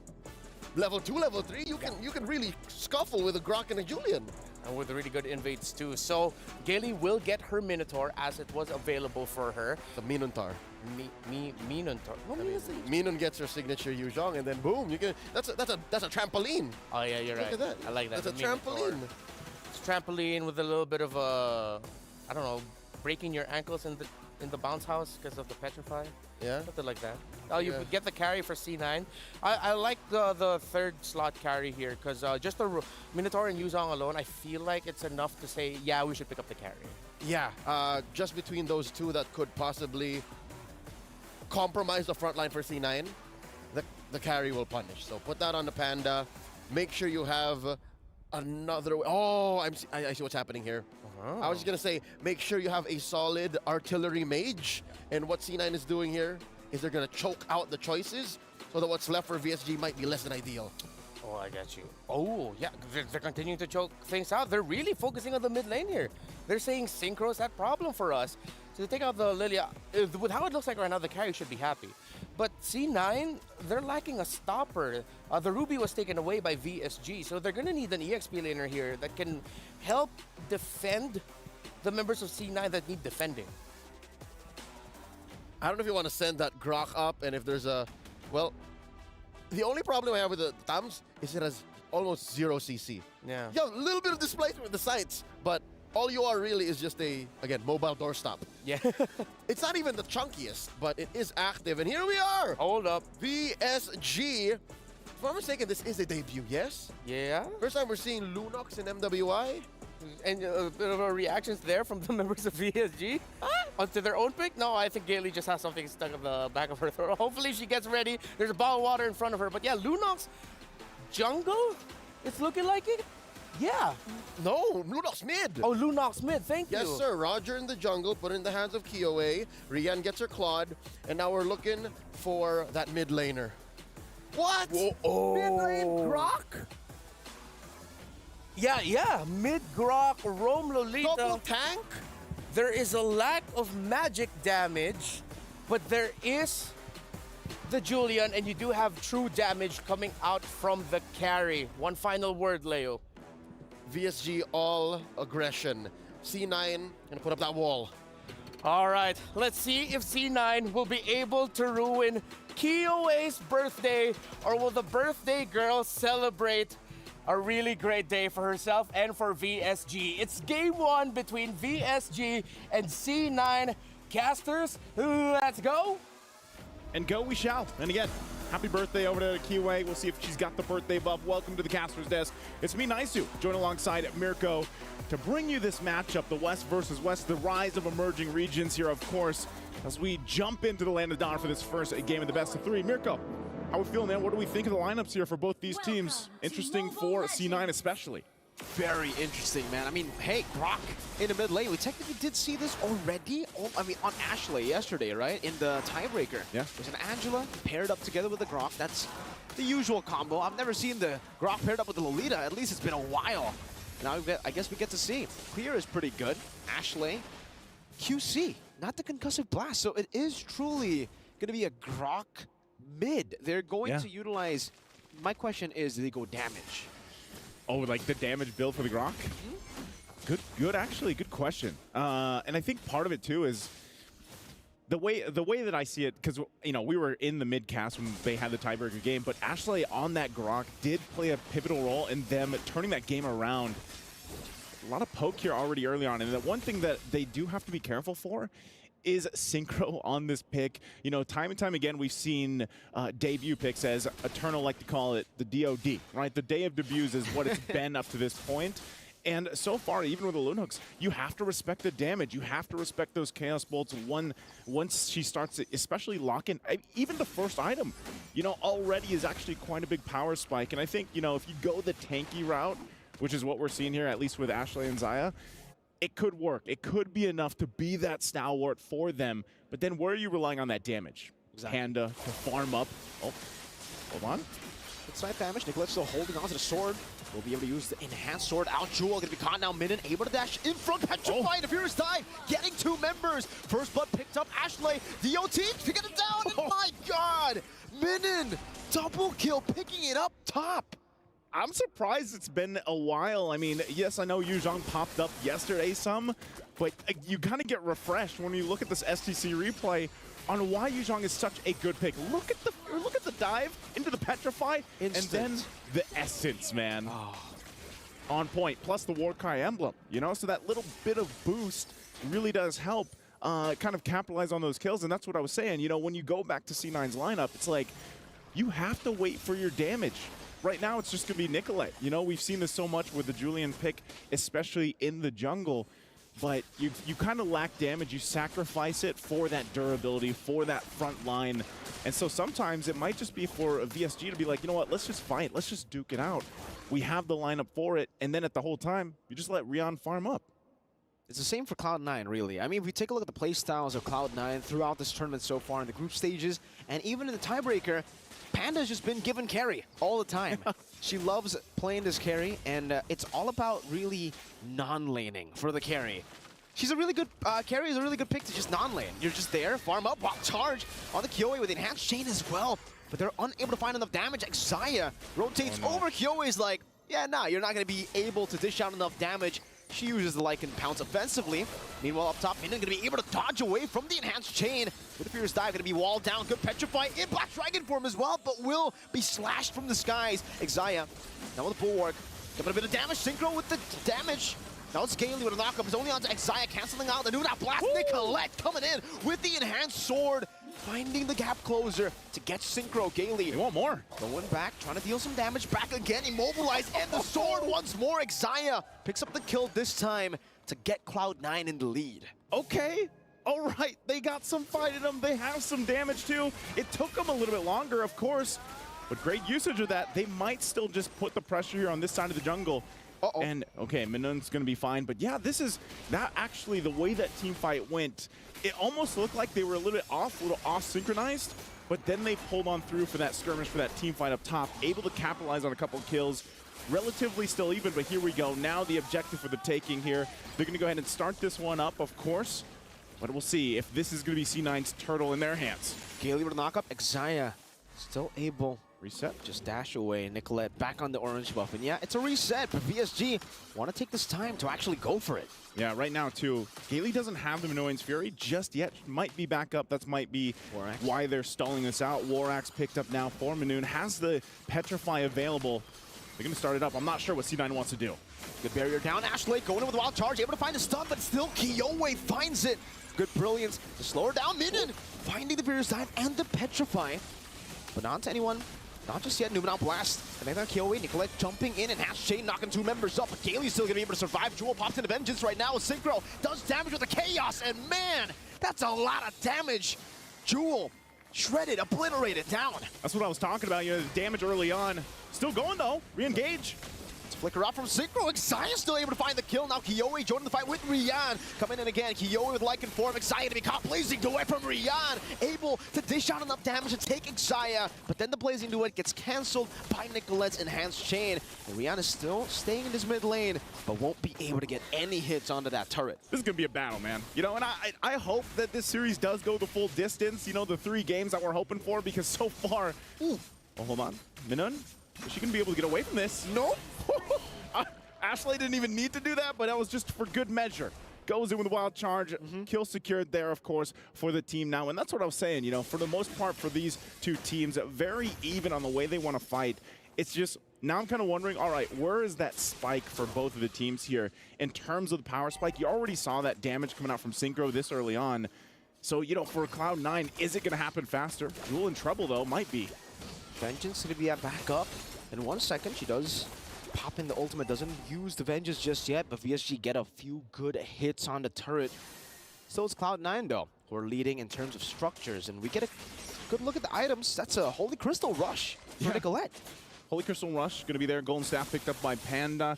And that's the thing. You got Glowing Wand and then the Arcane Boots. That penetration is what made Synchro hurt so much. There's the Holy Crystal locked in. A lot of this, the first item was being already picked up here. DHS as well for Rion. She's been able to farm up pretty well, you know, for the most part. And we saw her rotate really well up to that fight earlier on in the mid lane. And so that's something that Cloud9 now has to be careful of, especially with those blazing duets. Utilizing the Bulwark when they have it, or even the Guardian's Barrier from Ashley. They have a couple things in mind that they can utilize when it comes to those team fights. But now it's up. Turtle, last one of the game here. If either team does commit to this, but it looks like they're going to go ahead. C9 gets control of the area, but still, look at this, on the way. Rian gonna be assassinated. Nicolette finding the solo kill and the assassination onto Rian. That's big. That's massive. That's not just big. A good barrier. Xayah rotating forward again, putting the bulwark down. Really just denying any sort of retaliation from VSG. Even down a member. Whoa, Ashley. Into the wall, charged them without blast, stunning them in. A good Minas Fury from Kaylee turns it around. Kiyoe now with a Lycan form, deals some damage back again. Has a Lycan pounce, goes untargetable. Jewel walks in, Panda gets the fadeaway kill. And again, Cloud9, they get the better response. Cloud9 gets the response. Now they're going to go for the turtle, but they are quite low. Kaylee has the information here, Synchro, and now Rian's joining this fight, but too late, too little. Kaylee will get away with her life, but the turtle secured for Cloud9. What a setup in the mid lane from Ashley. Let's take a look at the STC replay here. Keep an eye. There it is. Good wild charge, ultimate, and then even the Numenon blast. And, you know, either way, when you're looking at this team fight unfold, the same can be said. The same can happen even later on with the lineup that VSG has. That's something that's going to be crucial here. That team fight was definitely saved by Gailey there, because Gailey, she popped in, hold up.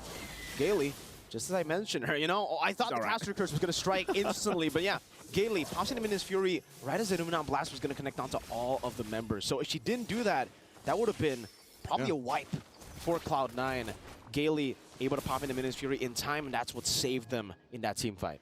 Minotaur's probably been, I feel like, one of the best heroes so far. Yeah. Not just here in MWI, but even for MSC. Such a crucial pick for a lot of teams to utilize. All-rounder.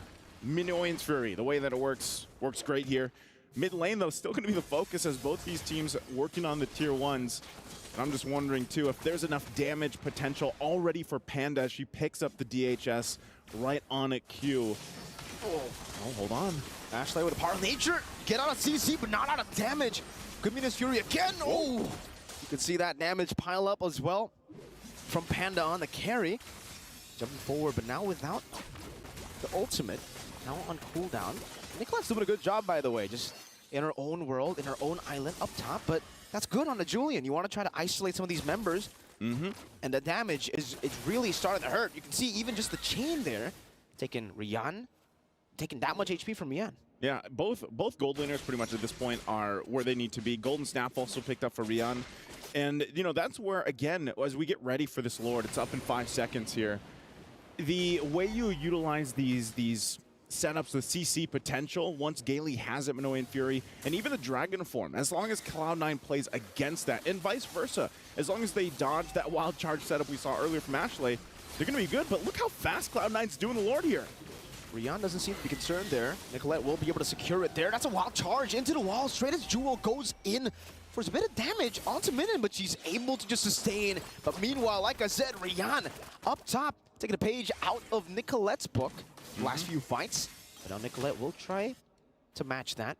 Good spot in the bush. Rian utilizing the defensive battle mirror image to escape. Tier 2, turret for Lord. You know, Rian's probably like, oh, hold on. They're all in there. Xayah! Oh, still able to escape. Gailey gets a knockup, but it's only on Xayah. Now Panda jumps into him. Now Blast going to be able to connect right there, but the Brilliance gets him out. Kiyoe looking for the Lycan form initiation, but knows that it's going to be a bit too risky to dive in all alone. C9 pop in the conceal. Take a look at Nicolette. That was a lot used. I mean, they still have the Lord to take care of, too, by the way. But Cloud9 knows that. They might just go ahead and try to get some turrets, of course, with this first one. So this Nicolette waiting. Oh, she's going to get spotted out. Unfortunately, that's not going to happen for them. But they can still go for the play, at least in the mid lane. Get a couple tier 2s if they can as well. Good thing that Nicolette did the work earlier on the top side. But Lord will go down relatively quickly. Again, first one, it's already being taken care of by Rian. They want this tier 1. Good knock up again. That's an enhanced chain in the back. Wild charge from Ashley. Getting them enough space to go for the tier 1 mid lane. Wow. With the first Lord in the bottom lane as well. Those are some big minions crashing down onto the turret. A barrier placed down by Ashley.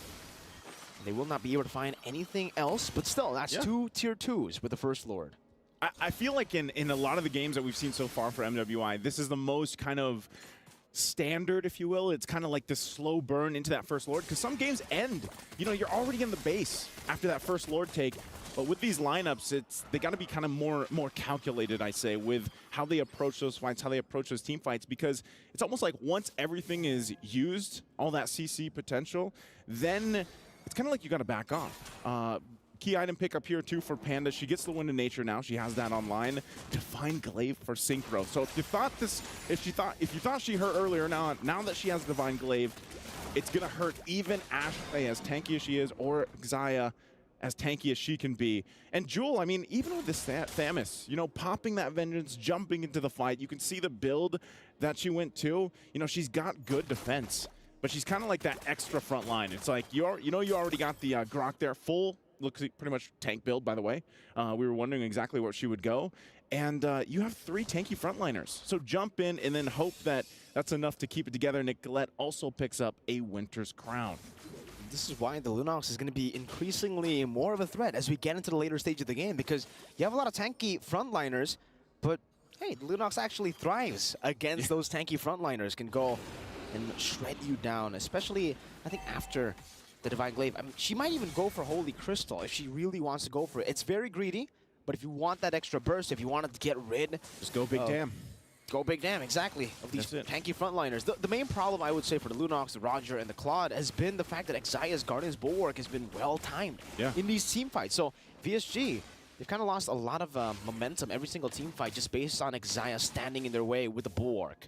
Okay, look at this, how careful they are to approach the Lord. They got the information. Nicolette's not even around here. Nope. And Rian gives them that. She did take the purple, but this could be a chance for VSG to go ahead and play around the fact that Nicolette's way up top. And they might just go ahead and start this as quick as they can here. Let's go wild charge into the back line, finding 2 members right there as Rian is able to dodge away from them. Now Blast Kaylee jumps in with a Miss Fury, but still, it's Synchro who finds the Lord. Rian with Blazing Duet now, but they're all going to be gunned down. Synchro very low, still able to survive as Minion will be the sacrificial lamb to get them out. Okay, they get the Lord though. They get the Lord off with that. That might buy him a little more time. Down 2 members though. Cloud9's gonna go ahead and go for the tier 2, possibly knock on these base turrets. You know, so is that enough? Was that enough value? They're gonna have to defend against this though. Lycan Pounce coming down, Nicolette very, very low. Synchro jumps with the Brilliance, Widow Crown just right there. Xayah to be slain in the bottom side. Tier turret, Panda now going 1v3, scratched away by the birthday girl. Kiyoe with a double, and they still have a Lord. Man, I was hoping Cloud9, you know, they would realize that they still had to deal with the Lord. But they go in, they try to get the turret. They do get the mid turret down, but at what cost? And now it's up to VSG. They're going to run it down mid here. Lord still on the top side. And still, members down from Cloud9 here. They got to wait, try to keep them at bay. It's Jewel and Ashley for now, but it might be too late here. How can they buy enough time? 2 base turrets taking down. Jewel in the midst of it all, trying to tank it up. Doesn't have the Vengeance. That's Kaylee again to knock them up. You can hear the drums once again as VSG secure game 1. It's that victory song. You know, that's that birthday buff right there. And remember, man, like they watched that last Lord kind of dance or tango, so be it. But they knew Nicolette's up top. We can give this a go, grab it. They grabbed the Lord. They lost a couple members, and then it was like, no, guys, they're going to push it down mid. Let's just defend. We still have our key components to turn the tide, to turn that fight around. You can see Birthday Girl feeling pretty good about that, of course, because, you know, honestly, at that point, before that all happened, it could have been anyone's game still. It was relatively even for the majority of it, but great performance there. I know our experts have a lot to say to this, so I'm going to throw it to the Bear Bros out there in the studio. Break down the game for us, guys. The Greens. We'll do our best because there was a lot of action in that one. As y'all mentioned, it is a back and forth. You could argue that there were some moments that really, it looked like C9 was going to take it. This was a beautiful initiation. And then there were times where you say VSG could take it because that Lunox pick is, wow. Leo, we were both scratching our heads, but we're very excited to see how this draft would unfold in the game. Any thoughts that you want to mention or want to start off with? My last thoughts for the matchup was all aggression versus a wall. Now we see clearly the sword and the shield.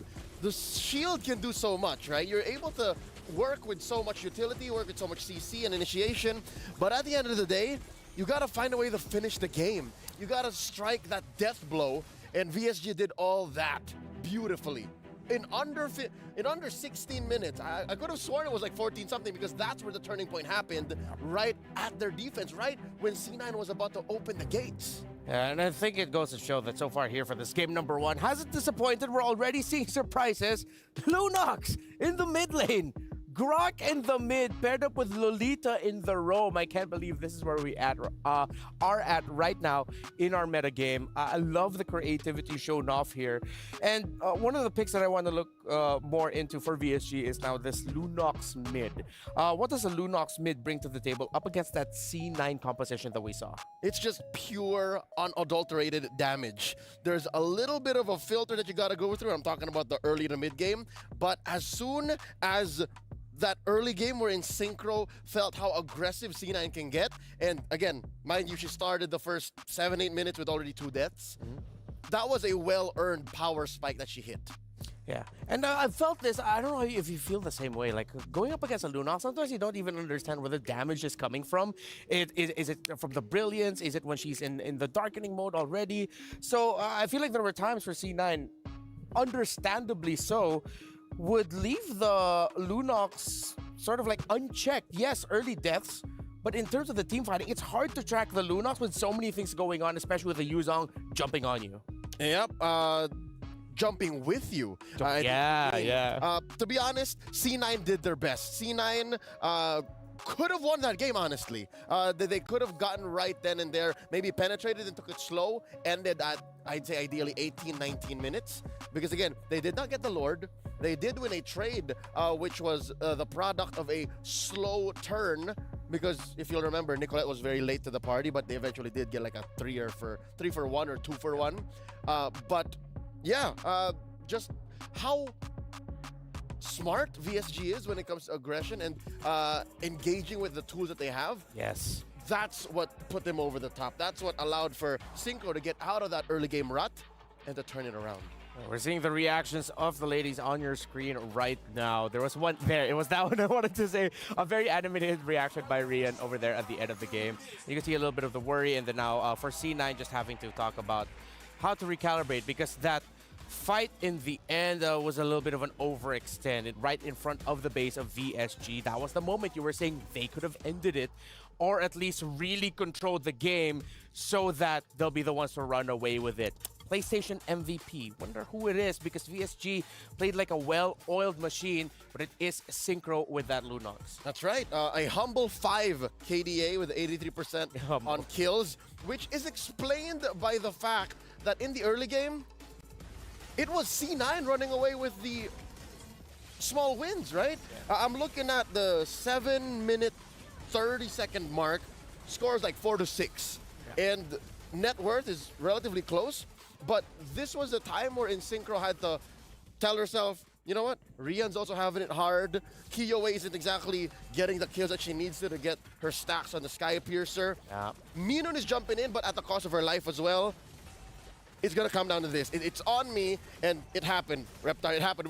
Where's the damage coming from? I see the blazing duet. I see Rian a little off. Yeah. But why are we all just melting? That's C9, by the way. Yeah, the collective, whoa, that's cool. I just realized that's Synchro. That's Synchro right there. I like that. I like that nice touch. And oh, hey. Oh, hello. She tried to go for high fives. I think we owe her a high five later on. Lunox. Great Lunox. Yeah, she does. Lunox now, though, then the question is it a one-off? Is it now something that we feel like can continue to show up for other teams here? What's the verdict? I'd say it's a VSG special. There's a reason why they're the first to debut it. They're the reason why, very specifically, they picked it into what C9 would eventually draft. Neither you or me were calling out the Lolita. Neither you or me were, I think I alluded to it when I say, XP Grok, no, you wouldn't. Nope, mid lane Grok. So I think it was a specific tool for a specific situation that they used beautifully. And there's a very specific situation we have here at the Esports World Cup MWI. It's something to do with keys getting crushed, and we have a specific tool for that. Over there in the Filipino broadcast, way back in MSC, we call that Yasi. Maybe for here, we'll come up with a different name for that for the press. But yeah, here's a key crushing interview that I got to do earlier. All right, I'm here with Team Falcons Vega. Congratulations. Wow. There we go. All right, so Maylene, tremendous performance in this series. How does it feel to crush your opponent's key? It's kind of sad, but also fascinating. Yeah. So it's kind of sad and also motivating? Fascinating. Yeah. So sad yet fascinating how it feels to crush the key. So you're going to be going up against your rivals in Indonesia, Team Vitality. How are you feeling heading into that match? I feel like help me. We're just going to do our best. Yeah. Just going to do your best. Okay, so do you have any message that you want to say to Team Vitality? Good luck and have fun. All right. Good luck, have fun, and once again, congratulations to Team Falcons Vega. Let's go. Thank you. Team Falcons Vega, again, congratulations to them. And we're going to be seeing a lot more of that throughout the run of MWI. We'll have, if I'm not mistaken, 2 more today. It is just the nature of the competition. Now, here's something that cool that I love to do, that we love to do here in the English broadcast of MWI. We can go back to a very important moment. Leo got to pick one out. What was that? Rian just suffered an early death. The aforementioned Synchro taken the 2 early deaths as well. So again, the narrative for VSG fans watching is this is difficult for us in the early game, right? And you'll see that trades are happening. Minun for Ashley. I think that's a trade that you would rather not take because Minun is a Yuzhong. Minun would like to keep fighting, and Ashley's willing to die alongside a roamer, Xia.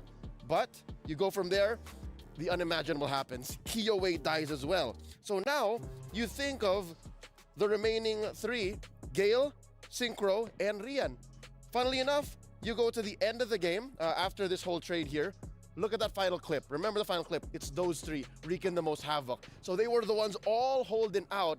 And Kiyowei and Minun understood that eventually, if we got past this moment, if we got past the utility that C9 was playing with, their aggression via the 2-way or 3-way initiation, all will be well. And that's where they got to eventually at 15-11? 15:05, roughly around that time. There you go. So around 15 minutes. Again, despite VSG being a team for just what, a wee 2 months, they know each other's timers, they know each other's pace.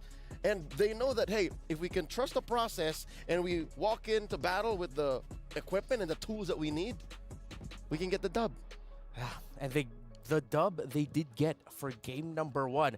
It's match point now, the draft. We are going to be heading into that in just a bit. Let's revisit it. The last 2 picks there were the Lunox and the Claude. So it seems like VSG, they changed things up.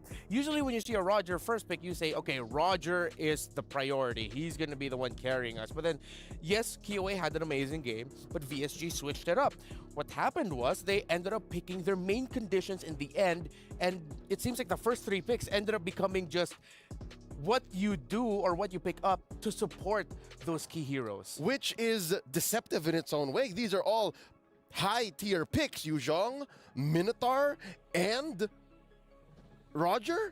You started with what would seem like your cores, and then eventually, again, it's all on Synchro. She was the MVP, the PlayStation MVP. She was up in there, dual sensing everything, and she knew that, hey, I just need to keep my priorities straight. And eventually, this lineup of a Lolita, a Tams, and a Grok will melt before my feet. Lolita Grok already hurts, but even the Tams is like, I feel like that's an official voice line. It could be right That's up in the me, because Tams. I used to play a lot of Tams when I was still an XP laner, and whenever there would be a pocket Lunox, you know, that just came up at the last pick. Back in the day, how many years ago was that? About 2 or 3 now. So you're honest about that. Yeah, no, I it's in my past, my distant past. I am a jungler now. What hero? Bane. Let's see if that's going to show up in this draft here, because looking at these 2, I was thinking, I wonder what other picks we might be able to see. I thought, wait, the Bane could have slotted in here somewhere with these 2 teams. And you mentioned Sword and Shield, right? With VSG more of the Sword, C9 being more of the Shield. it makes sense because the last pick, that Lolita last pick for C9, literally was a shield. A bulwark, if A you will. bulwark. And it shifted the entire dynamic of the draft for C9. But now C9 will be on the blue side. The dynamics will shift yet again. Who all can we expect for the first pick now that Jushin and surprisingly Valentino blue side taken away? All right, given how much success C9 saw despite not getting the dub, I think they are on the same mindset. Midnight specifically is we attack Synchro. Yeah. And then they, I would assume, make the adjustment of maybe we don't fall for the Lunox so hard. Ooh, all right. Let's see if the Lunox will still end up becoming a factor here.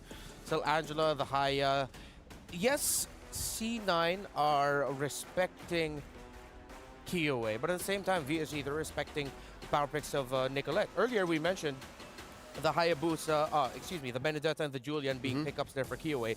For Nicolette, it's the Hayabusa as one of her signature pickups in the jungle as well. Terizla taken out. Whoa, I did not expect this.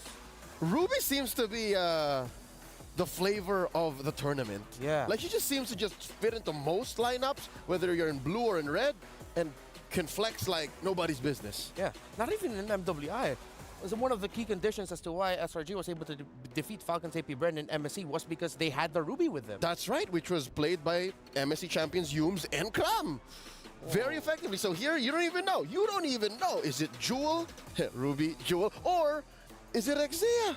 Or even, at this point, even Ashley. Like, Mid lane Ruby, or Ashley Rome Ruby. At this point, it's one or the other. One or the other. Again, it's like Prime Haji VYs. You know what I mean? Yeah, I get like, you. It's just whatever. Yeah. And that's a strength in its own right. Yeah. And I mean, we did talk about that as the draft started. VSG gets the Julian and the Minotaur C9.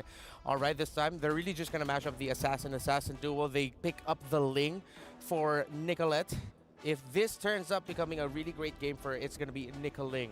Surprisingly enough, 3 out of 5. Thank you. At least I passed. Only 4 wins for the Ling. Yeah, it's been tough to be a Ling.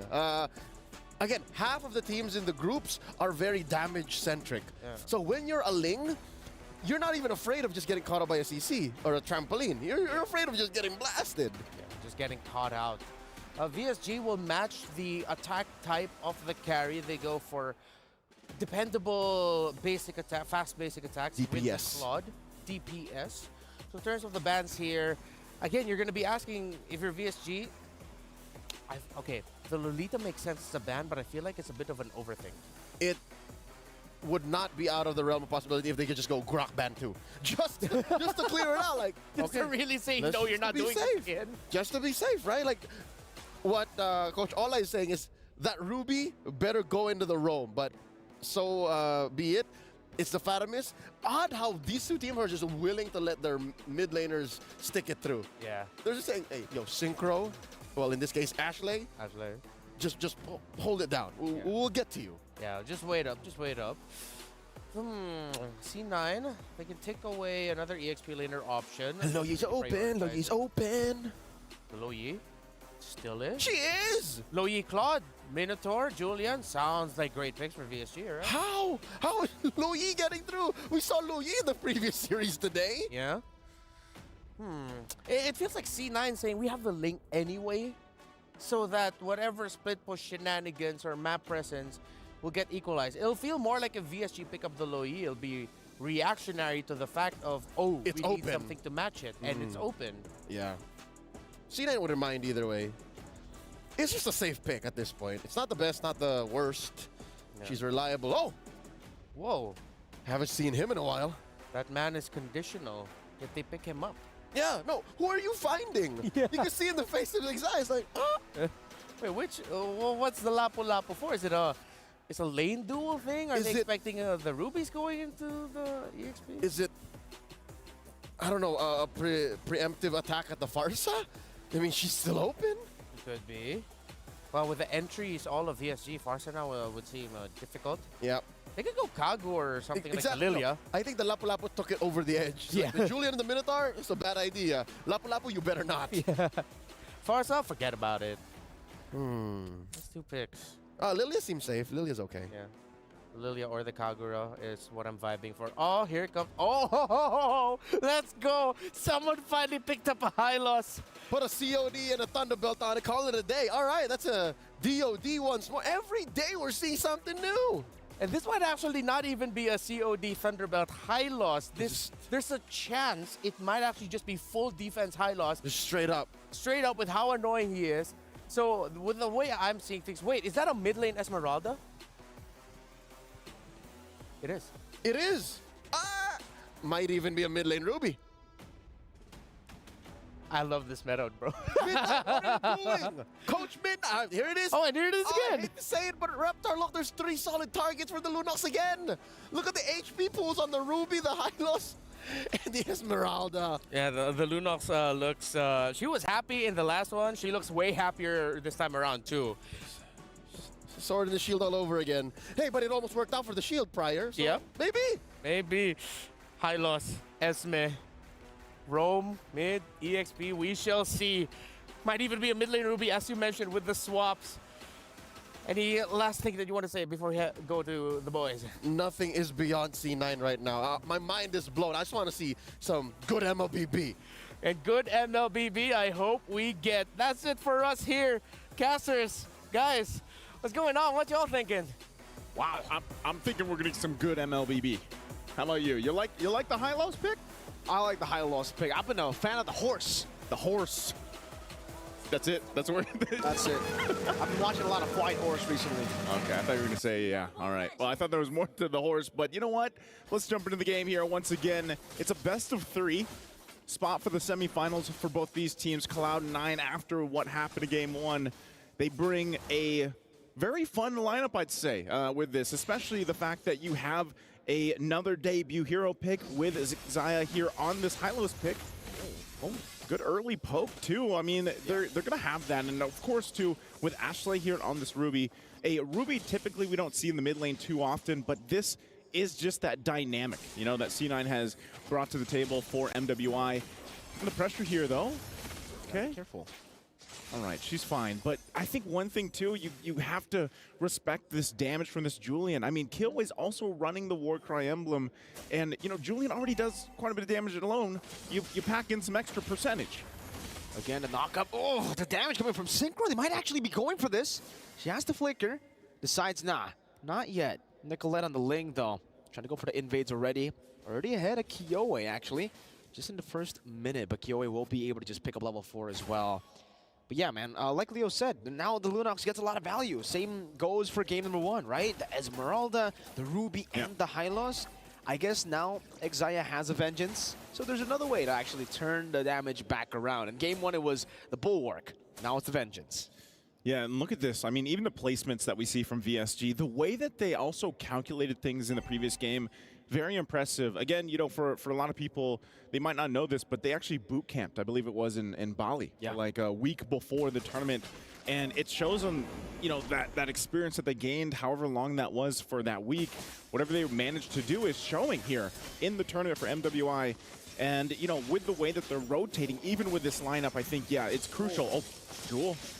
That's the Chaos Bolt. You see the damage already earlier on. This is what I mentioned even in game 1. I was like, man, you know, she does a lot of damage early on. What more when she gets that first or second item even? They're going to keep them at bay here. They're really forcing them out of the turtle pit. C9 can't even get close just yet, but they still might rely on Xayah here with that high-low. She has the ultimate available. Everybody's still available on it. And now Xayah's going to be isolated all alone. Gailey pops into Minno's Fury, smacks the hammer down, picks up first blood. And now it's Minnon. Bravest Fighter, that's a stun as well. Used up Jewel, able to purify out of the stun. Gale again on this Minotaur. Just disengaging, but VSG are really just capitalizing on the fundamentals that Cloud9 want to play with. They always position to turtle, and now they get punished for even walking up to the bushes near the river. Yeah, it's almost like, I don't know, hold on, Jewel, is she gonna be okay from this? I don't think so, man. Just a few more blades, one last shot should do it. She gets the shielding, but look at the tank in the jungle, the turrets, Kiyoi diving in, enhanced chain. That's the elephant to take Jewel down.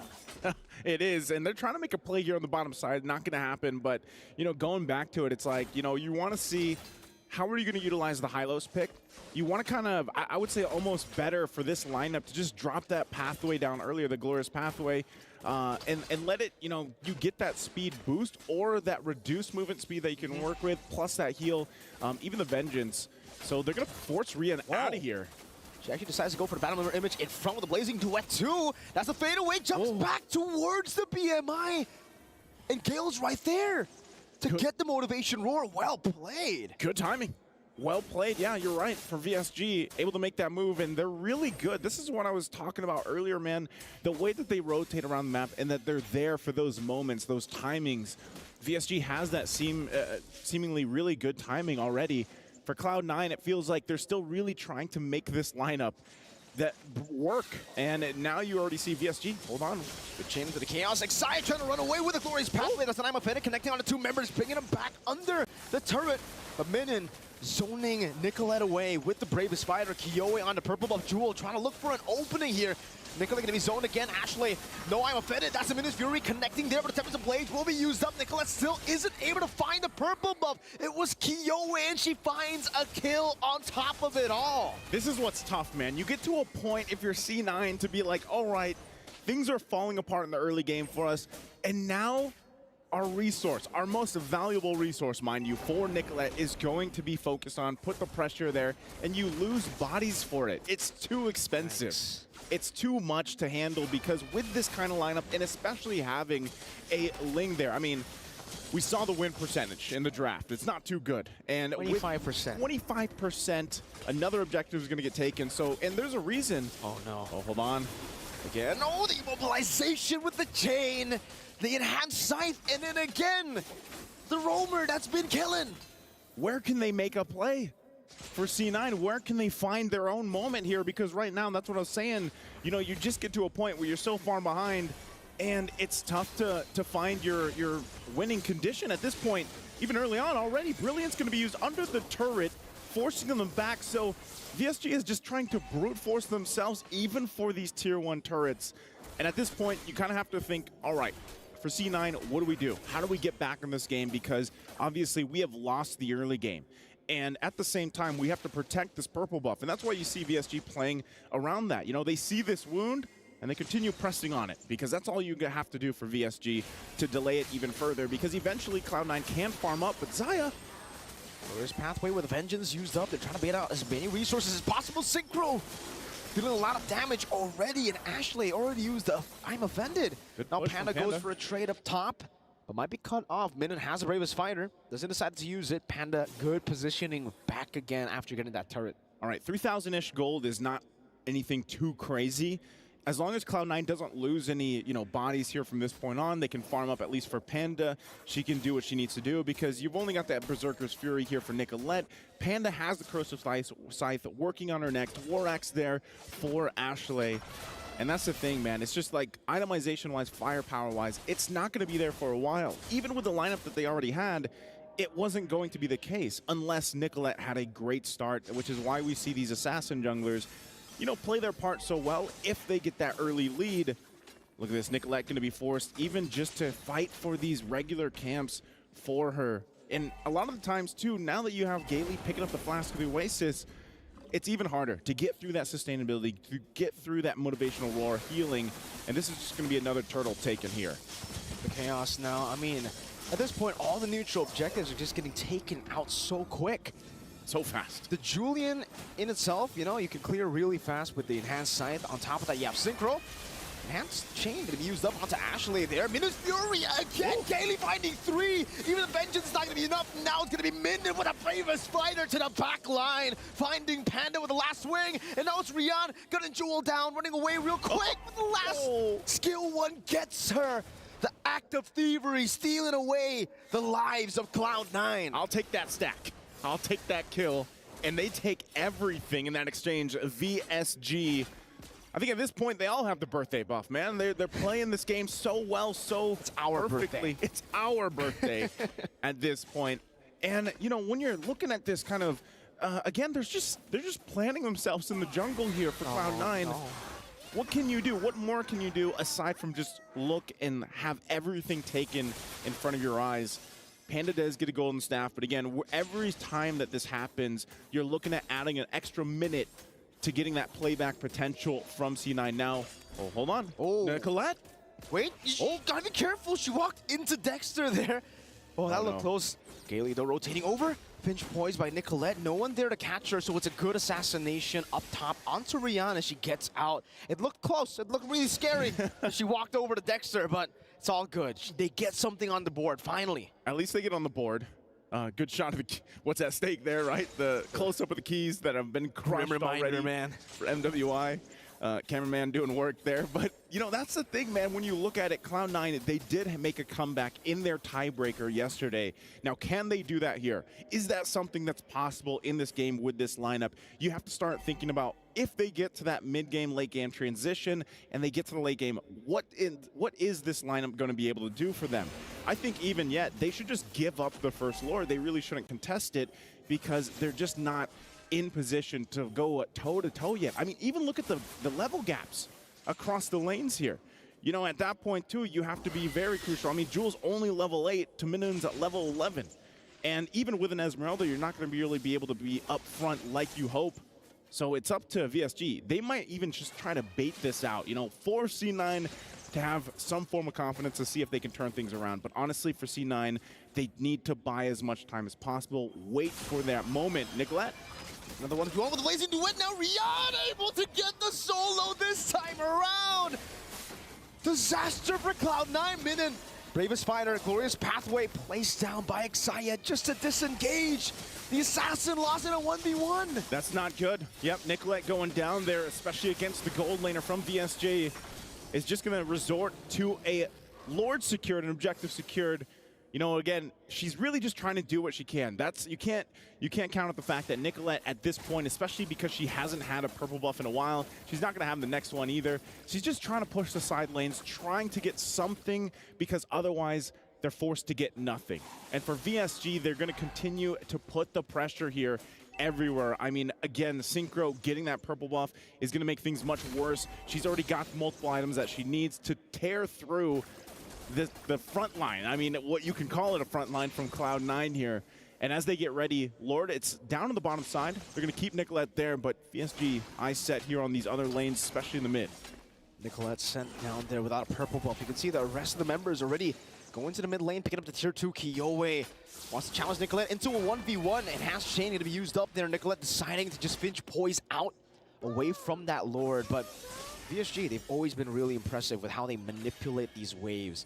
They let the bottom lane push by itself with the Lord, and they're just going to build up a big wave together with the mid lane. Luckily, Nicolette dealt with it a bit, right? It's taken out a half HP, so it might not be able to really crack this base turret open, but it will get the holy defense before even the next minute wave coming down. Xayah again, even with the vengeance, gets melted down. A blazing duet once again as Kyowe jumps in forward. A good falling star moon locked them down into the turret. Minion is still able to flicker out the safety. Enhanced sword there. They only lose the Minotaur. They traded for the horse. 1 for 1. A cow for a horse. A cow for a horse. You know, good trade. A bull for a horse. A bull for a horse. Sorry, yeah, a bull for a horse. Good trade there. But, you know, you're seeing it, man. And I would say, like, even for this, okay, I'm offended, going to be used. Ashley? Brilliant. I'm offended. Synchro just says, oh, okay. I see you guys are here, right? But now still, they're actually going to still force C9 to fight for this purple buff. I don't think they're going to get it, though. They know the I'm offended's gone, and they're not going to get it. Nicolette even utilizing the retribution. So this is a very hungry, a very starved, very 25% win rate Ling. It's so tough to be in. I mean, even looking at the damage dealt, guys, you can already see how much of a disparity there is here in terms of fighting potential for Cloud9. Best thing they can do is stall things out as long as they can. We're talking nearly 5+ minutes at this point to get the items that they need. Once they get to that point, then they can hope they can pull a defense off. I think one of the biggest problems, though, is, you know, when you're in the defense mode in your base, what's your clear speed look like? It's not that great. No. You don't have that traditional mage in the mid lane to help clear things out, especially with your marksman. And, you know, you have, it's all about time. It's all about being able to clear things out. You got to carry, but, you know, you're there to shred a little bit. You know, the best thing you can do is shred down some of the minions. Well, let's see. Cloud9 already posturing up. Trying to go for perhaps just the pick off here. whoever wants to try to 1v1 Nicolette, maybe it's not going to be a 1v1 this time, right? Now with Ruby down below. It does seem like for PSG, they're just going to go straight for the Lord. They don't even care about the side lane anymore. They know it's just a tier 1 there. Yeah, Synchro. they trade it. They're going to use the Chaos. Minute jumps in with the bravest fighter. They're going to be able to rush it down. Kiyoe fighting. Nicolette still jumping in. Minus Fury connecting on the 2. Panda knocked up and obliterated again by Rian with the blazing duet. 2 for 0. An enhanced Lord. 13 minutes in. It's looking blink. Oh. Yeah, it's grim here at this point. The STC replay, you saw they were off timing on this. They wanted to push that in the bottom lane, the tier 1, but yeah, VSG doesn't care. They would rather get the Lord, and you know, you were almost thinking, all right, maybe Nicolette can get there in time to try to do some miraculous steal with the Retribution, but they were just too late by a second or two. And taking a look even at the items, once again, look at the difference in gold here across the lanes. Oh no. Even for that, Nicolette, she's gonna get chased down, doesn't have a purple buff too. So they might just leave her to it, but they still have a Lord down in the bottom side. Oh, Moonton knows. She's going to go ahead and stop Nicolette. Orange buff still there too, but she's got to get back to the base here. She's got to help the team defend this. She is there in time, but now will they be able to even hold on to the base? Rian going to be engaged upon now with Wind of Nature, able to survive just a bit. Nicolette with an amazing assassination as Panda deals with the bottom lane. Xayah pops in the pathway. Synchro baited out there. The Chaos. Good stun over the Jewel, still able to survive under the turret. They're able to defend, but they lose a base turret. Now another one in the mid lane with the Brilliance going to be used up. Again, Panda still able to evade. Now an I'm offended. Brilliant Synchro all the way back for Panda to free hit. It's going to be Jewel in the midst of it all. Caught by the enhanced chain slash again. Picking up a killing spree. Kiyoe, the birthday girl walking forward. Another chain. That's a double. Looking for a triple right now as Xayah tries to soak in enough damage. Another chain with the elephant coming up. But the Temple of the Blade saves her. I'm offended, bringing her back once again. Winter Crown going to be used up by Kiyoe. Now another chain used up again. But finally, Nicolette finds a shutdown. Looking for a double kill herself. Goes over to the Vine Blade. Goes to the Finch Poise. Up top she goes to clear the wave. But look at the bottom wave. Moonton on the base, trying to go for the crash down. Xayah going to be knocked out, forced to use the Vengeance now, and that's a fadeaway kill from Moonton. It's just 1 versus 2. Nicolette versus Moonton and Kaylee, and she is able to delay for a bit. Is it enough time though? I mean, Jewel is up, but now Rion's here for the fight. Are they still going to put the pressure on the base? It's going to be tough. Again, Temple of the Blades used up, and the Minus Fury will be dodged away from Blazing Duet. The fadeaway shots now as Panda pops over to Nature, comes back in with the light wheels, but it's not going to be enough. Panda's going to be slain. That's a triple. Ashley trying to save the game, finding 2. That's 1 more member. Moonton on the base. The Minute Wave's still there. Play the victory song. VSG has done it again. 1 hit, 1 minion left there. But VSG, they don't care. They'll go in together. It's their birthday, and it's their victory. Again, great try there. Great effort for that defense from C9. But it was just too much to get the grounds back. They were too far behind in too many places, and VSG knew how to punish them. Again, tough as competition is. Someone's got to go home. Someone's got to be the loser, and today, it's C9, but they made it here to this point. They made it to this playoff. They made it to the knockouts. A lot there, I'm sure, to talk about. But, man, the lineup that they had, it was experimental in a way, you know, to bring that to the table here. And it just, unfortunately for them, it didn't work out. Now Cloud9 have been eliminated out of MWI 2024, the Esports World Cup. The run ends here in the knockout stages. Expected Cloud9 to get out of groups in MSC. Unfortunately, that did not happen, and now they did. They did it here. But unfortunately, day 1 of the knockouts, they have to swallow a bitter pill. Yep. Like it's another threat from the West. VSG victory song ringing today. Again, I can't wait to hear what they have to say, because that's going to be it for us here on the desk. We're going to throw it over to the stage to hear from them. Hosts, take it away. Thank you so much, guys. And in true dominant fashion, once more, we have Victory Song Gamers taking the 3rd series right here off the knockout stage. Now, we have Synchro right here beside us. Now, question to Synchro is she has selected Lunox twice. And this is a not so meta pick right now. So is Lunox a synchro special, or tell us about it?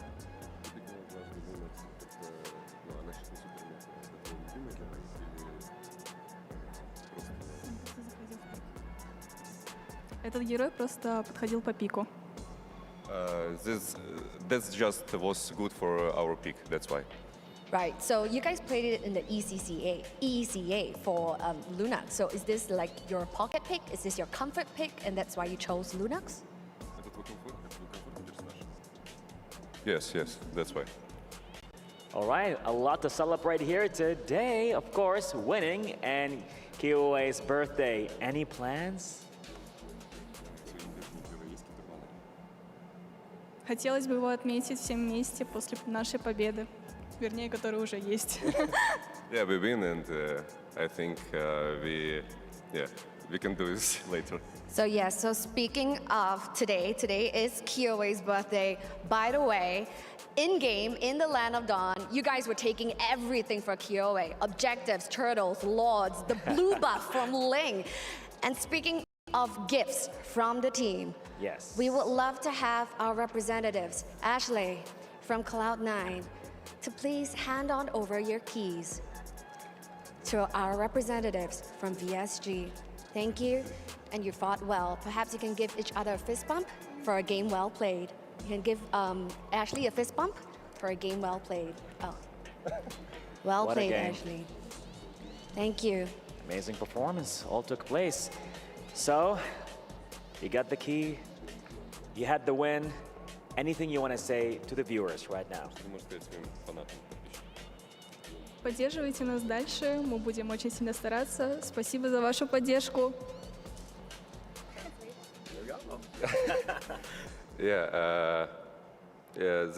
My followers, thank you for everyone. Just trust for us. We can show you later what we can do. We can win. They can win. So yes, guys, this is our representatives from EECA VSG. It is not just a birthday buff. They literally have gotten a birthday present for Kyoei right here. Go forth and celebrate. Congratulations once more. And we're going to throw it back to the studio. Let's go. Woo-wee. C9, thank you for the effort that you've shown here in MWI 2024. A unique lineup. Let's start it off there before we talk about, again, the key pick for VSG. C9, it became obvious because they couldn't get a close early game. They lacked the damage. It was more than just the lack of damage. It was the lack of clear execution path. CEP. I just came up with that on We'll make it a thing. We'll make it a thing. Yeah, but CEP. It's mainly because of how layered their approach needs to be for this lineup to work. Again, as happy as we are to see the Hylos, as big a fan as Mirko is of horses, maybe not like this. Maybe not here, not against VSG, who is so scalpel precise with the level of aggression and damage that they have. I think, if anything, this game was much less closer than the first. Yeah. And we also got to see there one member of VSG that I want to highlight. It's not the key pick I had in mind, but it worked out really well. Gailey just getting her Minotaur back. She just showed off here, and so far for the entirety of MWI, her experience, her veterancy. She's been a pro for quite some time in the Philippines. Oh yeah, Gailey on the Minotaur is just as good as peanut butter and jelly, and of Pretty course, a walk in a sunny day. It's just perfect. It just fits. Everything that VSG needs to do comes at the flick of a wrist or a press of a button for her. You want CC? Minoan and Fury. You want to heal? Motivation or everything comes quick. Yeah, and because of that, now here is our updated tournament bracket. In the semifinals, in the bracket above, you're going to be seeing the classic Indonesian matchup of Vitality versus Falcons Vega, while C9, them out of VSG, is now waiting for their opponents. A lot of uniqueness in that series. Before we go off, though, I kind of want to hear what any other things that our casters want to say. So maybe with the picks, the heroes, how are you guys doing? You guys look handsome, all of that. What's on your mind? Joseph, Frederick. Well, you know, I don't know. I guess we were surprised too with some of the picks obviously that came through. The high-lows didn't work out, I feel like, the way that C9 wanted to, but good effort, I would say. You know, they made it to knockouts, and happy to see them at least get this far. Yeah, I mean, it was still a good run by them. I am a fan of the horse, but I agree with Leo. I think there's a time and a place for the horse, and unfortunately, this time, that glorious pathway wasn't too glorious. The Julian was, though. The Julian was Me inside? glorious. Yeah, you know. Well, I don't know. I think either way, when you look at that lineup, it was like Nicolette couldn't do anything too. I mean, how many times? I don't know if you guys were surprised, by the way, the 25% win rate on a Ling. Like, what's going on with Ling right now? Completely different to MSC, where Ling was like prio and also finding a whole lot of success. But it's also great responses, I would say, like, even with the Claude to cancel out the assassination from you know, Nicolette on that Ling. Yeah, I mean, good try though, of course, to C9, and congratulations to VSG. Thank you so much, gentlemen. That's Frederick, and that's Joseph, that's Mirko, and that's Naisu. All right. Thanks for clearing it out. They laughed. All right. I was scared to drop that. So here right now we have a very special guest. VSG won the game. So who else are we gonna interview? None other than the birthday girl herself. Welcome to the stage here, Kioe. Congratulations and happy birthday. First off, how are you feeling? Happy? Like, walk us through what's going on through your mind right now that you won, and it's also your special day.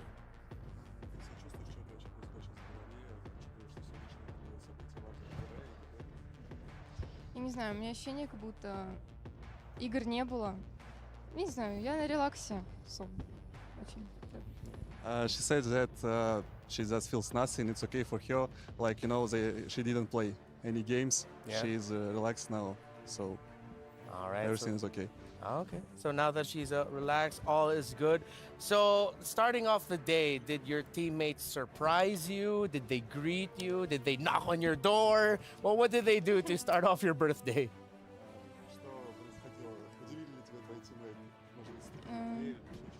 Меня поздравили с утра все мои тиммейты и коуч, и подарили подарочки милые, так что да. She said that everyone in our team congratulated her in the morning, our coach, every player, and gave her some good presents. Anyway, I sent her, you know, Diggy egg in Mobile Legends. You have the Diggy egg? Yes, Diggy egg. A Diggy egg? Diggy egg. In right. the game? Yeah. Oh, I think it's in the my game. present for her, you know. So. Yeah, that's a really good birthday gift. Perfect. Thank you. Kioe, happy birthday. What a birthday gift from MWI. A win, a top 4 placement in the brackets. What are your other birthday wishes, if you can share them with us for this birthday of yours? Помимо того, что вы выиграли, уже, в принципе, ходите в топ-4, может, есть еще желание в качестве подарка, несмотря на Себе? какие-то желания, да? Занять первое место на турнире. Вот. И все. И вернуться скорее к своим родителям. Вот. She just wants to get the first place, and also she wants to come back to her family. Oh, so that's all. Now we're seeing your highlights here. At any point in the game, were you nervous that you might lose? Not just in game 2, but maybe even in game 1. At any point, were you nervous?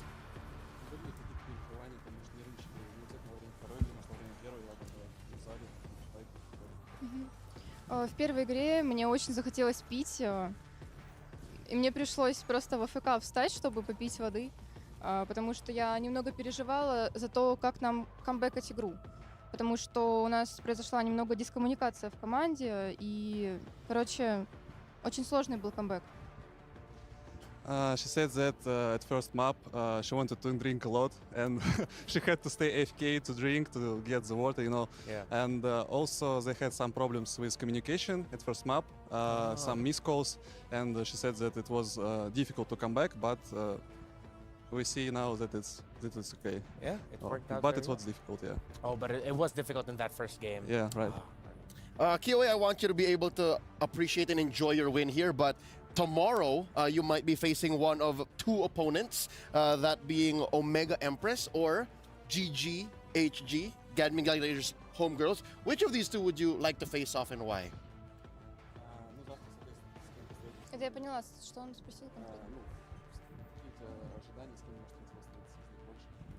Я бы хотела встретиться с Омега. Oh, Omega. Want to face off against Omega. All right. Hopefully we get to see that matchup for you, and that will wrap up our interview and time with you here today. Congratulations to VSG. Once again, happy birthday, KOA. Спасибо. So much. Спасибо. You didn't teach me that, was it? Thank you. Thank you? Yeah? Thank you, yeah. Can you say it? Spasiba. Spasiba. All right. I want to be able to say it properly too. Thank you. Spasiba. Happy birthday again. And happy birthday. Congratulations. I learned a few more words from Destroyer, but I don't think they're safe for broadcast. Can you teach it to me after broadcast though? Sure. Really? You can? We'll ask him. All right, cool. So, now, let's see what we got up next. I think we have our MVP. Is it your time to shine here, Leia, with a thing here? Oh, I have quite the play, honestly. You have quite the play? All right. Quite the play. I think we'll go with that. Let's go with that. All right. So, we started off the analysis with the what was that? The CPE, the clear path for execution. Check this clip out, right? You see here, this is a post-turtle take, and already you have a fight breaking out in mid. Mind you, the gold gap of 3,000 gold at 7.5 minutes. This is 0 and 5 too. This is significant. And then you see this, the first sign of, I don't want to say weakness, but we'll call it that now, from Exia dropping the path onto the retreat for her team. So they're going backwards already, right? That said, we'll play it out, and even underneath their tier 1,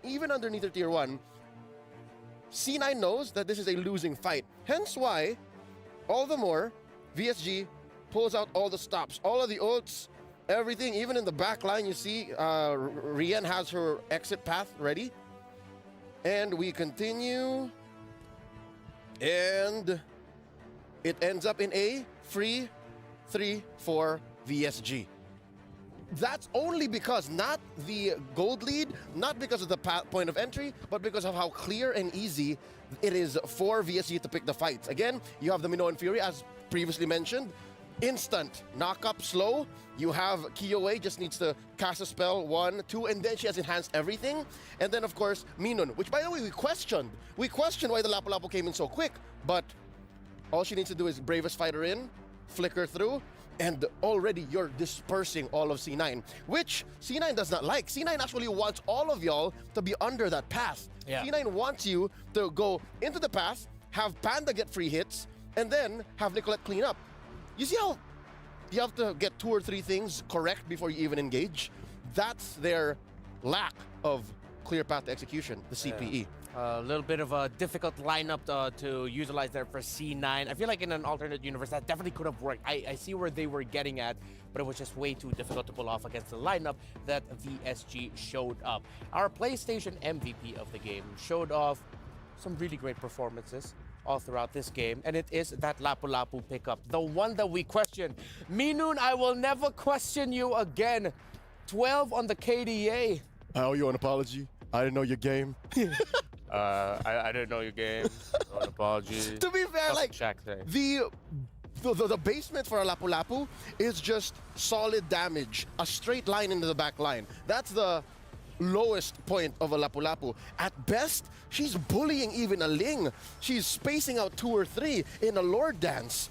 And that's what made Minun our PlayStation MVP. I am impressed. Paint me impressed. I wish we see more Lapu-Lapu, honestly. Because of how lineups are built these days, if they're not dispersing odd lineups like this, they're picking fights. So more power to Lapu-Lapu. More power to Minun. There she is. Ooh. Immortalized. Yeah. That's mean. Oh. You missed. All right, here's the STC Play audience predictions. 32% are for Cloud9, 68% for VSG. Seems like a lot of people are getting their hearts won by VSG. Kumusta Lapu-Lapu? Mabuhay ka? He's from Cebu, bro. You gotta, I don't speak Bisaya, right? You don't? Oh, all right. Namit git. No, that's not Bisaya. Yeah, but that's no, else. you know what? It makes sense though. Looking at the STC predictions, that is a whole region, ECA, with a few Filipinos on the back of versus NA. Well, step up. It matters. Step up. Vote for your country. Vote for your representatives. Vote for your favorite players. These ladies are modern-day gladiators. Yeah. Make it count. And we're seeing a lot of tremendous action so far here on the first day of knockouts for MWI. We have one more match today. Smart Omega Empress from the Philippines, Gaming Gladiators Homegirls from Malaysia. We talk about PH versus ID, PH versus PH. How about a good old-fashioned PH versus MY matchup? More MLBB action will come your way after a short break. Don't go anywhere. MWI 2024 at the Esports World Cup. We'll be right back.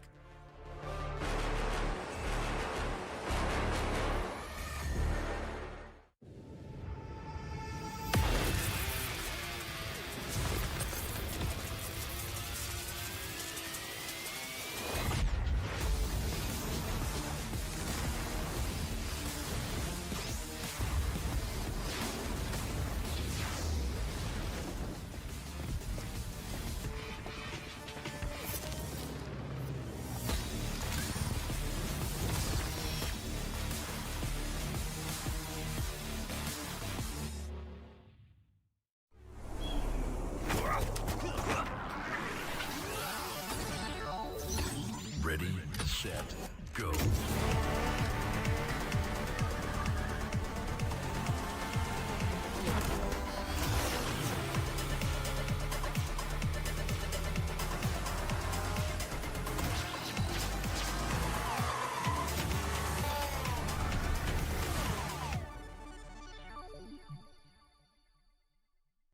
لحظات البداية عاشت معنا. كنا نحسبها وقت للتسلية بس. نحسبها بس ذكريات. عبود أعطي أختك اليد يا ولد. ابتكرنا فيها ابتكارات، وإذا بغينا قلبناها خرافات. كنا نحسبها بس لمة وصحبة وسهرات.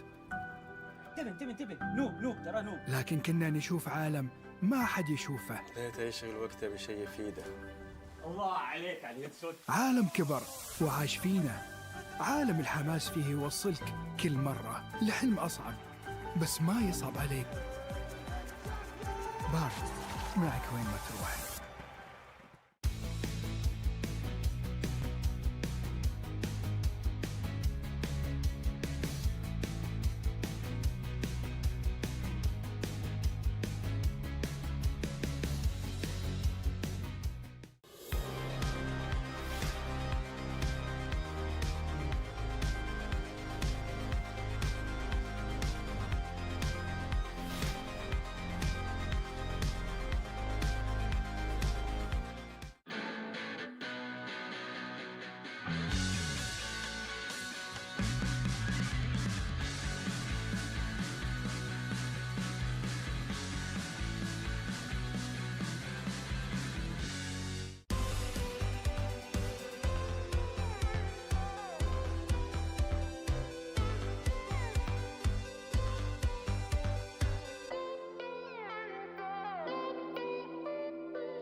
Hai, saya Fafau dan saya dari Gaming Gladiator Homegirls. Saya bermain di role Gold Lane. Saya dah bermain kompetitif scene selama 3 tahun. Sewaktu training, tak selalu kami akan sentiasa serius. Kami juga akan selalu bergelak ketawa untuk hilangkan rasa stres dan tekanan daripada game. Untuk SEA Games, saya cuma training selama sebulan. Cumanya training tu sangat padat lah. And training tu membuatkan kami improve lebih banyak dan and resultnya seperti yang kami mampu and bergantung dengan kami punya training lah. Sangat terkejut sebab selama yang saya tahu Malaysia tak pernah lagi menang dalam semua tournament yang besar. So bila pertama kali Malaysia buat sejarah yang baru, Malaysia menang. So saya pun jadi membara untuk tunjukkan yang scene Malaysia perempuan pun boleh menang. Kami rasa sangat teruja dan sangat rasa bersemangat untuk kalahkan tim Vitality. Biggest rival saya, Chell daripada Vitality sebab tim dia tak pernah lagi kalah semua tournament. Untuk semua penyokong GGHG, jangan lupa support dan doakan kami supaya kami boleh pergi lebih jauh dan insyaAllah champion untuk kami. Thank you.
Honor 200 series, the best portrait phone AI empowered.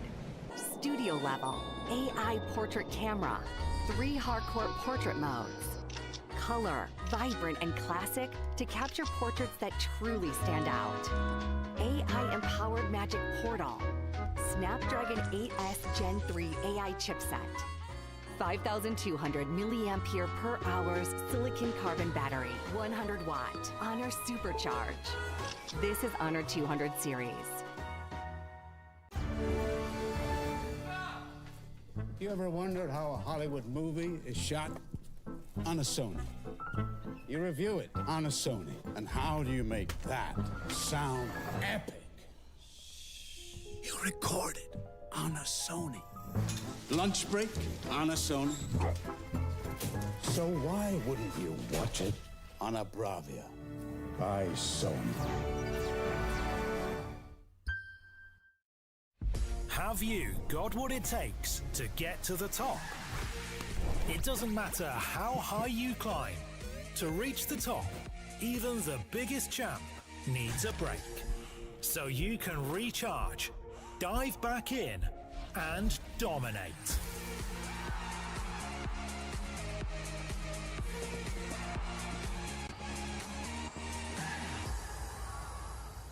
Have a break. Have a Kit Kat.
Underrated, maybe. I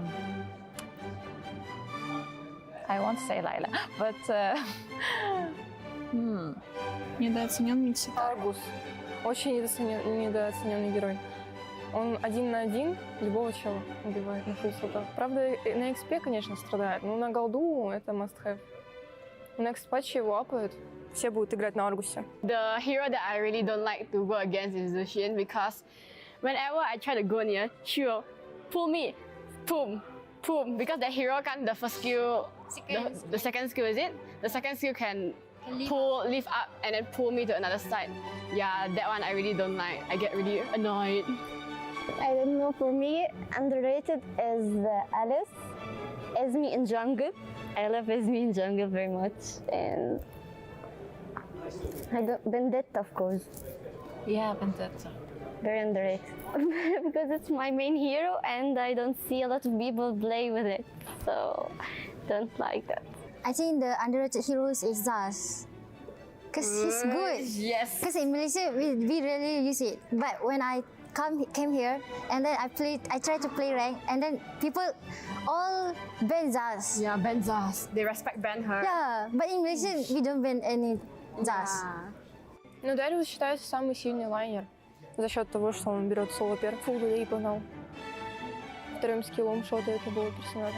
Ну, типа, это можно задолжить, если быть умным. I think the hero that they're gonna pick the most is Ling. Because right now he's in the meta and he's already OP hero that he can rotate through the map really fast. Yeah. I think the most hero that people will pick is Terizla, because he is too overpowered in right now, Maita.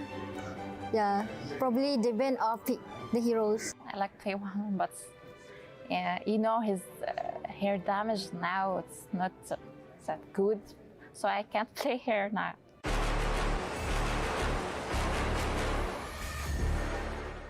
There was an event where they show us the hours that we played, and I think I has more than 4,000 hours. 4 года и 451 звезда. This month, July, right? We started training. We trained from 11 a.m. to 12 p.m. 12 a.m. Я не играю. My rank is Mythic Glory. Мифический бессмертный. Highest Immortal. Mythic Honor, because we're training heroes. Then we lose, it's okay. We're just training. Usually, if I don't have classes, I usually play at nights only. Usually after studying or something, we decided what hour we should play, and then we play.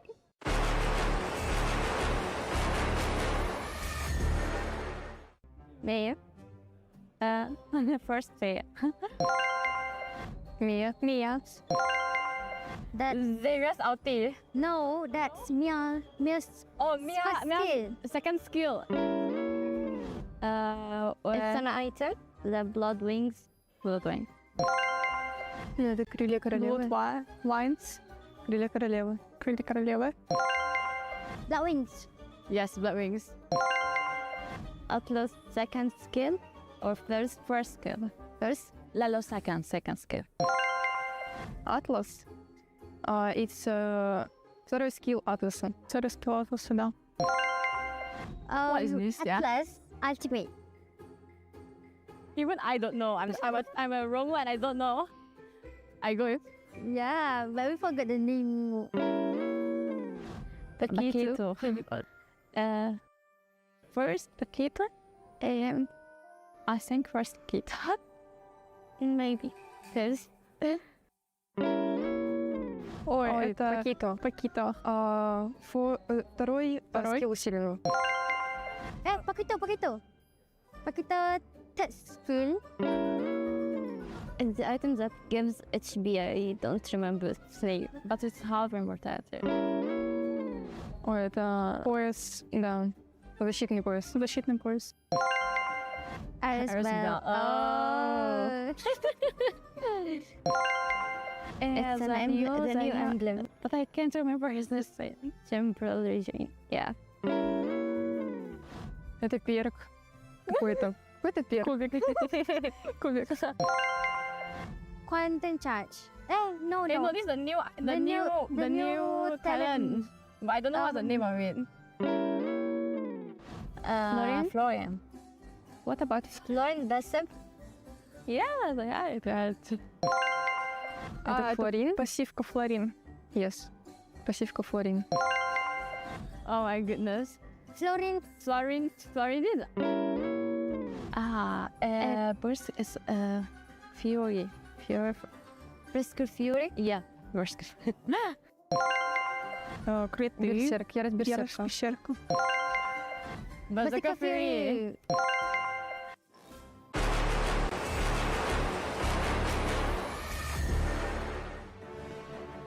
Hey there. As you can see, we have a very special guest here with us. My name is Renmar. That's Leo. And here with us right now, all the way from the Philippines, is Miss Danica Suazo. Hi, everyone. Welcome. Hello. Welcome. It's good to have another, what we call a kabayan here kabayan. in the English broadcast. And if I'm not mistaken, a multi-time correspondent of the season. Wow. Yeah. That's what's now Thank you. two or three? Two. All right. Yes. But 3 on the way. Oh. I don't think so. Nah, you're too humble. Pero I have to remind myself we're in the English broadcast here. Okay. It works. Yeah, it works. How are you? What's been your experience like so far here in Riyadh with the Esports World Cup and MWI? Well, for now, I'm really having a great time here in Riyadh, especially being here, watching live on different teams and countries. It's really a great experience for me. Good to hear. Kumusta naman? How is the weather for you? Because coming from a tropical country, this is one of the first few things you notice, right? Yeah. How is Riyadh weather treating you? Sobrang init. It's really hot, Yeah. but it's tolerable. Yeah. As long as you have water Yes. and lip balm. Yeah. It's good. It's You're a good. beautiful city, right? Yes, super. So far, have you been able to go around and check out the other spots around Riyadh? Because there's some historical places. You can go to a place where you can like ride camels, go to the desert. Have you experienced anything like that yet? Not yet, but I'm planning to go to the Red Sands. I want to take a photo with the camel. Hopefully. Me too. Hopefully you can. Can you bring us? Can we Someone? just go on Yeah, our let's last just go. day? All right, that's it for us here. We're gonna go ride camels. No, I'm kidding. We're not actually gonna do. We can't. We're contracted. What? Yeah. No, Leo. No. Get back. Get back. Get back. All right. All right. But then, anyways, Okay. you're here to experience the EWC. Of Yep. course, you're here to experience MWI. Have you met any of the teams? Yes, I met a lot of teams like Homegirls, Team Vitality, of course, Omega Impress, our Philippine team, and yeah, some of them. Okay, having seen the matches so far and having spoken to our representatives, Smart Omega Empress, what do you think of the chances? What does it look like? Who do you see winning the whole thing? Whew. Well, last time I watched the Homegirls and they won against Team Vitality. Oh, wait. But I watched the Omega Impress yesterday. Yeah. And they're really good. And I think, wait. We fell short last MSC, right? We fell short. But I think this time we can get the victory. All right. Okay. So that's the Danica stamp of approval with that prediction. It's Smart Omega Empress who's gonna take MWI. Yes. And who said it? Danica. Swazo. Yes. Well, it's really been great to have Yeah. you here. Do you have any quick message to your fans and your supporters right now before we go? Thank you so much to everyone who's supporting us. And of course, I just want to say that let's support the Omega Impress on today's match, and hopefully we can make it to the grand finals. All right, thank you so much, Danica. Hopefully you enjoy the rest of your stay here with us in MWI, EWC, and of course in the beautiful city of Riyadh. Yes. Because coming up next, we're going to be having our match of the day. It's a big one. It's the Jamil Motorsport match of the day, GGHG versus the prediction of Danica Suazo to win it all, Omega Empress. Just to be fair, it's not just the lovely Danica who wants to see Smart Omega Empress move on. Even the birthday girl, yes, likewise. But even Kiowe sees it that way. I wish that we were able to ask her more about that. But hey, let's never count out GGHG. They started out rocky in their groups and then eventually cleaned house. So I think in this case, without having to jinx it and just to, cut it down the middle, keep everything fair, Malaysia Bole. Yeah, Malaysia Bole. GGHG has a special place in my heart, I will admit, because there was a day during the media day I got to do interviews with them, and all I can say about GGHG is that they are an absolute vibe. They're fun to be with. The Romer, G-Boy specifically, and Fafao together. That's why you saw them in those contests that we had. They just have a really great chemistry, and we've seen that translate in game. Let's see now if your predictions will translate, because later on we're gonna look at your predictions, vote for the next game. GGHG, Smart Omega Empress, Philippines, Malaysia. Well, Philippines for Smart Omega Empress, but y'all already know that. stcplay.gg.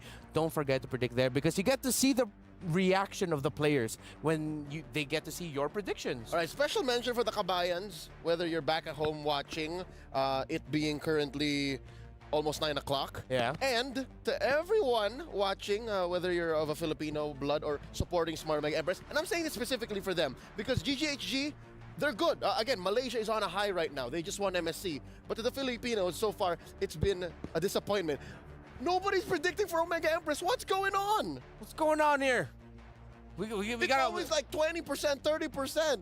We gotta know. We gotta know. But before that, let's see the players. The ladies roll up. The Jamil Motorsports are rivals. And you're seeing here right now, that is the great jersey. I love it in pink and green. I never knew, I thought would be a colorway that I would love. Froy is making it happen. This is young man in front. His name is Froy. I went to high school with him, believe it or not. And he's making it work. And of course, the lovely ladies, Miss Rian and their players, and Coach King Salman. Coach King Salman. Coach King Salman. Never thought I'd be saying that. Shout out to all the Cebuanos. That is your Smart Omega Empress that you saw just now, rolling in the Gaming Gladiators Homegirls. All right, even when they're not in game or like with a live mic, they're a vibe. Chiboy just walk right on frame. She's in a rush. She wants to get in there and dig deep into that player desk. Yeah, with Chiboy, like one of the things that I remember about Chiboy, other than just her great personality, is that she has this really funny clip for the players, like the hype packages that we show off in the screens that you'll see later on. She's just showing off like her jawline. Oh, like, she's looks maxing. She's looks maxing, bro. She's mewing too. Like I never. She's knew rizzing. I'd see anything like that, but I didn't expect. I apologize. I'd say it again.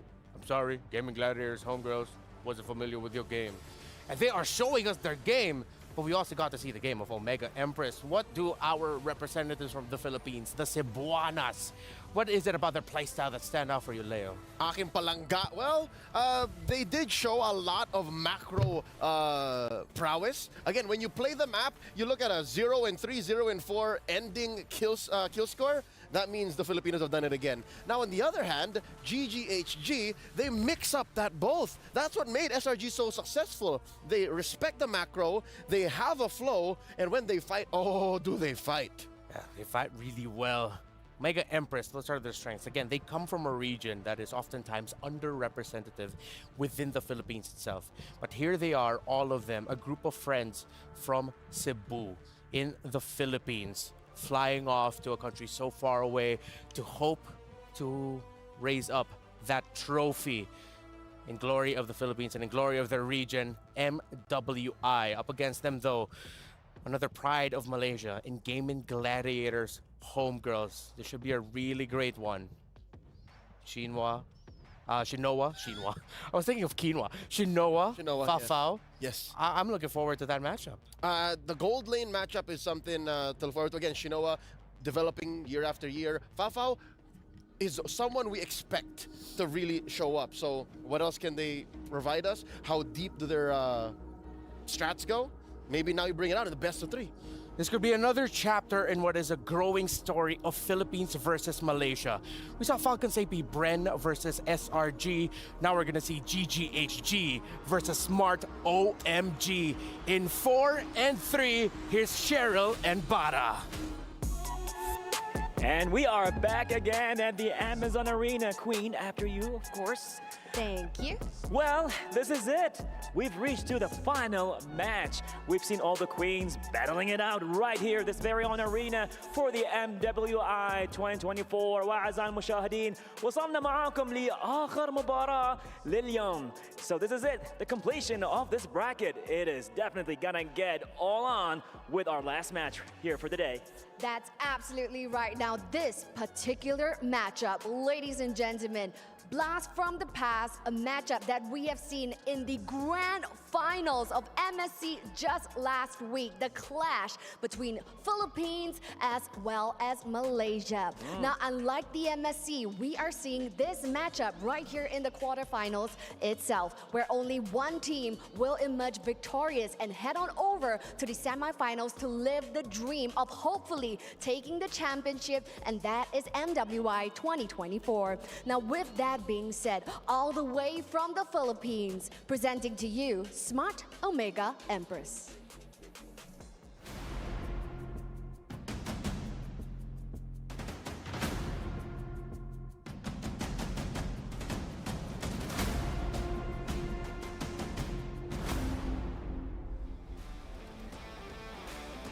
So that's right, ladies and gents, the beautiful faces of Smart Omega Empress. Now, even though they have dropped one game in the group stages, the ladies right here for Smart Omega Empress has bounced back hard and doubled down. 3 consecutive wins right here for Smart Omega Empress. Can they continue this win streak? Can they continue to take this match and ascend further into the competition to meet the EECA representatives? And that is PSG.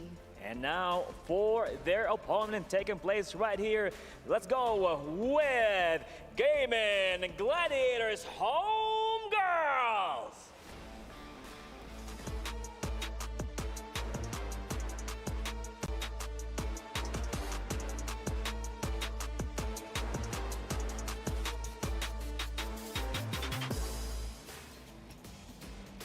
They've been battling and standing strong through the group stages, and now they are here to face the strongest team from the Philippines. What's gonna happen here? We're about to see that.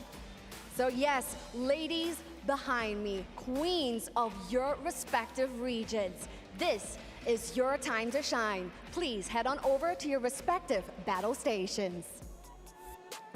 So now, the Amazon Arena is ready for our queens to head on over to the battle stations. And now, with that being said, the queens are deployed. Smash them! Over to you at the studio. Yalla. Thank you, Cheryl and Bara. And I've been wanting to say this. Thanks, Mom and Dad. Smart Omega, Empress, Gaming Gladiators, Homegirls. Let's take it roll per roll, because there's a lot of talent, and I want to continue where we were on earlier. Shinoa and Fafao. That's right. Fafao has been incredibly dependable for Gaming Gladiators Homegirls. There's a lot of action around the mid lane with how Chiboy is rotating around. But that just means that it puts a lot of pressure into the gold lane to do gold lane things. Get your gold and don't die. Where this leads me to think when you're trying to break down what the matchup might look like is the jungle matchup. This young lady on the screen right now, Keishi, has stepped up. Again, we followed her career if you're a fan of a Filipino women's MLBB, and she's always been one of the more soft-spoken members of Smart Omega Empress, and she will be going head-to-head against Quinn. Quinn is the Queen of Steals. She stole so many lords in the group stage that I think now you gotta watch out for the Lings, the Hayabusas, more than you would any other matchup here today. Especially since even, I think both of them play a Julian too. Yeah. So those 3, watch out. It's been proven that Omega Empress can be a slow to warm up type of team. The more that matches they play, the stronger they become. And that also happens with their games. The more they're losing in the early game, it seems like the stronger they get in the mid to the late game. If you aren't familiar with Filipino Mobile Legends Bang Bang, there's a team called, well, Smart Omega, the men's team that's been known to have that. And be prepared to hear the term Omega timers a lot here. And that's what I'm going to be looking for in the draft. If Omega Empress will have picks that scale very well to the mid to late game. I think it's one or the other. Omega timers or just straight up macro control. We've seen them do both. We've seen them come back at a later point in the game, Omega timers. We've seen them take control almost minute 1, minute 0, wherein they just take the control of the map, deny kills, get a little pickoffs, and they can win that way too. Where does GGHG fall in? Right in the middle. If they can find that little Goldilocks spot of not too warm, not too cold, they can just get in that mid-game, early-game power spike, then Omega Empress will be left really good. Yeah. Now, there's the Edith, there's the carry taken out, so they're respecting heroes that are good for the longer engages. That, and these are specific picks. That's a not Ayanami hero. I mean, it's an Ayan, you understand. And as well, a Shinoa pick. What else? What else specific can take out? A Julian? That's a Keishi pick. Let's see if they will take out a pick there for Keishi. I would not be so surprised at a Julian ban, but it could also be a Julian first pick. So quite rare. But also, Quinn might do just Roger if they take out the Julian now. Ah, yeah, that's a good point. Right. So now that's one of the options that GGHG are. Oh my goodness, I was actually thinking this, that will they actually consider a Valentina pick, because it looks good in the first 2 picks of Omega Empress. A team that will ban out the the Zask on the red side, it's like signaling that we want to float the idea of a Valentina on our side. Yeah, and here now we see it's confirmed. The Roger is denied, so that means Julian is at large. Julian is necessity. Oh no, we forgot! We're still not used to it. No. But we got to get used to it. We're not used to it, but I know that it's inevitable. I know that it has to be something you always consider. She's around. Just making people's wishes come true. You know what, lore-wise, that's what Jushin does. With a lantern? She's an immortal being that just goes around fulfilling wishes. Oh, yeah. Thanks for letting me know. Here's the answer. The Hayabusa and the Ruby. With those two pickups... First time to see Ruby in a while, by the way. Oh, yeah, that's true. We saw it earlier. No, I mean, it just keeps getting banned or first picked. Ah, yes. GGHG has shown to play the Bane in the past. When I see Ruby and Haya, I'm thinking, hey, maybe the Bane can slot in a little bit later. That was a foul. Yeah, gold lane Bane. Oh. So, I'm not completely turning off the idea of GGHG potentially thinking of picking up the Bane, not just in the 4 foul, but in the jungle too, And it's not still out of the realm possibility. Look, jungle and gold are open. Yeah, with an R-Lot in the EXP lane, you're gonna... That's your pick to somehow access the backline if ever you need it. And plus, it's a strong pickup. Ashley has shown great performances with that. With the Minotaur and Jushin, I expect aggression early on here for GGHG. Oh, yeah. Much like what C9 did earlier today, the series prior, to be specific, they can just overload on engages. Look, these three. I tell you now, man, you go in with a Crimson Beacon, that as well is as good as a Minoan Fury in some cases, right? Yeah. You come in, threaten with a Soul Snare, threaten with a 2 or 3 hero Chokeslam, and that's it. These three can engage. Yeah, Omega Empress will have to keep that in check. Because right now the lineup looks like, okay, Ruby can initiate, yes. Hayabusa doing its own Hayabusa things. Right now it looks like the CC might be the brunt of the, dare I say, the brunt of the joke. Because I don't see enough help right now for the CC. Yeah. What I see, though, is an open slot for an Angela mid for Omega Empress to give help to that CC. That is a hero that should have been banned early. And the fact that it went under our radars might just be why it's not banned just yet, because Coach Salman might actually be picking it up. Yeah. And it'll be more apparent here. What else is left open? They take out the Julian, taking it away from Quinn. Ling has been banned already too. So those 3 bans right here mid. Oh, even 4! Oh. They don't want to let Quinn play. Yeah. Okay. But I'm still thinking Bane jungle might actually work here, bro. Look at that. Maybe it's because I'm with you right now that I just can't stop thinking about the Bane. It's a thing. It's a thing. For years now, I've been propagating Bane. You've been the advocate. Yep. This is a Bane manifesto. All right, so with that said, they're attacking gold laners. It's true, though, that Shinoa doesn't have a hero just yet. But something to note, there's still a Claude out there. There's still a Beatrix. Shinoa plays a mean Beatrix. If this is an Angela for Omega Empress, you can definitely confirm the Claude as the last pick for Shinoa. Angela Claude, Angela CC. Unless the homegirls pick it up. Because it's still open. If the Claude does make it through, then they could still get Claude here. Let's see. Take out the Nathan. I feel like both sides need a bit, way more magic damage. Yeah. That's the problem Jushin there. doesn't deal much. Yeah, you'll need another magic damage dealer for GGHG. I wouldn't be surprised if a Nathan shows up at some point in this draft. Mid lane, too, is missing. Yeah, and mid lane for Omega Empress. I don't think Angela. Angela's not the answer. Yeah, I'm going to have to agree with you. you. So Nathan Angela? Nathan, we don't see that enough. Nathan Angela? It's going to be an Angela for the CC. And the Nathan will just do Nathan. And the Rubes.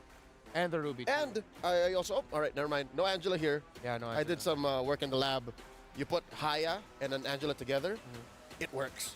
It works? Even during the shadow kill. Oh, she won't disappear? Because nope, she won't pop out. There? Ooh. Won't pop out. All right, okay, thanks for that. Credits to Herbert Trex Wagner. We went to the lab for that. Thank you, Trex. Now, GGHG, still the aforementioned Claude open. Nathan Beatrix. Yeah.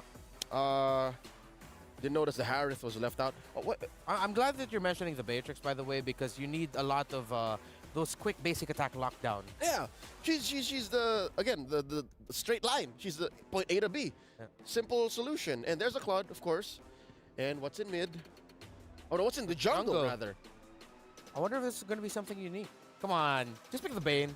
Oh, no. That's a no. Folks, this seems like a little too much utility and appeal for GGHG. That's just to my taste. Although it does look like this lineup, for the side of GGHG, I will stand by the idea that this could be a lineup that scales very quickly if they get an aggressive early to mid going. Jushin, Baksha, Minnow, that's a lineup that screams, we're going to mess up the mid rotations of our opponents so that our Claude is free to farm. Yeah, they're going to try to go through the power spike on OMGE and quick and win fights decisively. But there it is, the aforementioned Nathan. Yep, they needed magic damage. So, the scaling for Omega Empress, they have a chance to scale surprisingly at early to mid, but it's not as easy compared to what GGHG can do with their early rotation. GGHG basically confirms fights. Yeah. They can win decisively, especially with the amount of CC. There better be a couple of purifies. I'm expecting that much from Omega Empress. We know the conditions. We've seen the picks. Game number 1, Omega Empress versus Gaming Gladiators. Homegirls, let's take you over to our casters. And now you guys are here. And you know what? I actually agree with Leo. Looking at the Homegirls lineup, a lot of utility. Is there going to be a lot of damage? My name is Fel. Alongside with me is Naisu. And now we're jumping straight into the Land of Dawn. Let's get to it. You know, last match here for the day. I mean, I feel like we're just flying through the knockout stage, obviously, you know, because this is the next one to decide who gets to the semifinals between these two teams here. And already, you know, I think a lot of people, I know Redmar mentioned the whole audience predictions. I feel like a lot of people might even be split amongst this because of what's happened with Malaysia lately. Like, even for MSC, like Leo mentioned, they are on a rise here. And we'll see if the female team can replicate that success going forward. Because if they do beat Smart Omega Empress in this best of 3, that'd be great for them. That'd be great for the region and the story here. But I think they have a lot to kind of handle here, LaFell. I feel like for this one, it's going to be difficult to call because, again, even though I'm Malaysian and seeing what Red Giants did in MSC, even I can really say that Gaming Gladiators Homegirls can really take this one. Now, I want to talk about the draft here. I kind of feel like the draft is kind of good going up against the Hayabusa because you got the healing coming in for the Minotaur, and mostly all of them are pretty tanky. Like, even the mid laner is going to build up a Clock of Destiny. Yeah. So this Hayabusa, the real target is going to be Fafao on this Claude. And as long as Fafao is able to take care of herself, or Chiboy is able to hover around her to make sure that whenever she does get Ogi Shadow killed, she'll get healed up. Once the Flash of the Oasis is done, it's going to be difficult for this Hayabusa to really do anything. Yeah, I think Minotaur has just been, he's been the pick. Yeah. He's been the guy. I was going to say the guy, but he's been the animal, you know, to bring to the table. He's the, well, as Griffin said, he's the bull. He's the bull. He's the bull to go, and he fits in so many different team compositions. I think that's what makes him so good, but also the healing, like you mentioned. Even pre-Flask of the Oasis, like you still can't count it out. We've seen it so many times actually save, you know, members that were running away, especially when it comes to these first objectives, the first turtle even. But yeah, once that Flask of the Oasis comes online, it's very helpful for the overall sustain of a team. As everybody pretty much tries to get this level 4, we still have Keshi, of course, working on her buff. They might have to give this one up. I don't think she's going to get there in time to contest this turtle here, as it looks like it's going to the hands of Quinn. Just like that, gets the objective. Let me just say as well, while Chiboy is running away, for our analysts, honestly, for Gaming Gladiators Homegirls, this draft is a very comfortable draft for them. Fafao can carry with the Claude. The Baxia is basically Queen's hero, and Chiboy on this Minotaur, like you said, it's the pick. So honestly, besides the Jushin, this is basically what Homegirls has been using for months, maybe even years now. You know, we haven't even talked about the elephant in the room. It's Jushin. Like, so many times when she's picked up, it's like, how do you handle her? How do you handle playing against the whole flare concept, being dragged back, you know, getting those stacks off really easily? There's the pull, though. And the Eternal Guard going to be dropped down, and now Chiboy could be in trouble, but with the heal, she gets away with 1 HP, and now still going to be going for the fight. Amore could be in trouble with this one as she gets dragged back by the flare, and the first blood now secured here for GGHG. And there we can see a bit of the strength coming in from the Jushin. Using her Crimson Beacon, she's able to move around quite well. Noble, Keishi built up the Sky Piercer here, but I'm not so sure whether it's usable for this one. I kind of prefer for something like a Hunter Strike or even a Blade of Hephaestus, just so that you have a little bit more damage in the early game here. I feel like, you know, it's just such a cheap item.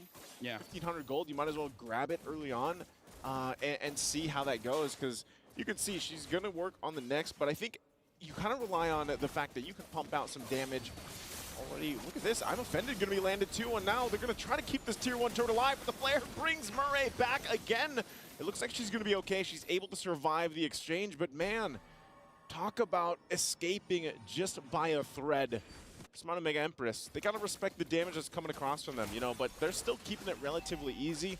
Going back to the point, even with Keshi picking up the Skypiercer first item, they should have relatively good capabilities of managing the damage, you know, early on, especially with Amore. She died earlier on. She was the first blood, but you can't count out, too, the Eternal Guard utility. And that's why they're going to go ahead and start up this turtle. Second objective for Smart Omega Empress. They'll go ahead and try to cap this one out, even it out, but the fight is going to go. But Keshi will already secure the turtle. I'm not sure if they still want to fight this out. Eternal Guard going to be dropped down. Look at the damage and the knockups. Quinn able to get a kill, but Chiboy also on Amore. It's only 2, make it 3 that fall for Smart Omega Empress. They couldn't get anything out of it. GGHG might have lost the objective, but they win the team fight. This is where they really use their utility. I kind of feel like that's really good, because right now we're going to look at the STC replay and look at Honey throughout this entire fight. This is so rare that we see a mage being the pick-off hero. She's the one that can isolate a target. Like, look at this. She was even able to go to Keishi and take him down. Like, the amount of crowd control coming in from the Jushin as well as the Minotaur makes it so that Smart Omega Empress, they don't want to commit to the fight, but they didn't have a choice. This is just like, I don't know, Odette 2.0. Yeah.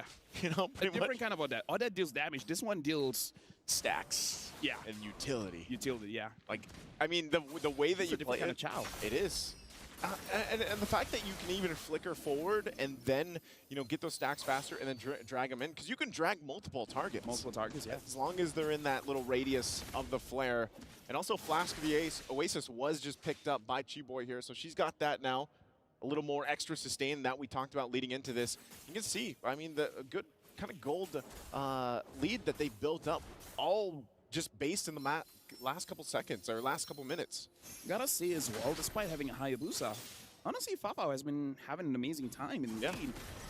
I wouldn't necessarily say it's a gold lane experience, because I kind of feel like she didn't really have the time of her life, but still, not yet. Good. Not yet, no. She's getting there, you know, but turret is going to go down.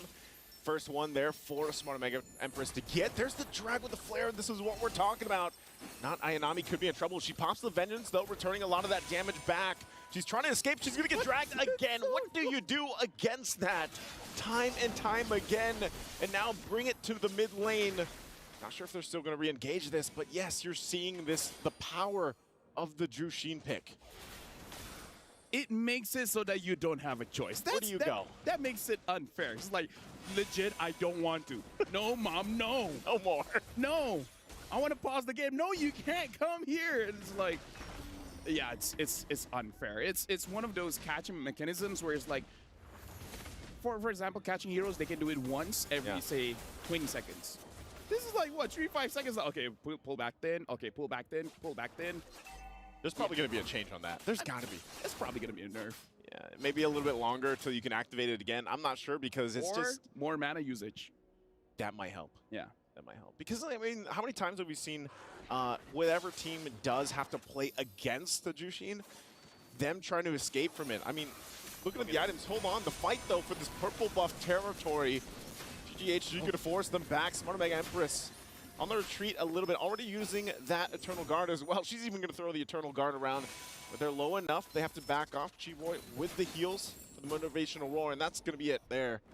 So again, as we were saying, you know, the power of that pick is showing here. The thing is, I feel like the Hayabusa can deal with it. It's just the Minotaur. The minute, like, having this this Jushin alone, you have answers for it. Maybe something like a Yuzong, a Ling, a Hayabusa, but when you have this roamer that is pretty tanky and give sustain towards the mid lane, and then eventually Honey will build up more defense. So yeah, this just feels like a double roam setup, honestly. What is the answer for the Jushin? Honestly, for me, I think it's the EXP. A diving kind of EXP that can tank a lot of damage and actually deal a lot of damage, especially an EXP laner that has a War Cry or a Hunt Strike. I kind of feel like you can deal with the Jushin that way. The only thing is that it has to be able to move around, because if you're just in her face too long, she's going to pull you anyway. So it's kind of like once you use everything in your kit, you just kind of have to accept the fact that you're going to be thrown around. Exactly. Like, you're not going to be able to run away from it unless you have a flicker, unless you have a dash or something that you can gain some space, you know, or distance between you and the Jushin. But so far, it seems like Smart Omega Empress hasn't been able to handle that, hasn't been able to solve it just yet. Honestly, the CC, I feel like if have maximum stacks on the Warcry, she could try. Not sure if she will succeed, but maximum stacks on War Axe might be enough to do with the Jushin. Okay, well, right now she's going to be the focus here under this tier 2 turret. You know, trying her best to keep it under wraps, and now the rest of the team, there's the Shadow Kill going to be used already. Gets a couple health bars down there, but nothing too much. Smart Omega Empress, I feel like they just really need more time to get the items. You know, Shinoa, she's been farming up. She hasn't died, at least in her case, but at what point does the Natan start to shine? Because it looks like they might have to give up this Lord here. I'm offended going to be used. There's the pull. The Eternal Guard going to be dropped down, but Lord already secured by Quinn. And I'm not sure if they want to fight more. They know they don't have the firepower here to contest against GGHG.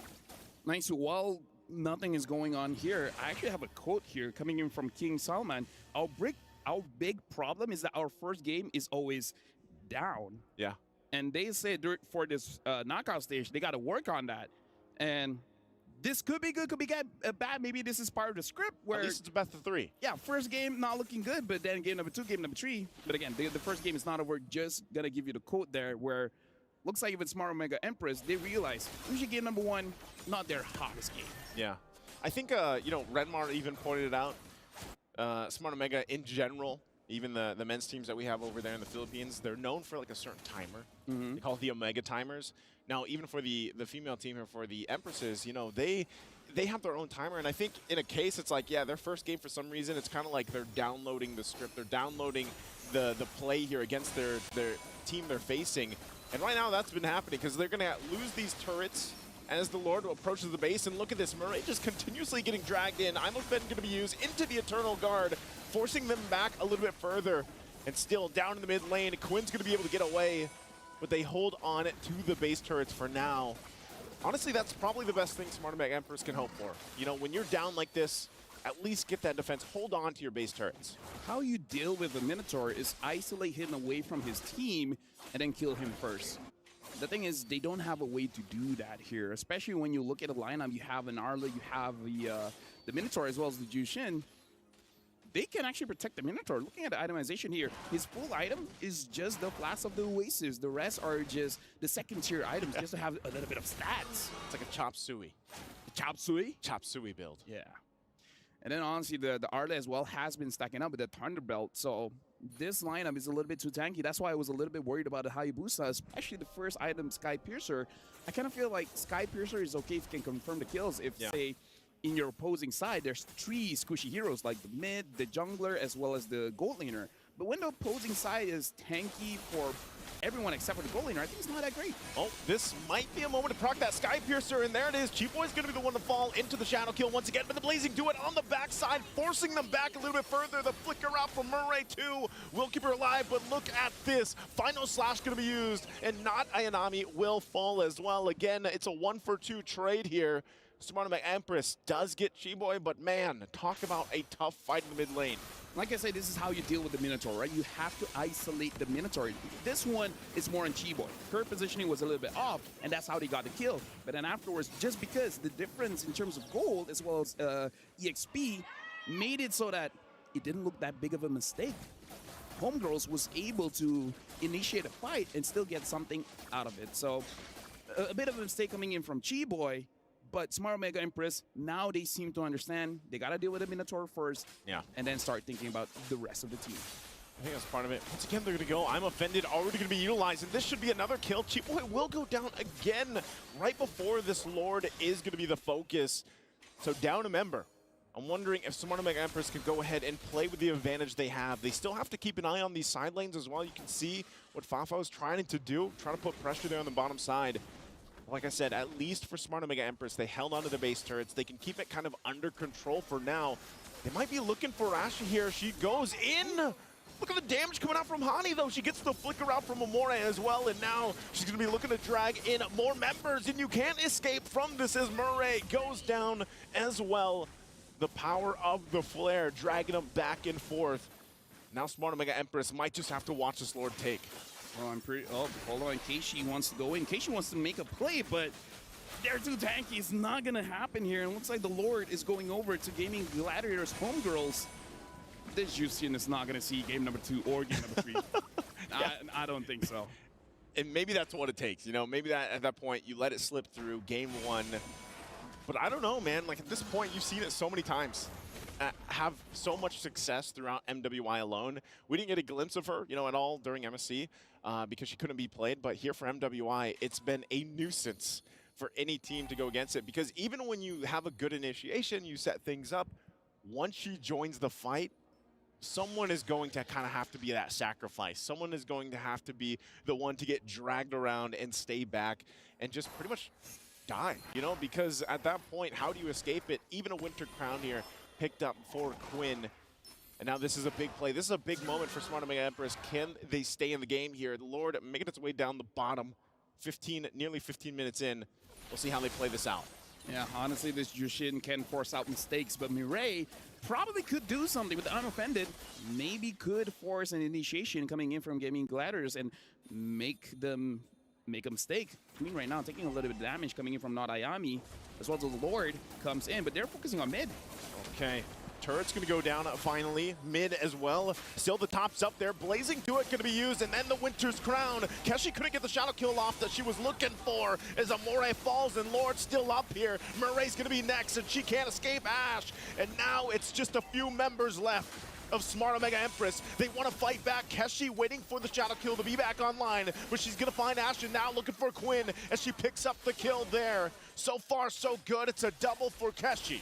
Good news, bad news. Good news for Homegirls. They were able to get all of the inhibitors. Bad news is, honestly, there were moments where the minions was already in the base. They could have just ended it there, but not Ayanami pulled them away and able to delay the game, which is something that Smart Omega Empress really need, because once Natan has his items, which looks like is delaying the Holy Crystal, maybe that's why we're not seeing a lot of damage coming in from Smart Omega Empress. Oh, 12,000 and 9,000. You know, you said she didn't have the gold lane experience earlier. I think we can say, you know, she had it in a way at this point now, even though she hasn't any kills, I think Fafao going in with the Blazing Duet and then just popping the Winter Crown is enough of a distraction to worry and then be like, oh, wait, we have to also worry about Hannah. Yeah. At this point, it's the Blazing Winter. Blazing Winter. Yeah. Crowning that one. Blazing Winter. But either ways, right now 11-4, because Shinoa is delaying that Holy Crystal, instead opting for a Divine Glaive as well as the Wind of Nature. I don't know about the damage output of Shinoa at this point, and not Ayanami is going to get caught out, and you know she's going to get pulled. Oh, that was some distance on that one. She brought her through the wall. And that's what I'm saying, LaFell. What do? How do you escape it, right? Even with the Vengeance alone and some of the itemization that not Ayanami has. Look at this. I mean, that was after she got sent through the wall. If it was me, once I'm caught, I'm just going to spam the emotes. I know I'm going to die anyways. It's like, well played. Yeah. You know?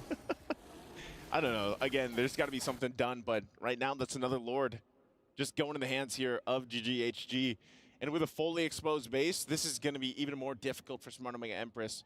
How do they do this? How do they approach this defense here, LaFell? Okay, try to imagine this. I'm imagining. Right? 5 men, I'm offended, right? That's first step. Wait, why are you starting there? I thought it started with mindset. Mindset. This is where the real game happens, all right? 5 men, what did I say again? I'm offended. And then 5 men, Eternal Guard. And then at that point, Shinoa uses her ult, and then first kill, and then bam, bam, boom, bam, bing, Savage. That's okay. That's how you do it. We'll see if you have the foresight here for this one, if it's going to be a 5-man or not. But I thought you were just going to say it's all in the mindset, as now the Lord is in the mid lane looking to close out this game number 1 here. GGHG goes in full force. doing their best to keep it together. It's not going to be a full 5-man setup, but there's Amnoy and Fury, but on the backside, Keshi's going to find one immortality, gets the flicker out, but it's not enough as Keshi's the one to fall. Meanwhile, the rest of the Empress team will go ahead and keep the Lord at bay. They have to clear it out. Quinn is also quite low. Not Ayanami trying to escape. Pops the Vengeance. Murray one hit away, still has the immortality. So far, so good. Can they keep it together? The base is going to be worked on. It's at half health. They clear the minions out, and on the backside, once again, they find them all. But not Ayanami will not be enough as she falls into the base, and a couple more hits on the crystal, but they can't find it, but they finally get the hit. They get the game, and it's GGHG. Well, Honey looks pretty happy with that one, but I gotta say, if I got a Jushin and I had that kind of protection, I'll be pretty happy too. I mean, like, in that game, she's pretty much untouched, and the moment she is, it's like, I got Clock of Destiny. Get me down below 50%, I'm regenning back up. Yeah, it was a good, valiant effort, I would say, to go ahead and defend at that point, almost the 20-minute mark. You know, almost 19 minutes in for that one. But it just, again, 6-0-9 for Hanny. There was no answer for this Jushin. The answer is going to be next game, just ban her out. Either ban her out or maybe draft to take it. I don't know. Honestly, in this game, I feel like Smart Omega Empress kind of lost the draft. The first pick, Hayabusa, was heavily countered, man. Like, the Batsia, the Arlet, as well as the Minotaur. I don't know. We're going to pass it to our experts. What do you guys think? Well, I agree with you there, Lafel, and actually we agree with you that pickup here by Omega Empress, picking up the Hayabusa early on, sort of in a way drafting themselves into a corner. They were lacking, and it was a little bit easier for the side of Gaming Gladiators homegirls to make their lineup work. It feels like I'm seeing the same kind of script or narrative that we had earlier with the matchup of C9, but it is what it is. This is sort of like a mix of old and new. Yeah, you have a jungle, tank jungle, but you have a very aggressive mid-rotation with the Mino, with the Jushin, and they took control from there, which meant that, as we all mentioned, Fafa will be able to carry with that Clot, and she did. Woo! More than just Fafa, I think, I hate to be the one that says, I told you so, but I told you so. The Jushin is such an impactful and significant pick. Like, besides Fafa carrying, right? All the roses and flowers for the Claude. I think the Jushin almost single-handedly, starting as soon as she got the chokeslam, as soon as she got the Soul Flare, she was demanding attention and just the same claiming space like nobody's business. A mage has no business doing that. I don't think there's any hero in MLBB right now that has that capability under that role. Yeah, let's see if that was enough to get the PlayStation MVP honors for this game number 1. Was it the Jushin or was it someone else on their team? Yeah, of course it's going to be the Jushin. 100% kill participation, 15 KDA.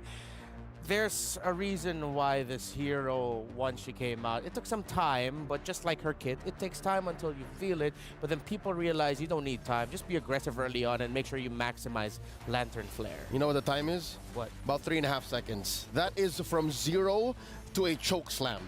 That's what it takes. Like, if you have no stacks, and then you get that Lantern Flare on, yeah, not even using Crimson Beacon, without the ult, it's 3.5 seconds. And looking at the draft of Omega Empress, picking into the CC eventually felt like their attempt at a response at the Jushin. But based off that highlight that we saw, I will go down with the hill of CC needs Angela. It's not always the case, but CC needs an enabler for herself. In this lineup, with Hani getting the MVP, CC trying to get the Jushin alone, even with a Vengeance up, not going to be enough. It's a non-starter already. Jushin wants you around. Yeah. CC wants to be around to have Yo-Yo deal the damage and get stacks. You're asking to get chokeslammed, and you are going to get chokeslammed. Yeah. And that hero right there, oh, those butterflies are huge. Oof. In just a bit, we're going to be seeing a glimpse as to what happened earlier. We just saw Smart Omega Empress and GGHG Game 1, but of course, behind the scenes, we saw VSG get to crush the keys of Cloud9 earlier today.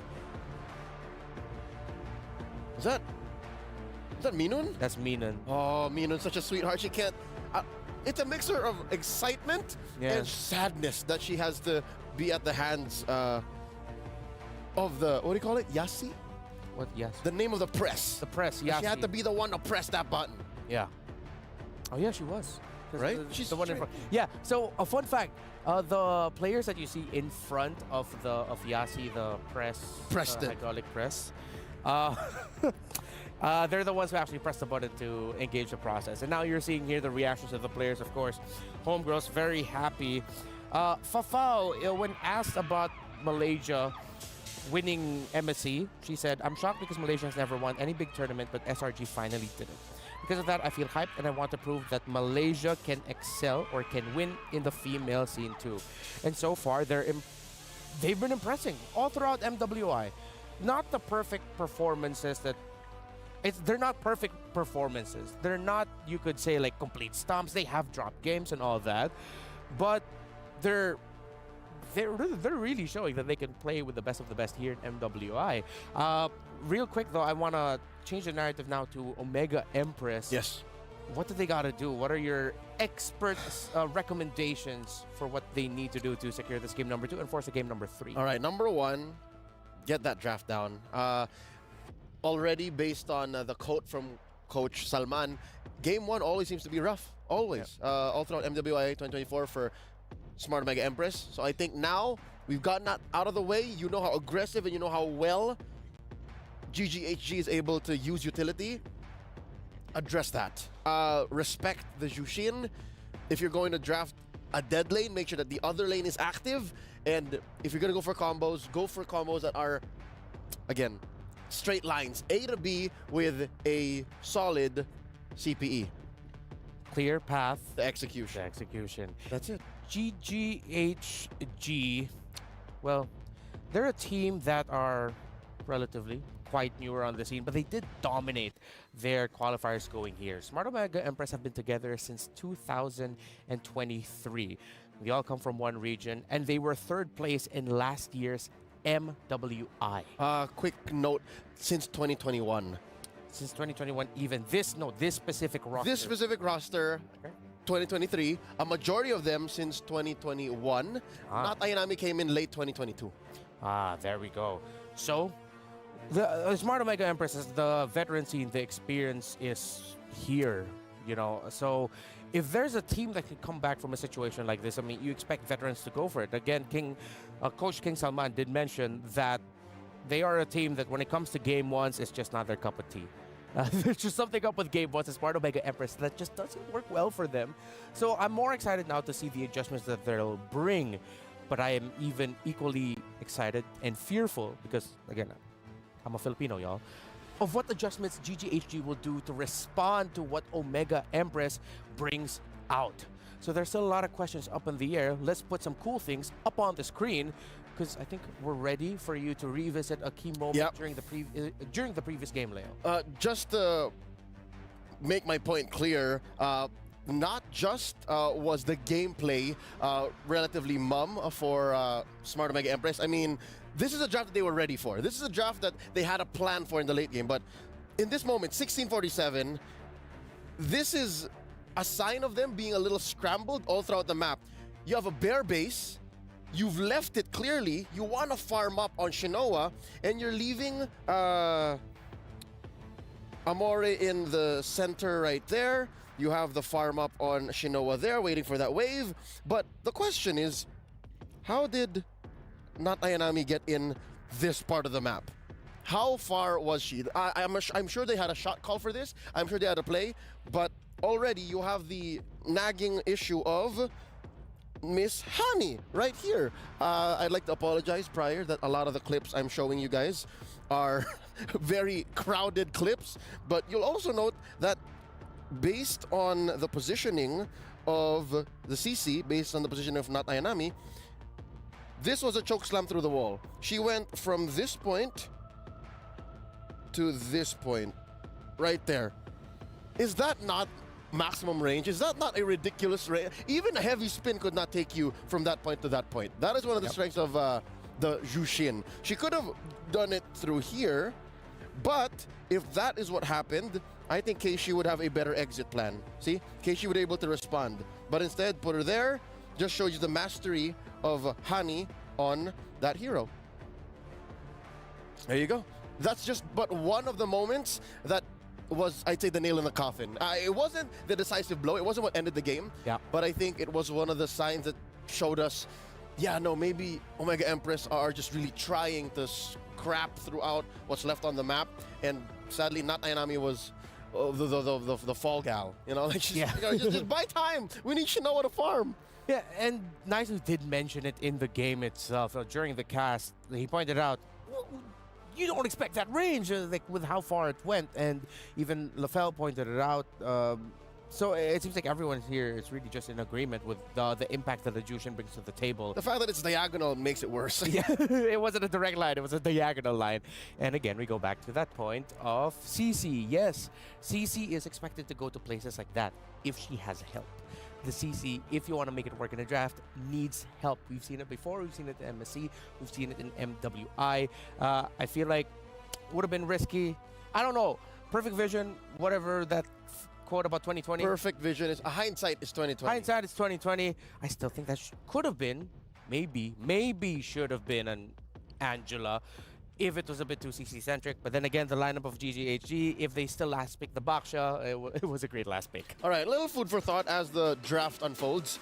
Good friend of ours, Ray Ash, is wondering, why is Matilda not in demand? If you're willing to let the Jushin go, could the Matilda not save you via Wings by Wings? Oh, that is a possibility too. However, the thing about Matilda, yes, can work, but for very specific situations now, because a lot of team fights are formless. Even a team fight with a Jushin, yes, it takes shape. You know where she is. You know where you drop down the lantern. There's some semblance of a box. There's some semblance of a box, but it's not like a clear box as it used to be. Yeah. The box now is where the heroes are, not a designated zone. Exactly. I think that's why I might be putting on my tinfoil hat here. Maybe that's why Filipino teams are now, kind of struggling. It's because we're so used to boxes being in certain places that now it's in your face. You're wondering, like, hey, a little too close, too close. That's true. That is a possibility. So, let's see. Omega Empress will take away one of the heroes with the biggest team fighting boxes in the game with that Zask. With that area that he covers when multiple he boxes. Multiple boxes, that's true. And the entire box of the map being covered by Ling, they take those out. That is a respect ban on Hani that has been, when played by GGHG, that Zask, they just look comfortable playing with it because of how well it disrupts the team fighting of their opponents. Take away the Hayabusa, GGHG has banned the Jushin and the Roger. So the Harith and the Lo Yi, Valentina, those heroes, typically first pick will be open. I will pose a suggestion, though, that might come back to bite Omega Empress. What is it? Because the Valentina is open, maybe you can go for a Minotaur first pick. Minotaur first pick. Odds be damned, you let through the Valentina, you let through the Riz. Speaking of, where do be the Riz? Yeah, the Riz has not been popping. A lot. Chiboy was showing us the she was mewing, she was looks maxing. Yeah. That's Rizzing. Oh, there it is. Okay, never mind. Valentina instead. So they'll think, so they'll sort of soft deny the Minotaur possibility from Chiboy with the Valentina first pick. Is the Minotaur that bad, really? I mean, it's like the other day, Kerias Tigreal, right? Yeah. It's very similar in the effect, but you can find a solution to that. You just don't lose don't lose the map. Easier said than done. You're right. Easier said than done. But if they do decide to pick up a Minotaur eventually with this lineup, I wouldn't be against it. But maybe they'll consider a Grok third or fourth pick later on if it's possible for them. But oh no, yeah, it's the Minotaur still. Nope. Keyboy gets the Minotaur. That is law. Yeah. Chiboy just loves that pickup. Ooh, oh! Layering crowd control. Not going to be easy for Valen. If it's not broken, don't fix it. Exactly. This is literally just, well, a majority already of the draft from game one just on red side. There's a Nolan. I haven't seen him in a while. Oh, wow. Okay, with the Hayabusa, Ling, Roger gone, yeah, Nolan is the next best bet. But Julian's still going to be up here. Julian, Minnow, Arlot. Sounds good for a team fight. A lot of CC. A lot of CC. Very bouncy house. Very bouncy house. And that might give a bit of difficulty of for the Valentina. So Omega Empress, I like how they went ahead and picked up the Edith. Usually that's the pairing we see together in the mid and roam, Edith and Valentina, because the Valentina damage isn't enough. You need Edith to cover it. I mean, this could possibly be the mid trio already, right? Yes. It's activated very early. I'd say level 4, like bare minimum. This can kill. No, Edith doesn't even need to hit level 4. She just needs to get the Earth Shatter and the Onward. Ah. So with that, GGHG, instead of going for the Julian, they invest in Fao already. This is very dive. It's very in your face. Very in your face indeed. So their mid laner might either need to be someone static backline, but then that's why you have to be careful of the Nolan. So what if GGHG just goes all dive with this lineup? They can, because that's one of the things that a Nolan struggles with. You're looking for the angle. Sometimes the angle doesn't show itself because the fight is already there. A lot of things happening. The EXP laner, I feel like for Omega Empress, if it's not going to be the Edith, needs to be something that gives, or that forces out the Minoan Fury before the other members of Omega Empress can go in, before the Nolan, before the Valentina can go in. GGHG choking out gold laners while Omega Empress once more attacking Quinn. Didn't really bother her much in game 1. Yeah. Still pulled out the Baksha. Very comfortable pick for her. That said, what else is left out there for gold? Claude? Man out the Claude? Yeah, Claude's still available, the scaling, but Omega, with that 3 of Omega Empress, the Claude, I want to know what to feel. I don't know if the Claude will be able to get enough room to spike. Because right now we don't, my biggest concern is we don't see the mid laner of GGHG yet. Oh, so they do ban out the Claude. It's covering bases. It's a straight line. Yeah, you're just covering your bases. It's one of the better tools in the meta right now. You're right, yeah. Omega Empress, what else is left to ban out? I mean, those are the big 3 already. No assassins left. Unless something's... No assassins are we're used to, yes. I mean, Julian, no. They'd rather the Martis, wow. They'd rather give the Julian. They're saying, Julian, come through. Unless they're really going to be... if GGHG might even swerve and just go for a tank. Yeah, again, the box was open. Yeah, box was open. Unless they're really going to be... if GGHG might even swerve and just go for a tank. Yeah, again, the box was open. Yeah, box was open. Fred's open. I mean, we saw a couple of Fred bans earlier in the groups. Varus doesn't really cut it anymore. Maybe that's about why they banned the carry. What if they're thinking about going chunky in the jungle, you know? Which they already did, and they succeeded. Okay. Chunky in the jungle sounds good, but will it be all dive, or will they have some semblance of backline artillery for their mage? They need a little bit more range with their lineup. Or just Faramis, just call it a day. Just go all in. Yo, that's pure dive. That's a mid-fove. That's a mid-fove. Is one of the few answers that was first presented to the Nolan. Yeah. Oh, Q3, Q4, 2023. Oh. And there's already a lot of dashes on the side of Omega Empress. There's 3 on minimum. Ooh, okay. Could be a little bit risky though. I mean, the Phoveus mid hasn't won yet today. We saw it earlier in the day. Hasn't gotten W. What's this gonna be? Look promising though. Yeah. Could definitely disperse, and one of the few weaknesses of Omega Empress so far we've seen today is when they're split across the map and when they're not allowed to play their game. So what's it gonna be? Beatrix? Need a gold laner, and you need a decisive roamer. Yeah. Oh, it's the Ixia. All right, just yesterday, Shinoa debuted the Melissa, and here they pick up an old favorite, the Tigreal. That's 4 dashes. At the same time, the lineup of Mega Empress, by putting the Tigreal in the roam, I appreciate the lineup. With all the dive, one well-timed implosion can ruin the team fighting. Yep. GGHG. But just the same, it's very all-in on Shinoa. Yeah, this is a lineup for Ixia, you're right. It's very Shinoa-centric, and you have Keishi just to either clean up or act as a scrambler. And here, wait, hold up. Bennett jungle. Quinn is pulling the page out of the Ice Queen's book. Yeah. We have the Ice Queen on VSG. It's Ice Queen. The Ice Queen. I see a world though wherein she shows us a different flavor. Oh yeah. She's very elusive. She's very slippery. Come through the jungle, especially Lord dances. So I'm with it. I like it. Yeah, there's a lot of the Phovies I'm thinking of right now. It's not a direct pick, but it feels like it covers so many bases. They're two very different lineups. Yeah. Neither going all in one, save for the Ixia for Smart Omega. That's it for me and Leo here. GGHG is at match point. They can eliminate and end Smart Omega Empress's run now, or will the Omega Empress force game number 3? LaFell, nice to you. What do you guys think? Well, I think GGHG, they have so much dive. If someone tries to run away, Phovius will chase as well. But for Omega Empress, you gotta look at a Tigreal, man. Yeah. That Tigreal could be the game changer. Welcome back to the game. Welcome to the Land of Dawn. My name is LaFell. Alongside with me is Naisu. And yes, like our experts say, this is gonna be a game decider. Either it will end here or we're going to game 3, which today there's been no game 3 so far, Naisu. This could be the one, right? Especially when you look at the lineup. I'm on you with that, LaFell. I think this Tigreal from Murray could be a game changer. We've seen this so much, you know, such a valuable pick for any of the lineups that do go with the Tigreal.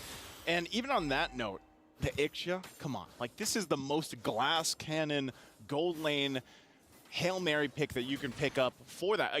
Again, going back to the draft, so many gold lane options were banned out. Speaking of, Shinoa going to take quite a bit of damage, but here comes Keshi looking for that first blood kill and will be able to find it on Fao and now gets the flicker route from Chiboy. Good start for the Empresses. I would say if Homegirls had their mid laner as well, maybe they could have done something, but the mid laner is a Phovius, and now the Phovius is getting chased down. 1 HP left, Keishi not going to go for it. Okay. I didn't know if she would be able to get away, but she does. So you can tell, definitely this early on, LaFell, Smart Omega Empress wants that game 3. They want to take this lineup, start fast, start strong, and then get to the next one. You're the one that mentioned, you know, that quote from King Solomon, their coach, that, yeah, the first game, they kind of use that as an, I don't know if it's an opportunity for them to just learn their opponents or what, but always by the second game, they come out swinging like this. Well, we got to remember as well, in an interview, they said that they know that they're very strong in the early game, right? So why don't we just play for that and then just end the game as fast as possible? And it looks like game number 2, they're already starting well with that kind of mindset. And you're right. It's all about the mindset. There it is. It's all about the mindset. I've literally heard you say this for days now. At this point, for a month. Actually, yeah. Yeah, for a month. It started a month ago. And, you know? And Eterna's the one who's like, yeah, no, positive mindset doesn't work. That's not the mindset you want to have. She's always so negative, man.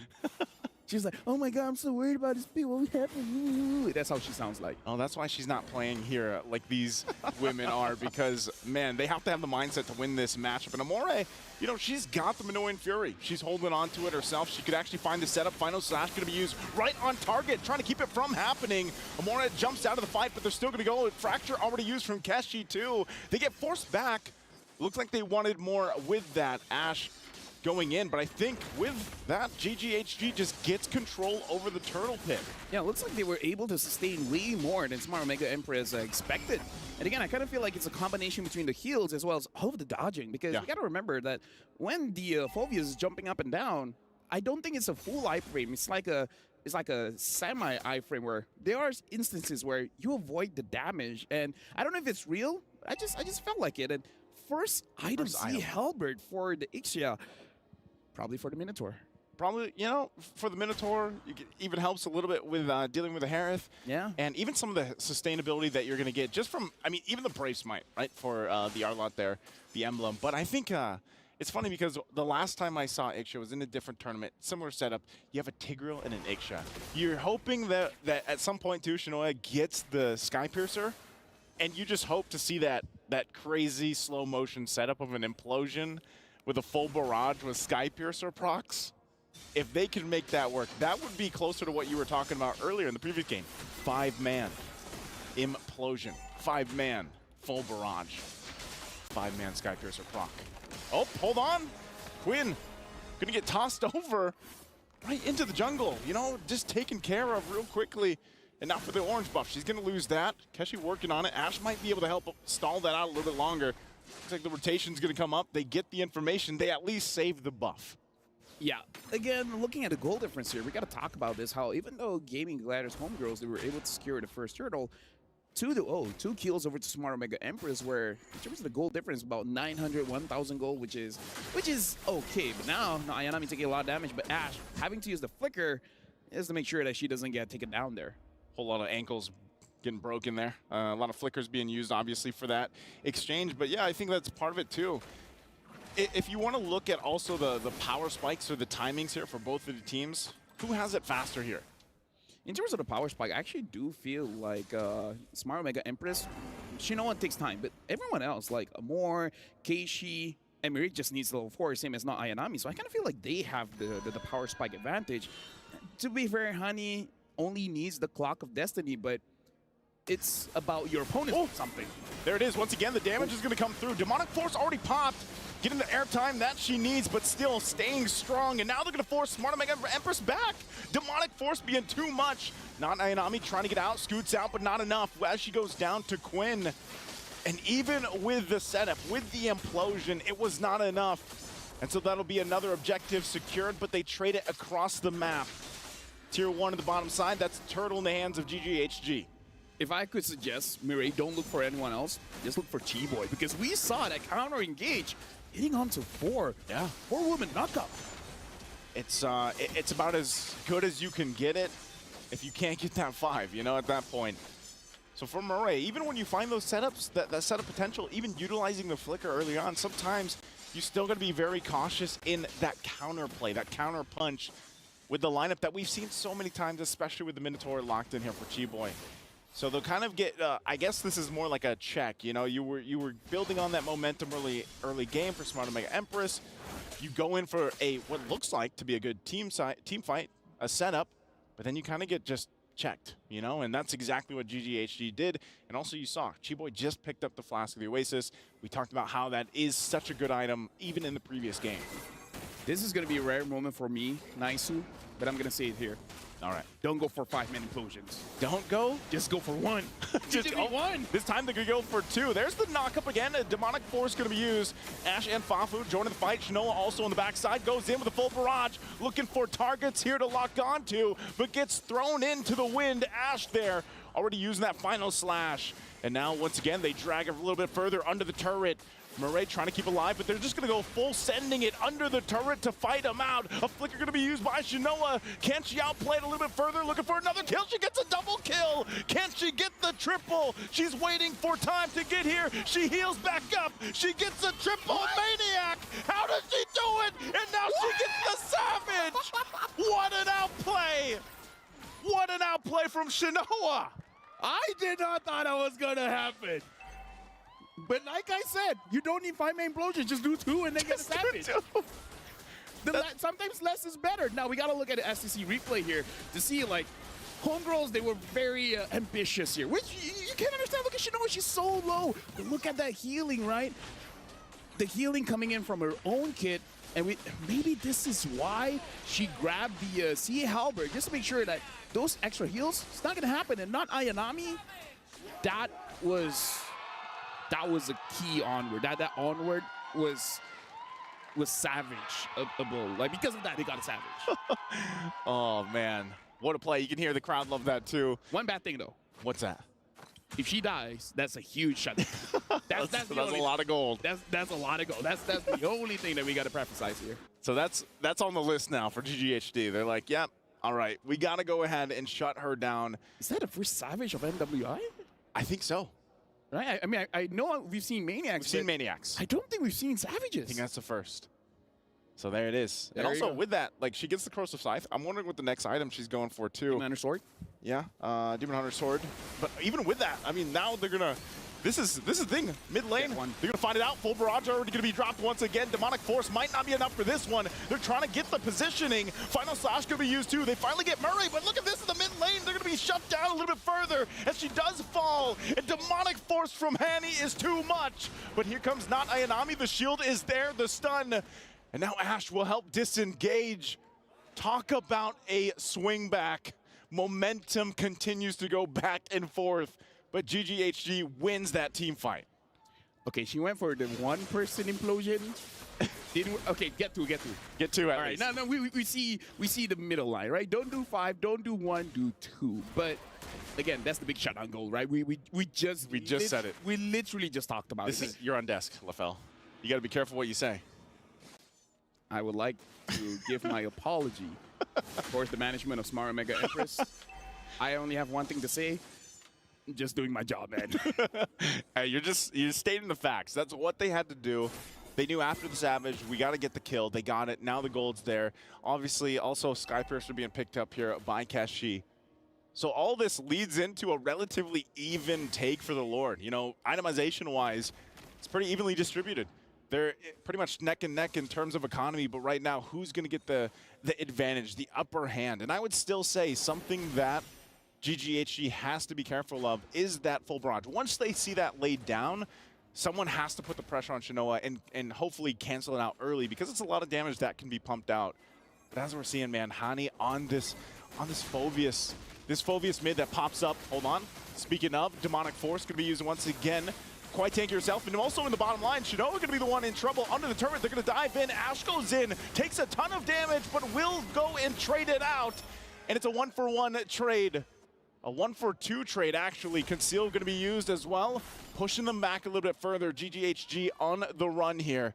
This might be the opportunity for Smart Omega Empress to take the Lord. I see what you did there. Yeah? You talked about Honey, and then Honey died.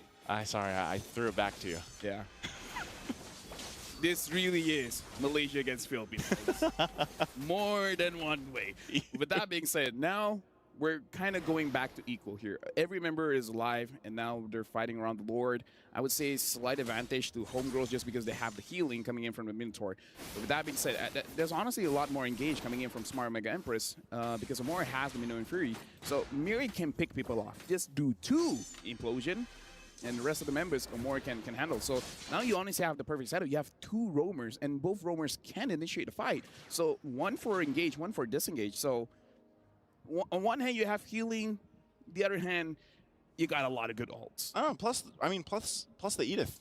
That's oh yeah, part the of it Edith too. as well, yeah. And Edith not only provides a lot of that CC available, but even damage once the Primal Wrath form is popped. Holy Crystal, though, picked up. Speaking of damage for Foul. Quinn here now, getting eyes set on Kashi. Has the information. Also, a little more defense for Hanny. Flicker going to be used. Not sure what the play is here, but they're going to force Quinn back a little bit further. Neither team could actually start up this Lord as both junglers putting the pressure elsewhere. And it looks like they're just trying to get the space advantage to work around with. Now, if GGHG gets this mid turret in Tier 1, they'll have a little more space to work around with because theirs is down. And now this might be the moment that they both get set up for the Lord take. I feel like they definitely want that mid, but they also understand they will not be able to get it without a fight. And right now, Quinn is having to do cleanup duty. She has to handle the top lane. But we've seen this before. The moment someone is seen in the map, that's where you can see a team getting aggressive. I kind of feel like for Smart Omega Empress, they already found Honey. Yep, again with the Demonic Force, the rest of the team trying to make their way. Goes in, there's the jump in, but look at the damage. Full barrage going to be dropped down. You can see the Skypiercer proccing as well. Ash will be able to get away. Now Quinn amongst them all will go under the turret, but she finally gets taken down. Double kill for not Ayanami. 3 down for GGHG, and so now this could be that moment. Smart Omega Empress only down Murray. Do they take the Lord here? Fanfa waiting patiently. Rest of the team need to go heal back up. Shinoa's going to go ahead and start this one up. Still working on it. Keshi does have the Retribution available, so this should just be a Lord in their hands. You know what's the game changer there, Naisu? What's that? Mireille. Yeah. You know what she did? What'd she do? Implosion only to Chi-Boy. Only to Chi-Boy. Chi-Boy was so late getting that Minoan Fury off just because Smart Mega Empress, they initiated the fight with not Ayanami with the onward, able to catch out Honey. And then Chi-Boy, of course, she wanted to help the mid laner, right? But because the implosion was there, she couldn't do anything. And by the time she engaged, it was a little bit too late. Honey was not there anymore. And then at that moment, Homegirls went in a disadvantage because all the timings were not right. Yeah. So shout outs to Mireille. That was an amazing play coming from her, making sure that Chi-Boy didn't impact the fight as she wanted to. And you know, with that, it's kind of like if Murray does just catch 1 or 2, actually, in reality, it's okay. Because like you mentioned, they have so much layering of ultimates that they can take, especially if Amore continues to take the Minoan Fury. She might be searching for that now too, to set up for this Lord push as it makes its way down the bottom side. GGHG trying to keep this together, trying to keep as much of their base together as they can. The Earth Shatter going to be used still at any moment. Not Ayanami could force a situation with that onward. She has the flicker available too, but they're just going to get that one turret for now. Might take the discipline route. Everything, again, what they're facing is this match point from GGHG. Amore now having the Minoan Fury, so again, a lot of initiations here. Queen having the Blade of Despair should be able to deal a lot of damage, but I kind of feel like damage isn't her problem, it's survivability. Can she survive this game? Oh, good eye for an eye. Good eye for an eye. Good usage there. Able to go in. Ash, though, with the final slash, gonna find Murray. Implosion gonna find 2. There's the knock-up 2. Quinn jumps to the backside. Shinoa tries to flicker back, but she's got everybody on top of her. She tries to get away, but she will fall. 3 down for GGHG. It's only Shinoa that went down. Hani could be the next one. She has tons of health and shields, but they battle it out. Faofawa as well. They're on the retreat, though. Smart Omega Empress happy with the 3 they got. Right now, it does seem like Homegirls, if they want something, they got to trade something. And that's something that they really do not want, because Queen was able to get Shinoa because of that. Queen herself was taken down. And this is not good, because when you're the defending team and you're losing members, you're losing map pressure. And when you're losing map pressure, you're going to lose turrets. And they might lose the mid one here. They're going to go for it. Look at the damage coming out once again from Keshi. Demonic Force going to be used again. Hani trying to hold the front side, but won't be able to escape as she finally falls. But at least for now, GGHG holds on to their base. Turrets, 2 of them.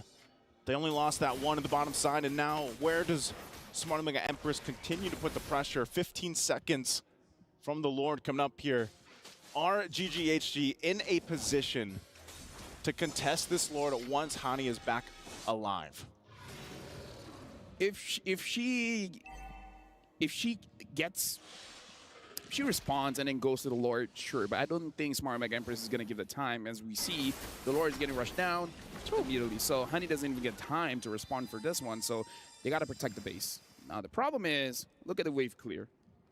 There really isn't, right? You have the Fovias. Yeah. It's not a heavy enough, what do you call it? Damage, clear speed? Spiky ball? Yeah.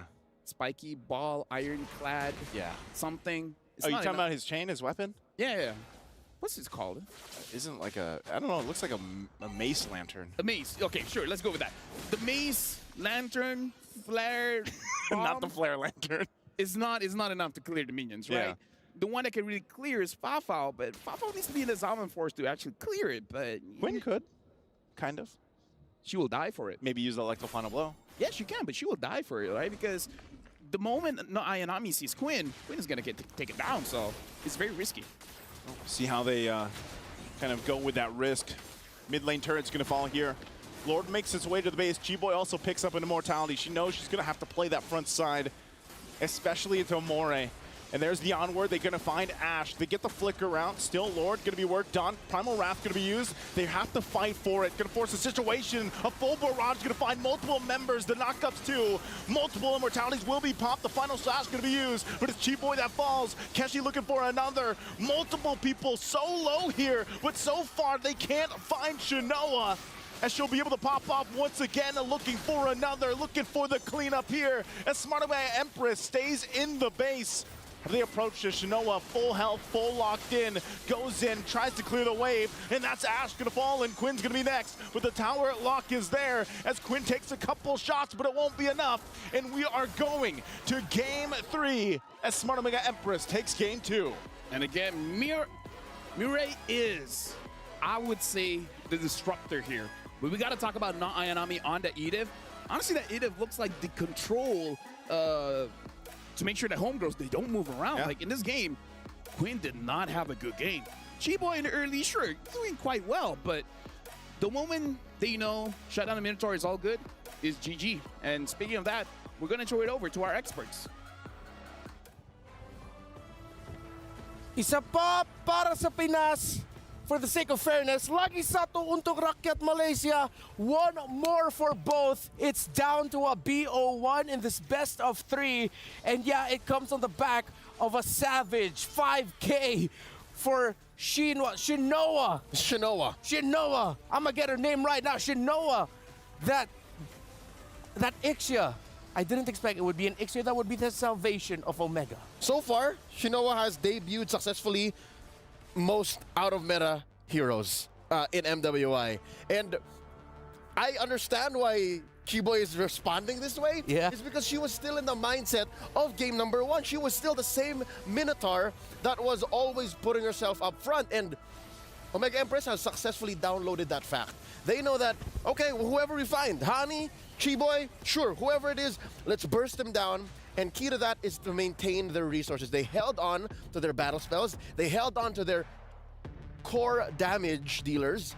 And they deployed successfully. It took a while, again, 18 minutes, 30 seconds. But eventually, they got there. What do I mean by their core damage dealers, right? It's not Amore. It's not even Ayanami. Sometimes it's Ayanami, but it's not Ayanami. Yeah. It's mainly Shinoa and Keishi, which, by the way, makes it such a lethal back and forth for GGHG. The aforementioned Savage, yes, but also the fact that Keishi is such an inevitable force. Nolan gets to places much faster than you expect. Yeah. She can go through walls much faster than a Hayabusa can with the Quad Shadow. So if you're smart in your placement, which I think Keishi is, because she's so disciplined in controlling the map, then you end up with this kind of formula. Again, it's not just a one-woman show, not just Shinoa. Keishi did amazing as well. Battle spell conservation, that's one thing that you mentioned there that stood out for me.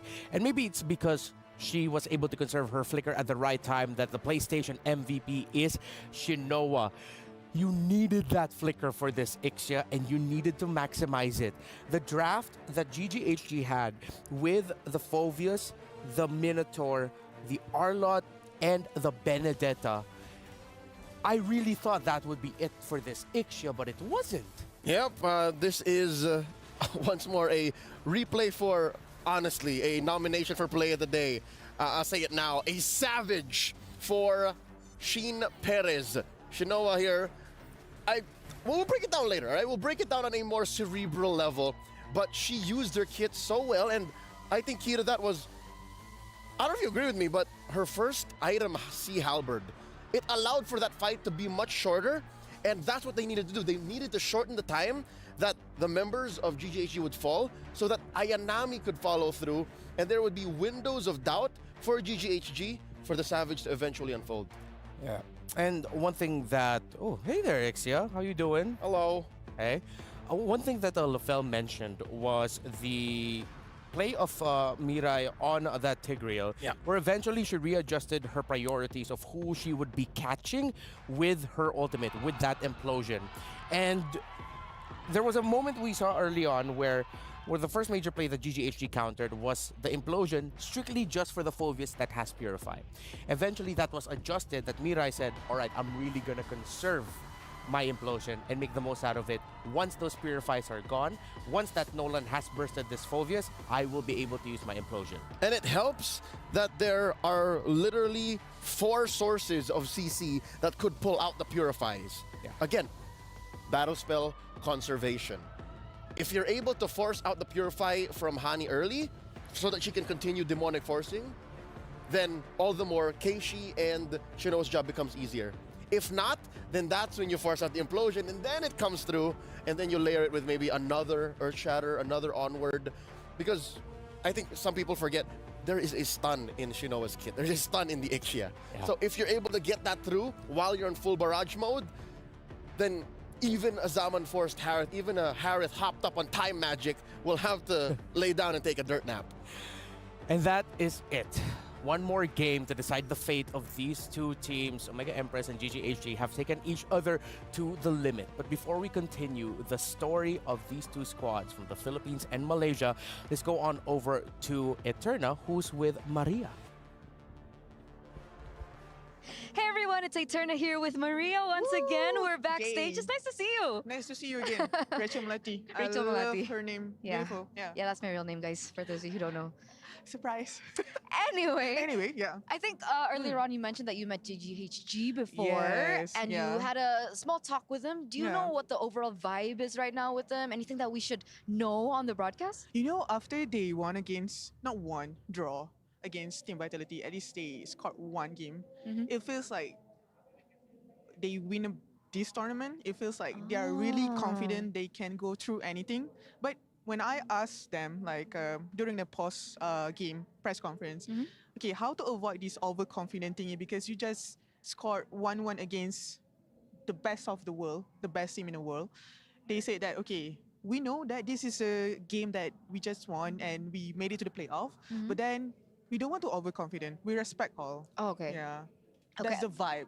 Like, we can win against the world, but we need to respect everyone. Yeah. So morale is high. Super high. Okay, that's good. Like because super high. after Vitality, it's Smart Omega Empress. And people like to say, you know, Smart Omega Empress is the vitality of the Philippines. Okay. Right? How do you feel about this matchup? Do you think that they can go through? Oh, obviously. Like super confident. Super confident. Super again. confident. Because this is, okay, you know MY is a short name for Malaysia, right? Yeah. I want to start hashtag campaign, this is my era. I love that. Yeah.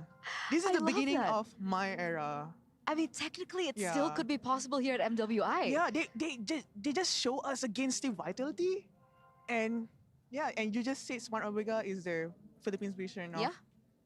That's true. That's interesting. Oh man, because that could replicate the same story as MSC. It's scripted. Right? Guys, it's not scripted. She's joking. You know, just to clarify. She's joking. No, No, you're joking, right? No, I'm joking. Yeah. Yes, So yes, I'm she's joking.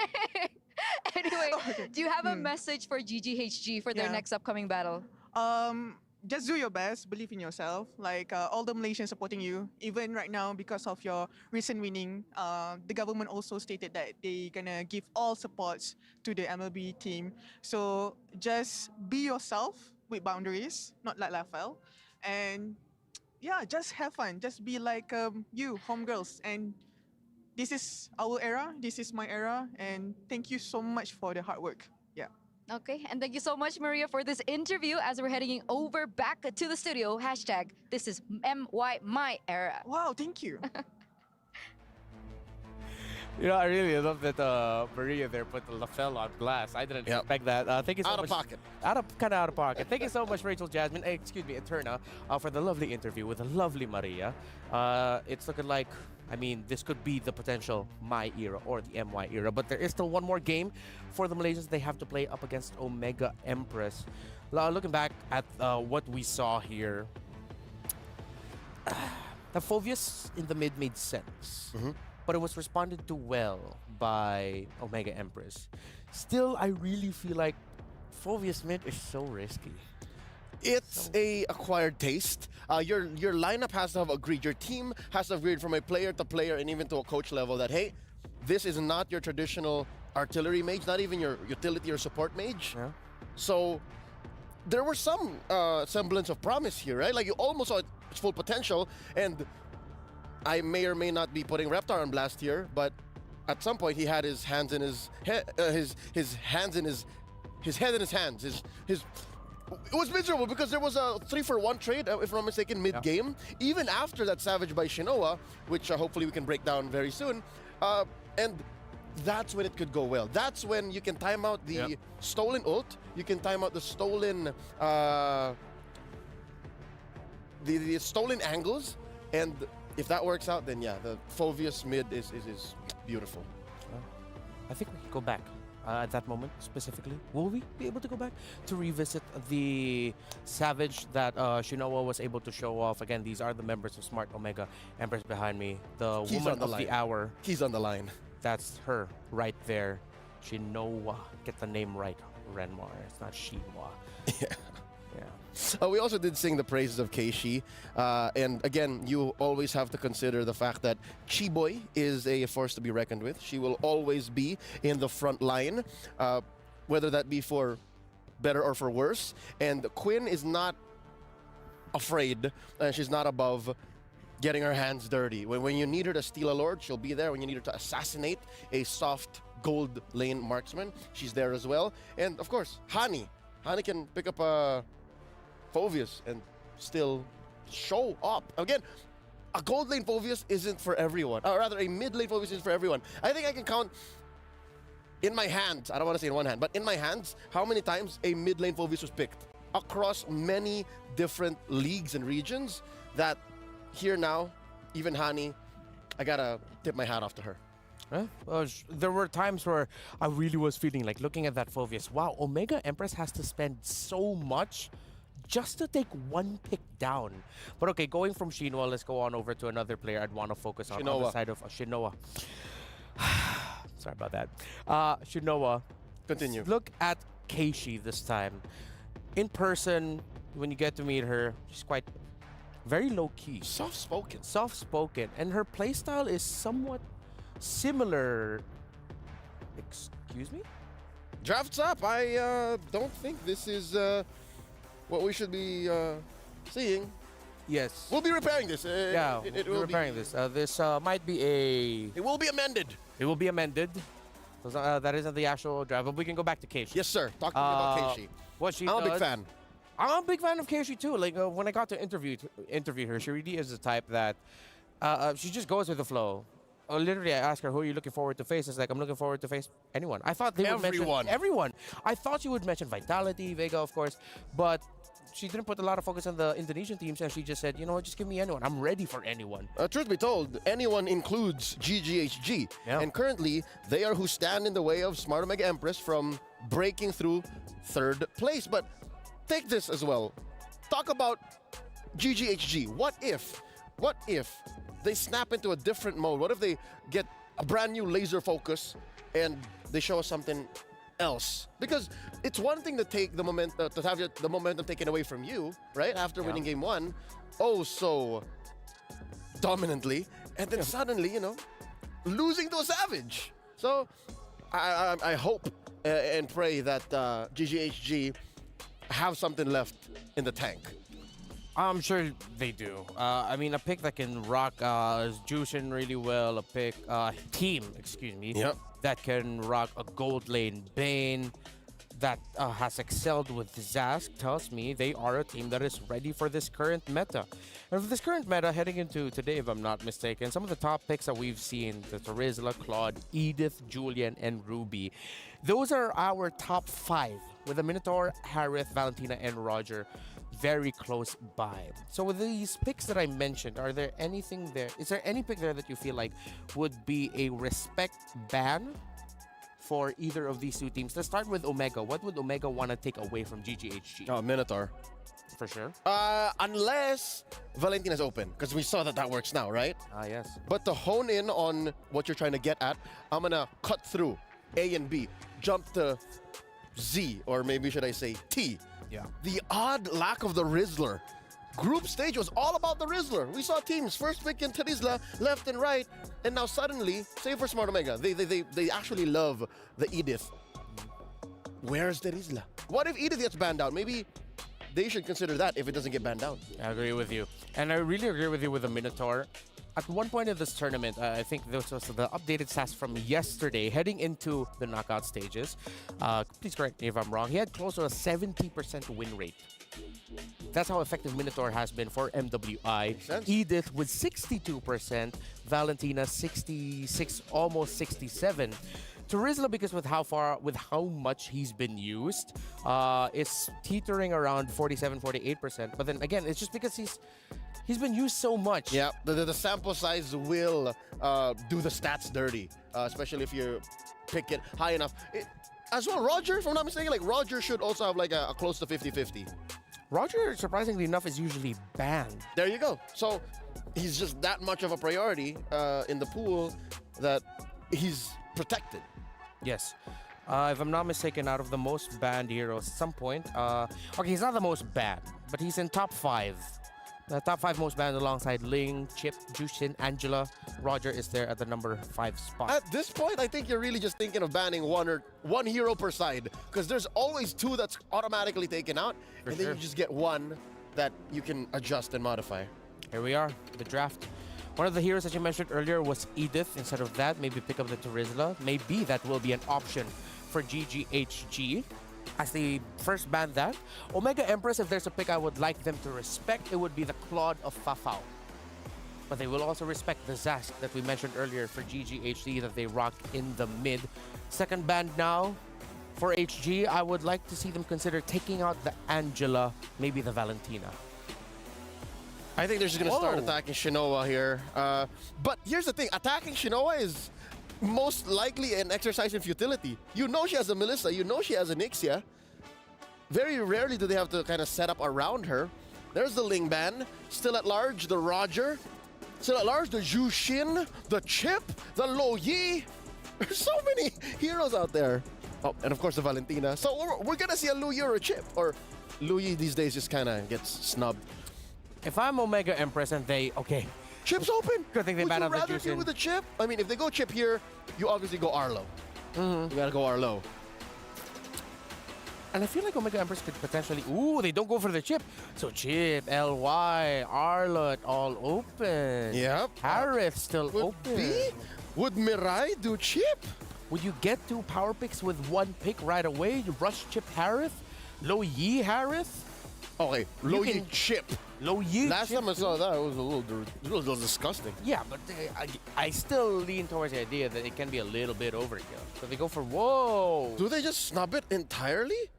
Whoa! Yeah, they're snubbing Chip, Lo Yi, Harith. They just go ahead and pick up Nolan and Minotaur.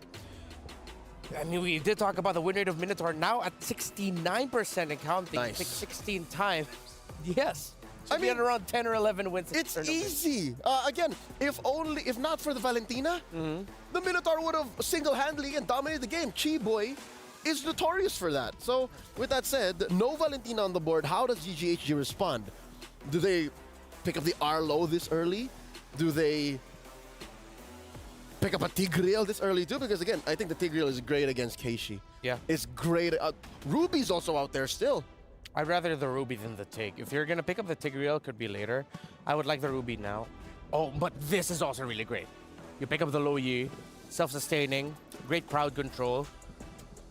So this seems to be a lineup by Omega Empress that isn't so honest. It can come from different angles. They have the Nolan, but their EXP laner or...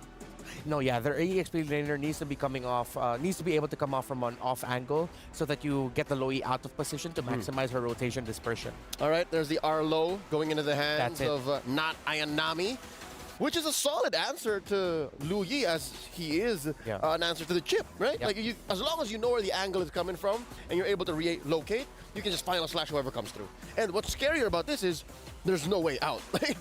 The shortcut, you can kind of go through the portal. With the diversion, it's all in. So for Omega Empress, are you gonna commit a last ban now that you've taken out the Tigreal into the... Commit the last ban on Ruby or commit the last ban on on Terizla? Right? Or the Chip. Or the Chip. Still possible. Part of me is still okay with giving the Chip though. Don't know why. Both teams too. Both teams too. This is... What is this? Bizarro world? Are we Twilight Zone? What's going on? Claude is gonna be open for Fafao. If this Roger... Oh, wait, no, excuse me. Roger will be going into confirmed. the confirmed. So, this is a clear green light for Mega Empress to go, hey, let's give Shinoa a winning lane. Actually, no. It's not. It's because they have a great babysitting roamer. Yeah. So they can go for like at least a 50-50, a 40-60 at worst. So Mega Empress are taking away backline divers. Oh, they can steal... Oh, wait. No, they cannot steal the Terizla. Yep, no more. Oh, wait. GGHG can still play it. Yeah, that's why I was thinking that Omega Empress might consider taking it away because you have the Hayabusa already in the jungle. The Terizla would be great unless they want to go full aggro and just pick up an EXP laner that can clear waves pretty fast. Which I think they won't need because they have Lo Yi. Lo Yi clears waves pretty fast. And here's a nice deep cut from about 30 minutes ago. Yeah. The Ixia, the Savage earning Ixia. Oh, Omega Empress might be stuck with a Nathan here. Beatrix too. Or Harith. But up against a Lo Yi. Yeah. Might be tough for a Harith, yeah? Up against you can just Purify. Just pick up the Purify. Okay. As long as you... I think mid lane is going to matter too. You want to have a vision enabling mid lane. Like, you want to make sure bushes are clear. So what, Nova? Huh? Nova? Or Faramis. Oh, okay, yeah. Or Nova. There is a Nova. They go for the long range instead. Gold laner here. Excuse me. EXP laner for GGHG. Rizzler making sense? Rizzler's still open, yeah. Yuzhong, oh no! Oh, Yuzhong Lo Yi Haya. Hunt down the Nova. Come through with a diversion from an odd angle. Oh. Yeah. So if it's going to be a Yuzhong, what's the roamer for GGHG then? It's a Crouching Roger Hidden Dragon. I like that. I'm here till Saturday. We're here till Sunday, technically. Well, I mean, on the broadcast. Okay. Okay. You're welcome. I got scared. I thought my flight was scheduled at a different time. All right. Roamer, what would it pair with? What's on Chi-Boy? Chi-Boy is such an impact player for GGHG, and it looks like they're taking their time. 5 seconds left on the clock. He's thinking. Don't tell me she's gonna Kufa or something. Atlas? Nah. Kaj! And the Rizzler. Oh, right. How could I forget to mention this? A classic combination of Kaja and Lo Yi a la Rebellion Esports in MPL Indonesia. All right. Crouching Roger Hidden Garuda, I guess. What's it gonna be now for the gold lane? No, Carrie was taken out early. Tough. I don't think you want a Bea here. No. All the more it's dangerous. Claude entries will be difficult. You need a bit more magic damage. It just can't be the Nova. You're both burst. You need a lot of sustained DPS. Is Harith not sustained DPS? Not in the traditional way that I would consider it. He's still skill-based because he'll use his basic attack after a skill. Yeah. Oh! This works! This works! This works! Get away! This works! This works! But again, still, you have to get it in the practice. And if I'm not mistaken, if you time the getaway well, Shadow Kill can't even get to you. The melee mains right now are very happy. Representation for them. Miracle's going wild. Miracle's going wild. There's a caster named Vey as well who'd be very happy about this game. But let's see if those melee mains will be happy being represented. Will this be the pick that sends Omega Empress to the next round? Or is GGHG's lineup enough to give this melee hell?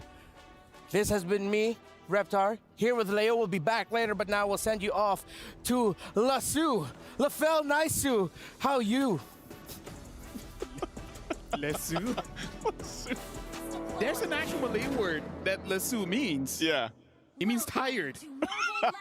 It means tired or tiring. But yeah, welcome to the lineup done with Lesu. I mean, let's just roll with it. And welcome to the final game of the day. It's the final game of the day.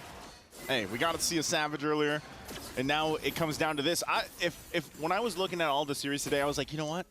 I have a feeling this last one has a good chance of getting to a game 3, and here we are, Lafel. Here we are indeed. And honestly, looking at the whole composition here, really, I gotta say, MWI has its own pocket meta. Like, this time we are seeing the Louis against the Louis alongside the Kaja. It's gonna be pretty interesting here. But again, the thing about Kaja is that sometimes you can make a mistake when you're trying to force and engage. So, I don't know. Going up, basically what Chi-Boy has to do now is do a Marais. You have to catch the roamer, actually. You can't, yeah, I was gonna say. And then kill the roamer as fast as you can. Because if not, the Minotaur is gonna be like, you want to engage? Who decided that? Yeah.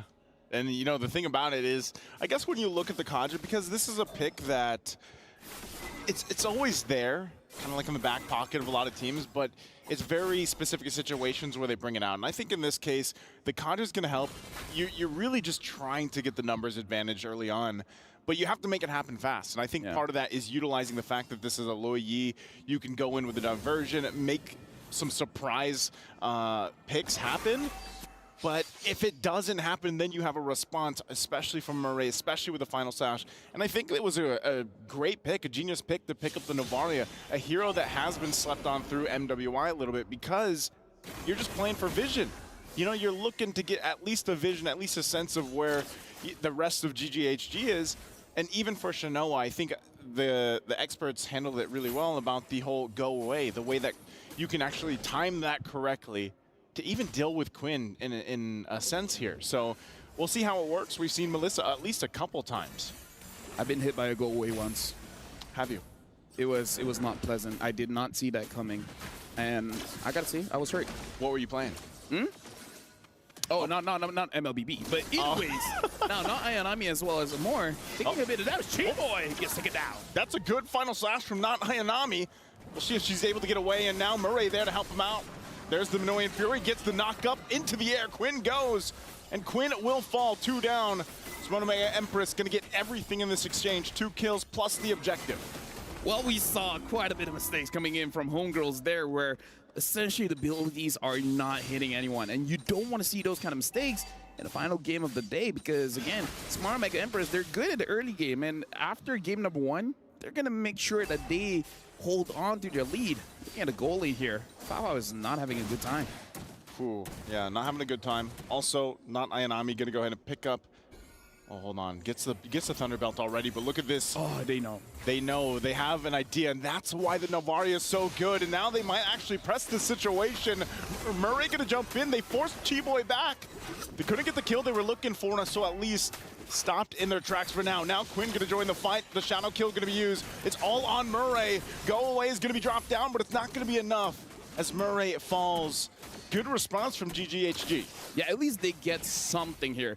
Excuse me, the crab is still there. Quinn. Oh, yeah, there you go. It looked like both jumpers were like, I mean, there's no way I'm going to get that, right? Even the crab is like, hey, what's going on? Excuse-moi. Hola, mi amigo. I'm here. Well, you know, either way, like, even Hani. I don't know what the crab's... That's the language that yeah, Gold Crab speaks. I heard crab say, hola, mi amigo. All right. Yeah. You know, you might want to download a different language pack.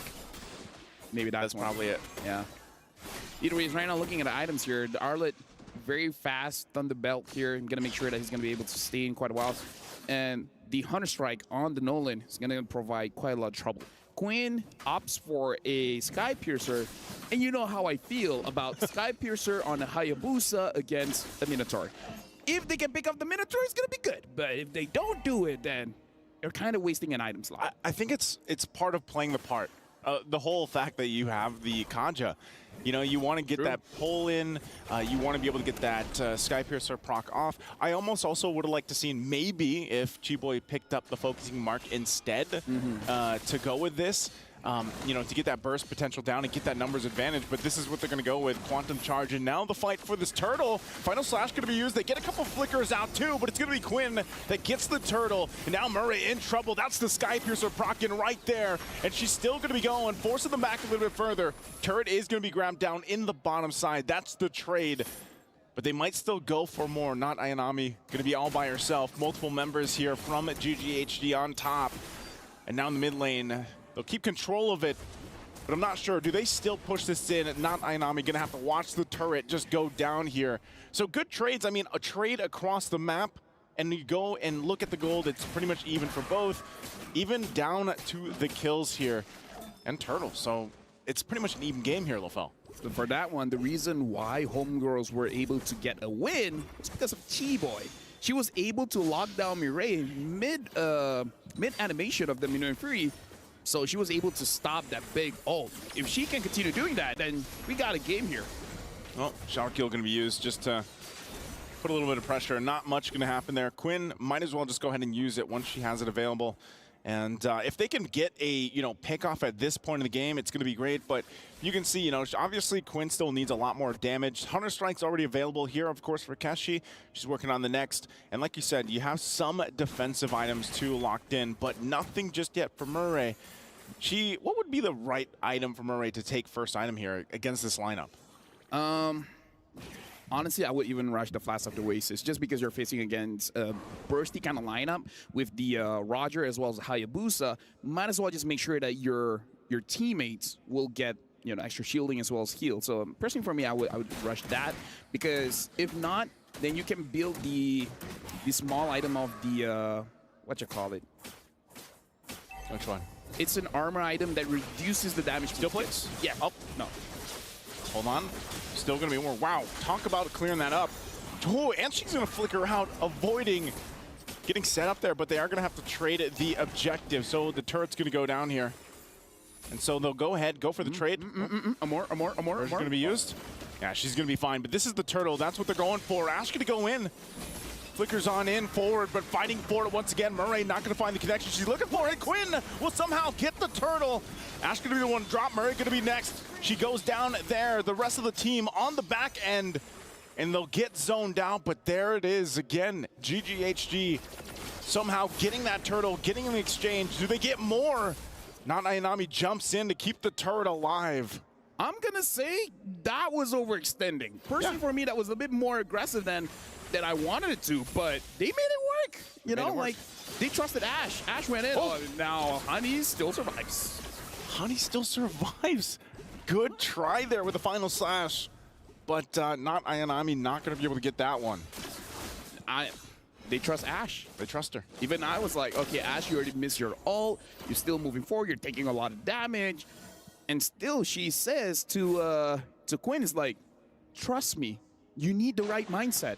If you think you can get the turtle, you can. You can. And she did. And that gives them this, I mean, it's a very minor advantage to work around. Nothing too crazy. And I think Smart Omega Empress, you know, knowing this, it's kind of like they're just waiting for Shinoa, obviously, to get the item she needs. She did lock in the DHS now, so she's got 2. But even on the flip side, so does Foul. So when it comes to it, it's utilizing the setup potential or even the disengage potential of the lineups that they have here. Minoan's Fury is great for that, even a final slash.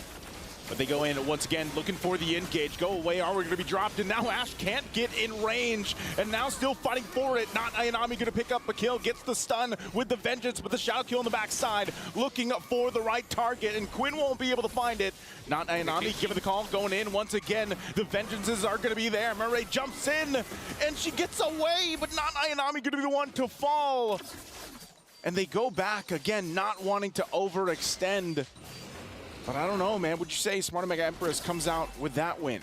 They initiated and they got good targets.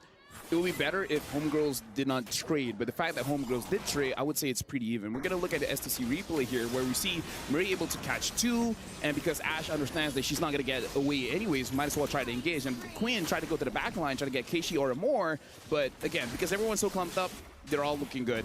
Not Ayanami, tried her best. Foul, I feel like she wanted at least 2 kills there, but again, there was not enough damage just yet. Endless Battle is great, but it's not enough just yet. Right now, what could be great and enough, more than enough, is whatever team gets this Lord here. This is where you always start to see the Novaria especially start to shine. Once you get those shots in, the damage is going to be there. There's Ash jumping in with a flicker, forcing Shinoa back a little bit further. Could be a trouble as Ash going to be the fall, but also not Ayanami will be going down in the exchange. Murray could be the next target, goes in with a quad kill.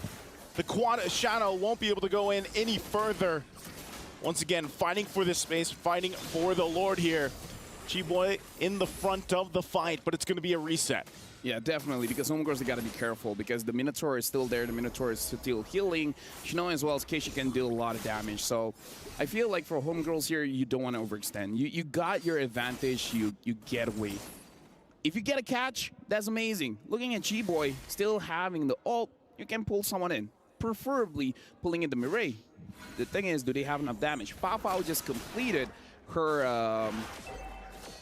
Okay, looking at items here, having Wind Talker, Endless Battle, as well as the Malefic Roar, you have enough damage to take down Mireille, especially when Mireille does not have any armor at all. So it's a good time if you want to catch her out. So it's really on both roamers at this point. Whoever engaged first has a higher probability of winning. Yeah. Quinn also doing top of the damage here. You know, she's doing work on this Hayabusa, and I think anytime you see the Hayabusa drafted for these lineups, for these compositions, it's such a... You really have to be able to use the mechanics really well. You know, the shadow kill timing, a lot of times we've seen her just use it early on for the pressure, but even her placements with the quad shadows has been really good, playing against the amount of crowd control that this lineup has for Smart Omega Empress. So, you know, this is just a showcase of how close this game is. Again, it's come down to this one game for both these teams to move forward to the semifinals, and it's going to be Smart Omega Empress that just gives it a go, but here comes the diversion. They're going to be too late as the Lord is secured.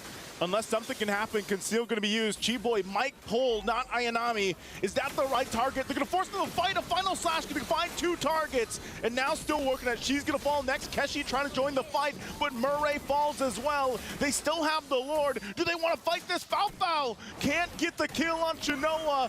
She's trying to run away, but it'll be too late as Foul falls. So it's a 1-for-2 trade, but the Lord goes to Smart Omega Empress. Yeah.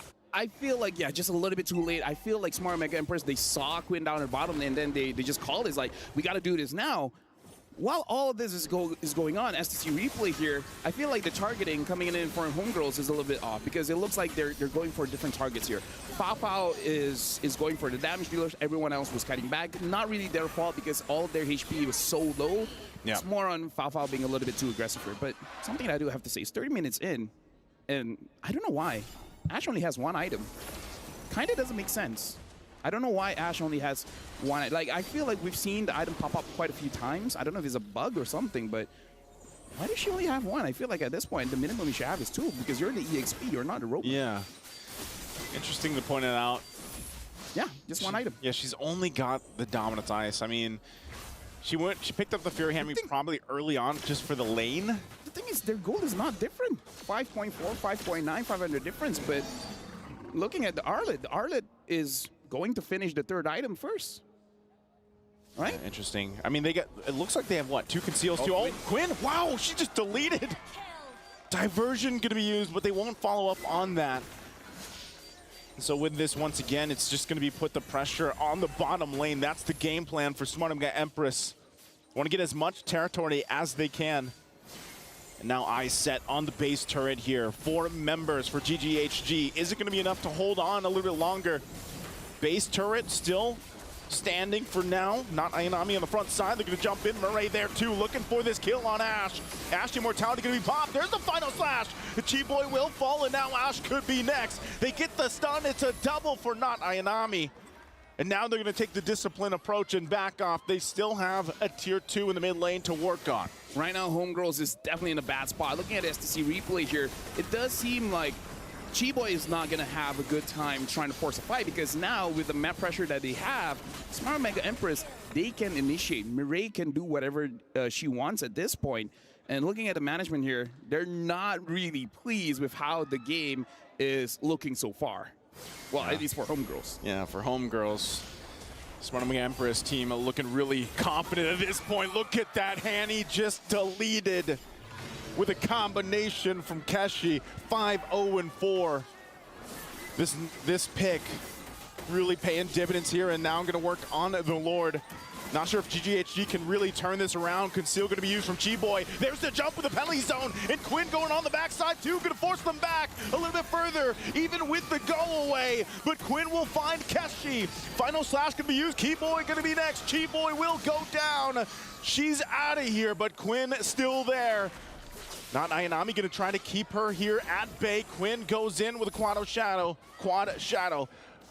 And once again, Lord's still going to be taking. Smart Omega Empress will be able to secure the objective. Fafao jumps in. Quinn, what left can they do? The final slash won't be able to connect. Oh, but the shot from Amore will find the mark. But Honey's still around.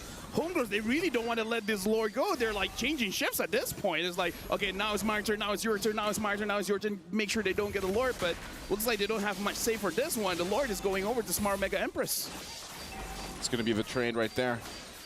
Again, a very messy fight for them to go in and secure this, and Hani really trying to do her best. She has quite a bit of damage too. A little bit longer if she could have, but Quinn will get a kill on not Ayanami. So once again, Smart Omega Empress, they get the objective. They get ready for this push into the base for GGHG. Could this be it? Could they defend? I feel like they can defend one more time. Just a feeling, but the moment they're able to take down Fafao, I feel like that's it. Because I feel like Fafao is the saving grace for Homegirls right now, even though her KD is 2, 2, and 3, but she's been able to juggle this team fight quite well. Going in and out, dealing enough damage to make it so that Smart Omega Empress doesn't fully commit to any kind of engage. But again, that Minotaur is a problem. Mireille, 0, 4, and 12. again, Chiboy hasn't been finding the right targets, having to force to pick up not Ayanami instead of Mireille or even Keishi. Comes down to this. At this point, this could possibly be a game-ending Lord for Smart Omega Empress. They went through it in Game 1. They had a game for themselves with a Savage in Game 2, and now for Game 3, looking to clutch this one out. Ash on the front side, trying to keep it at bay. The mid-turret's going to be the focus. They go in with a shadow kill, but it's not going to be enough to pump out the damage they're looking for. There's the final slash and the Minoan Fury with the flicker combination. Chiboy in trouble, one hit away. They will be able to get it. Lord's still going to be worked on, and now running from the backside with Smart Omega Empress still looking to cap out the game, and they will do it. They'll force it in. It took them 3 games, but they'll send the homegirls home and go forward to the semifinal. And with that, homegirls have been eliminated. Good job for making it this far, but again, we heard people talking about it. This is basically the vitality of the Philippines. Pinas La Malacas, they're moving through. That was good. Very well said. Thank you very much. What a game, what a series. I'm glad that when we got to get to this last match of the day here at LaFell, for us, Lasu, we got to see 3 games. Because with everything at stake, of course, this is how you want it. You want it to go to the distance. You want to see these girls put their best showing on, and that's exactly what they did. Even for GGHG, man, they held up a good game. This was a relatively close Game 3 even. Oh, yeah. And Smart Omega Empress just comes out on top of it. Again, like, there's no other way to end the knockout stage. And we got to put this into, like, just think about this. Tomorrow is the very last day of MWI. This is the second last day. By tomorrow, we have 3 best-of-5s. And tomorrow, we'll find the real queens of MWI. So, honestly, thank you very much, Naisu. I would say thank you for everyone watching. I'm going to say thank you to all the casters for today. You guys have been doing an amazing job during the knockout stage. All the winners you guys have seen are all going to play for tomorrow, and it's going to be intense. Tomorrow we'll find, for this year, the queen of MWI. With that being said, thank you very much, and we're throwing it over to stage with Cheryl Yao as well as Bara. It's on you guys right now for the interview. Ladies and gentlemen, what a way to wrap up, the final day with a full best of 3 series. Now, I have beside me, so are you or are you not Ayanami? I am not. Not Ayanami. So it was just a trick question. Now, when it comes to Smart Omega Empresses, you guys usually have a rocky start, but you guys clean it up afterwards. And very similar to the Smart Omega boys, which were once called the Comeback King. What happens? For us as the female counterpart, I'm not really sure, but it's always like that. Even last year's international tournament and SEA Games, we lose the first game against Indonesia, and then we cleaned it up. But then what happened next, and also yesterday, it's what happened. Our first game was a bit rocky. We didn't play that well, and then we cleaned it up afterwards. It's always like that for us. I don't know why. You don't know why, but you gotta find a solution, and a solution fast, because make no mistake, right here at MWI, not just you guys are looking for the championship. Every single team all has the dream to be the queens of Mobile Legends Bang Bang. And speaking of which, I do have another question, and that will be coming from Bara. Well, now pretty much, first of all, great performance and all. Now you'll be facing VSG. Any player maybe pretty much you'll be having a look out? VSG has 2 Filipino players, and I'm looking forward to both of them. Oh, okay. And how you feel about that? I'm not sure. Good luck to both of us. Okay. Good luck to all, definitely. All the queens shining beautifully here. Yes, so let's not forget the prize after taking this full series of a best of 3. We would love to have our Malaysian representatives from Gaiman Gladiators homegirls to pass on your tournament key over to them. Beautiful Amazing sportsmanship. Let's hear it, sportsmanship. everybody. Come on, let's hear it, everybody over here. Amazing game. GG, well played indeed for homegirls. Now, not Ayanami. We do have anything you want to say to your fans? A full series, it could go either way. You know, what do you have to say to all your supporters back in Philippines? I know there's a calamity happening there right now, but we just, like us guys, we had a rocky start, and let's just fight. Let's just do the best we can to get over the obstacles that overcome us. Let's go. Let's make it happen. That's incredibly humble. Now, whoever comes your way will happen, just like in the game of Dawn, in the Land of Dawn, where we had 5 people going after Shinoa. And she ended up with a savage over at the Land of Dawn. And this is Smart Omega Empress. Over to you guys back at the studio. Thank you so much, Cheryl, Bara, and of course, not Ayanami, but she... Not. Confirmed. Ayanami. Tremendous showing here by Smart Omega Empress, and before anything else, I would just like to call back to a mention there by not Ayanami. Currently back home in the Philippines, there is a calamity going on, and so yeah, it's glad that Smart Omega Empress was able to give a small light of hope, a small light of joy for the Filipinos watching. So let's get back here into the game. Well, at any point, was there anything about the performance of GGHG let's begin with that, made you feel like, this looks quite dire for Omega Empress? Anytime and all the time. All 3 drafts throughout the series were legit threats. They could eliminate Smart Omega Empress throughout each one. But here in Game 3, very specifically, all the Filipinos are going wild in the Amazon Arena. Here in Game 3, it was a very singular draft. It was, we're going to pick off, we're going to win fights, and if we can't do that, Omega Empress wins. That's what happened. They were able to split up GGHG's singular approach through the Kaja, through Ash's engagements, and then of course the pick-off potential from the back by Quinn and Fao. If all of those failed, which Omega Empress got checked off their list about, 80-90%, then it was very difficult for GGHG to come back. Let's revisit the bracket of MWI so far. Earlier, Vitality and Falcons Vega secured their slot for the semifinals and will be battling. Now, Omega Empress will face off against EEC Ace VSG. The top 4 of the tournament have been locked in.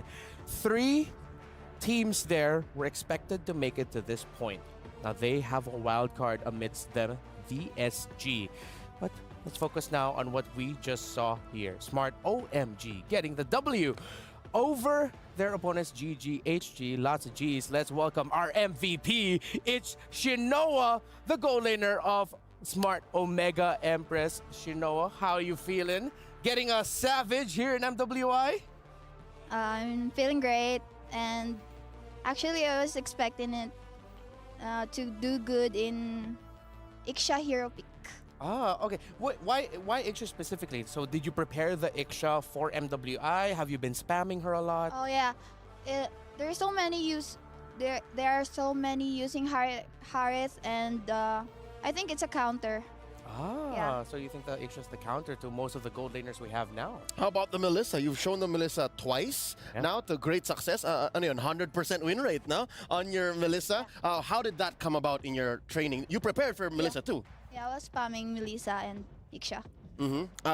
Of the 2, I'm sure meron ka pang tinatago. You're keeping more heroes. Are there more? Are there more for top 4 in finals? Yeah, just there are many. Okay. There are many. The secret. Shh, y'all, it's a secret. Okay, I have a question for Sheen. Sheen, during that savage moment, I'm sure it's fresh in your mind. What were you thinking? What was the play? Because there was 3 or 4 members? Almost 5.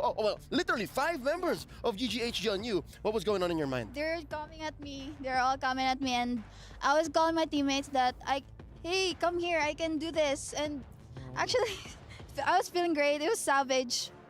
Yeah, and who came to your rescue? That was Ayanami. Yeah, it's Ayanami using Edith. Yeah, you tricked Quinn. I saw Quinn sent her the Benedetta attack the other way. Yeah. So Ayanami confused GGHG well enough that you scored the Savage. Do you say thank you to Ayanami after? I say Salamat. salamat. How do you say salamat in Bisaya again? Salamat lang. Salamat, Ah, salamat salamat also. lang pala eh. Trick Okay. question. It's a little trick question. All right. So we know now you're going to be going up against VSG of EECA. What do you think is the biggest strength of VSG right now and why they made it this far? They're all good in mechanics. My team just said it. And also, their gold and tank are good. Golden That's why Tank. they make it. And also their jungler. And they're jungler. So a lot of them are just really solid individually. So real quick, yes or no? Will Omega Empress get the win tomorrow? Of course. All right. That's Genoa, the MVP of our game number 2. Oh, game number 3. And real quickly, do you want to say one last thing for the fans watching at home? Is it okay if it's Tagalog? Yes, of course. even Bisaya if you like. Yeah. Salamat sa nitanaw namo, especially sa akong family and sa mga friends. Thank you so much for supporting us. We will make you proud and we're gonna win this tomorrow.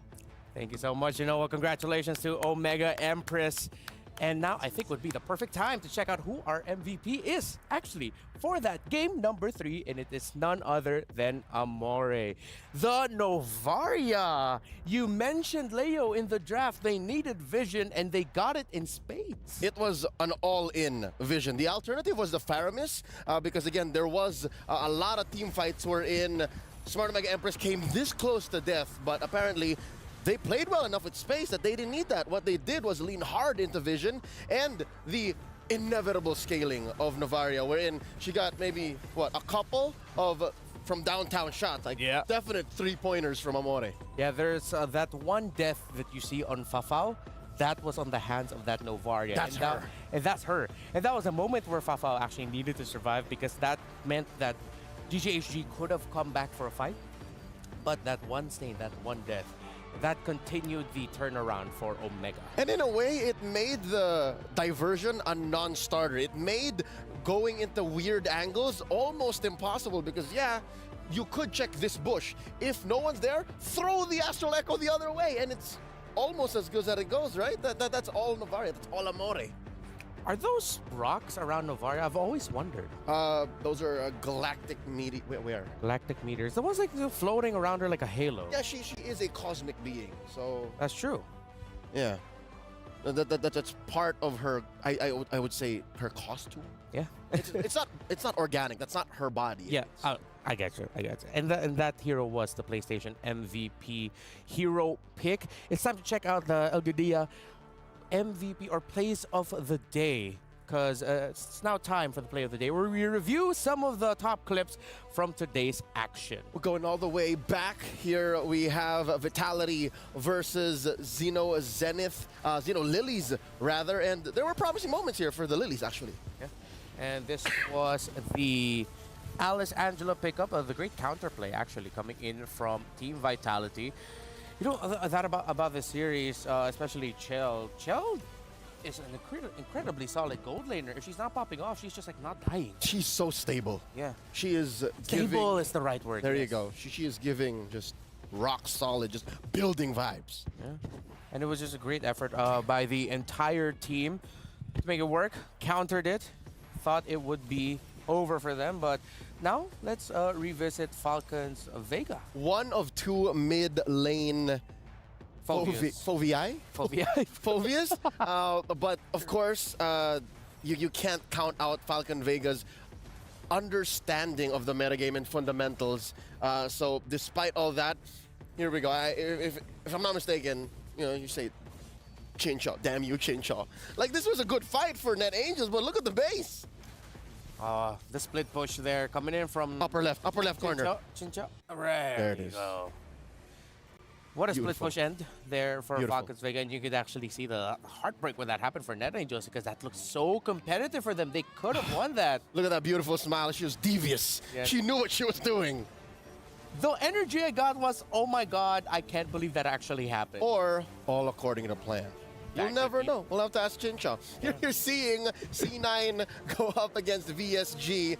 And as much as you'd like to see C9's shield go up against VSG's sword, all it takes is one little crack, one little just turn around, and that's what happens. Yeah, it'll be great to see VSG. There's a bit of history also between like Rian, Gailey, and the members of Smart Omega Empress, so it's going to be a reunion battle of sorts for them.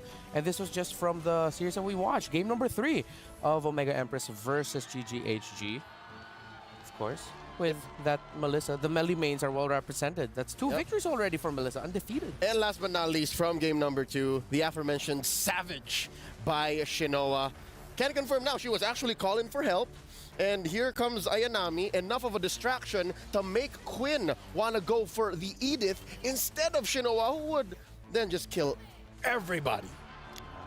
And from that game number 3 play that we saw before, this beautiful Savage by Shinoa, it was the 4-man Minoan Fury knockup by Mirai, which led to a double kill there for not Ayanami, which allowed Omega Empress to continue their momentum and control in that game. What a day, man. And throughout the day, we've been asking for your predictions. And I'm pretty sure we already have the results of the latest predictions from that previous series up. Let's bring up our STC predictions. And it was quite even. Finally, someone has acknowledged Smart Omega. Thou hast heeded my request to show love for our kabayans. Now it makes a difference. See, like if you guys show support, whether through the STC play predictions or through just watching and sending well wishes to the teams, you see amazing things. You see savages happen.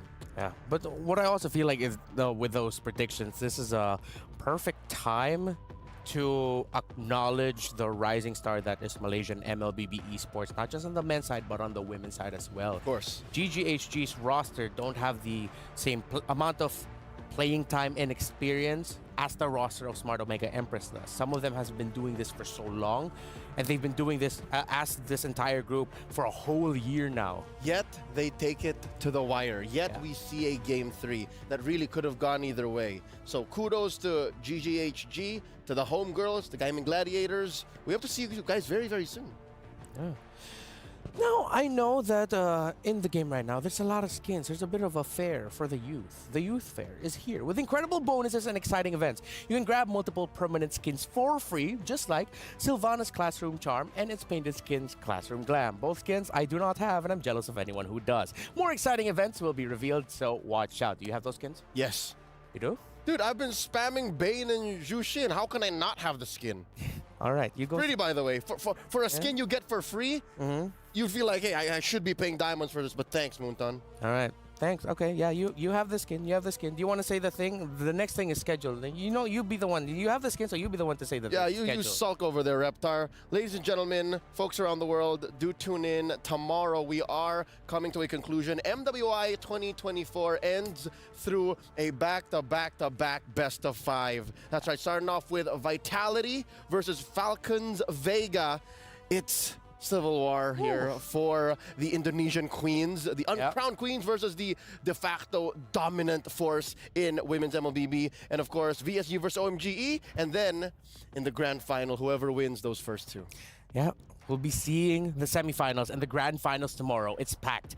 Potentially 15 games of MLBB. 3 BO5s. Before we go off, Leo, is there anything else you want to say? Thanks to everyone who tuned in. Thank you to the Filipino fans, the Malaysians, those from ECA, from Indonesia, from Myanmar as well. None of this would happen if you did not show so much love for the ladies competing here on the grand stage. I'll see you guys tomorrow. Thanks again. It's been an honor to be at your service. On behalf of Lafel, Naisu, Eterna, and of course the other casters, everyone who has graced the stage, your ears, and your screens today, our production team, we thank you. Our journey here in MWI is about to end, but we have one more day of action ahead of you tomorrow. Tomorrow, we will crown the new, or maybe still reigning and defending, Queens of the World. If you want to find out who it will be, then watch us. That's it for the second day, or not second day, first day of playoffs. Everything will culminate tomorrow. Join us. We will see you here at the Amazon Arena. Stay safe, good night, and good fight.